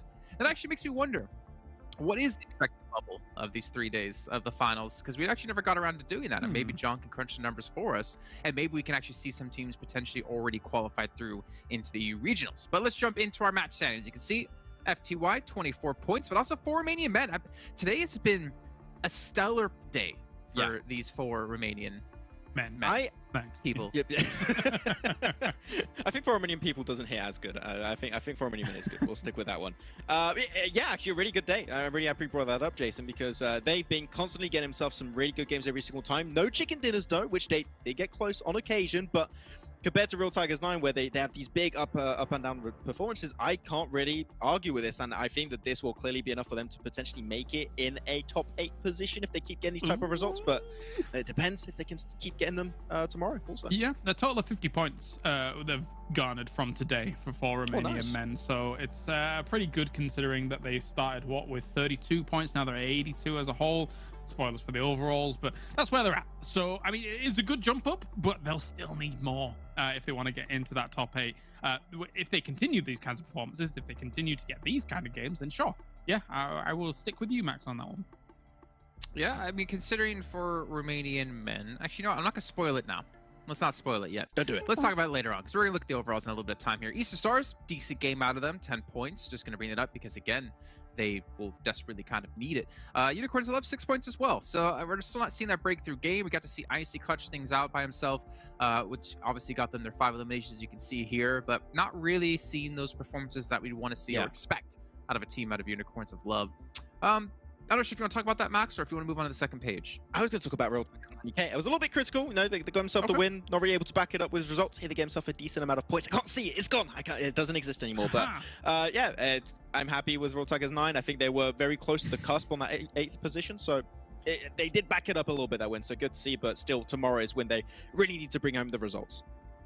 I'm not going to lie. I'm getting real excited for tomorrow because, again, another match with Big and Game Lord not performing, but so as well as TJB. It's kind of our top 3 list between our teams at the moment. I don't know what's going to happen going into this final match. I feel like we're actually going to have a legitimate push out of all the teams here towards the top, and it's not going to be so easy to predict who the #1 team will be at the start of the day. I think we're setting the scene up quite perfectly for a hell of a last day of games. Yeah, the only thing I'm a little bit unhappy about is the fact that I think Big's had a real hard day today.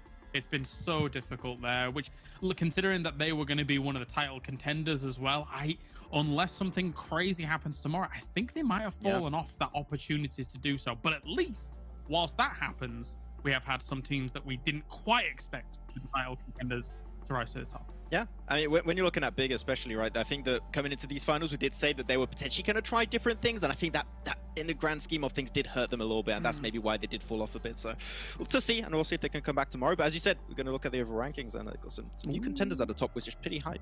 Max is the host now. All right, okay, Max. Okay, you got the rest of the show to yourself today. No, you got the rest of the show. Max, go ahead. I was trying to set you up, Jason, to make a good. I don't know. Max, let me be fancy. I don't know, but TJB. Wow, what do you want to say about this, Jason? They're first. Keep going, Max. Well, I'm no host. You're the analyst now. You guys talk about it. Easy. Fine. Yeah. Go on, Jason. Okay, well, of course, I'll start things off. I mean, TJB. This is the TJB we've been looking for and looking forward to seeing the entire event long. The question about why haven't they been able to play this before, I don't think we can really answer without talking to the team directly. But they're able to finally make some plays, get some chicken dinners. They remember it took 3 weeks for them to get their first chicken dinner in Super Weekend accomplished. Now they got themselves 2 in 2 days alone in our finals. But also a big surprise here, FTY 4 Romanian men. They've been able to shoot up so far. Look at that. I mean, Big was leading the day. They're down in 8th. Eastern Stars, they kind of got themselves back in the top 8. PENTA as well, Giants, but I never would have said FTY for Romanian men would be in 3rd and 4th place in the finals. Oh, leave some for me, Jason. Bloody hell. Name them all. I think it's interesting to see the fact that TJB actually is at 141 points. Bear in mind, yesterday they got 70 points. So today, 71 points, right? Like, they are being extremely consistent across these days. I mean, it's been a bit more like big games and then some smaller games today as opposed to that consistency, but really crazy stuff. This is almost the top 8 that I thought would occur. I think 2 names really stand out for me that are not here currently. It's Unicorns of Love and actually Clear Vision, compared to, like, say, FTY and 4 Romanian Men. But those 2 teams in 3rd and 4th right now, kudos to them so far. It's been a great push. Well, let's also commend 4 Romanian Men. They have 0 chicken dinners. They're in 4th place, 56 placement points. That's really, like, well done. And also their eliminations on top of that. 4 Romanian Men were the team on the bubble going into the finals, right? They were the team in 16th place, surviving off of Team Doom not able to catch them. Or so it's 4 Romanian Boys, my bad. It was the other way around, not the men. They grew up. But 4 Romanian Men, either way, like, to be able to pull off a 4th place right now is fantastic. A lot of extra prize money for them, but they're not quite done just yet. Because if you look from 3rd to 8th place, the gap is 11 points. Yeah. Big could go to 3rd place off 1 chicken dinner. Like, this, your battle's not done. Your war's not over just yet for this team. They have to continue to fight tomorrow in those final 6 games. Definitely. The only crazy thing, I suppose, Max, from this point on, is the fact that TJB and Game Lord have quite that bit of a lead, right? Just that extra oomph behind them here, which has shone through. They have looked brilliant over these past 2 days. I'm not gonna lie, I feel robbed because I wanted to talk about so many things on this page, but I just it's all been said already. So hey, it's all gone back. You said that 11-point difference between 3rd and 8th could be a very big factor going into tomorrow's last 6 games of the final. So we'll have to see. But that's going to be it for our first page. Moving on to page number 2, and to see how things are going. The bubble, how close are they to it? It's only a 2-point difference here, Jason. Ooh. With Real Tigers 9, you can XTEAM, especially XTEAM, right? A very big increase. They started with what, Clarice? I think 13 points. 13 up points. To, oh my. Yeah, 97 at the end of today. That is insanity. A very big shift. There's so many things to talk about here, Colaris. I mean, there's a 2-point difference between, like, 8th and 9th. There's a 12-point difference between 8th and 11th. And then looking down, Unicorns of Love are 41 points behind 9th place. So 43 points behind 8th. They're going to have to make massive room in the exactly. next day. And I don't know how they're going to do it. This is so difficult for them. How do they get that many points in a day when they've had 12 matches across 2 days and have barely pulled off a little bit more than just that? And also, the bubble's going to be moving along throughout the day too. I mean, Clear Vision, they're not out of reach just yet, which is I think a team that still technically could do it, but I think this is where we really find out if those diamonds can be made out of coal, because the pressure's going to be on you with just 6 matches to go. I think ultimately you've got to have Shut up, Max. You're the host. We're the analyst. I want to say something. That's nice, Max, but I don't want to hear it. We've got Clear Vision. This is a team that I do think should be in top 8. They've had a rough day today, I think is fair to say. 55 points yesterday with a win. I mean, that was the one win where it was like 4 eliminations, right? So it was kind of a bit of a coast into a victory.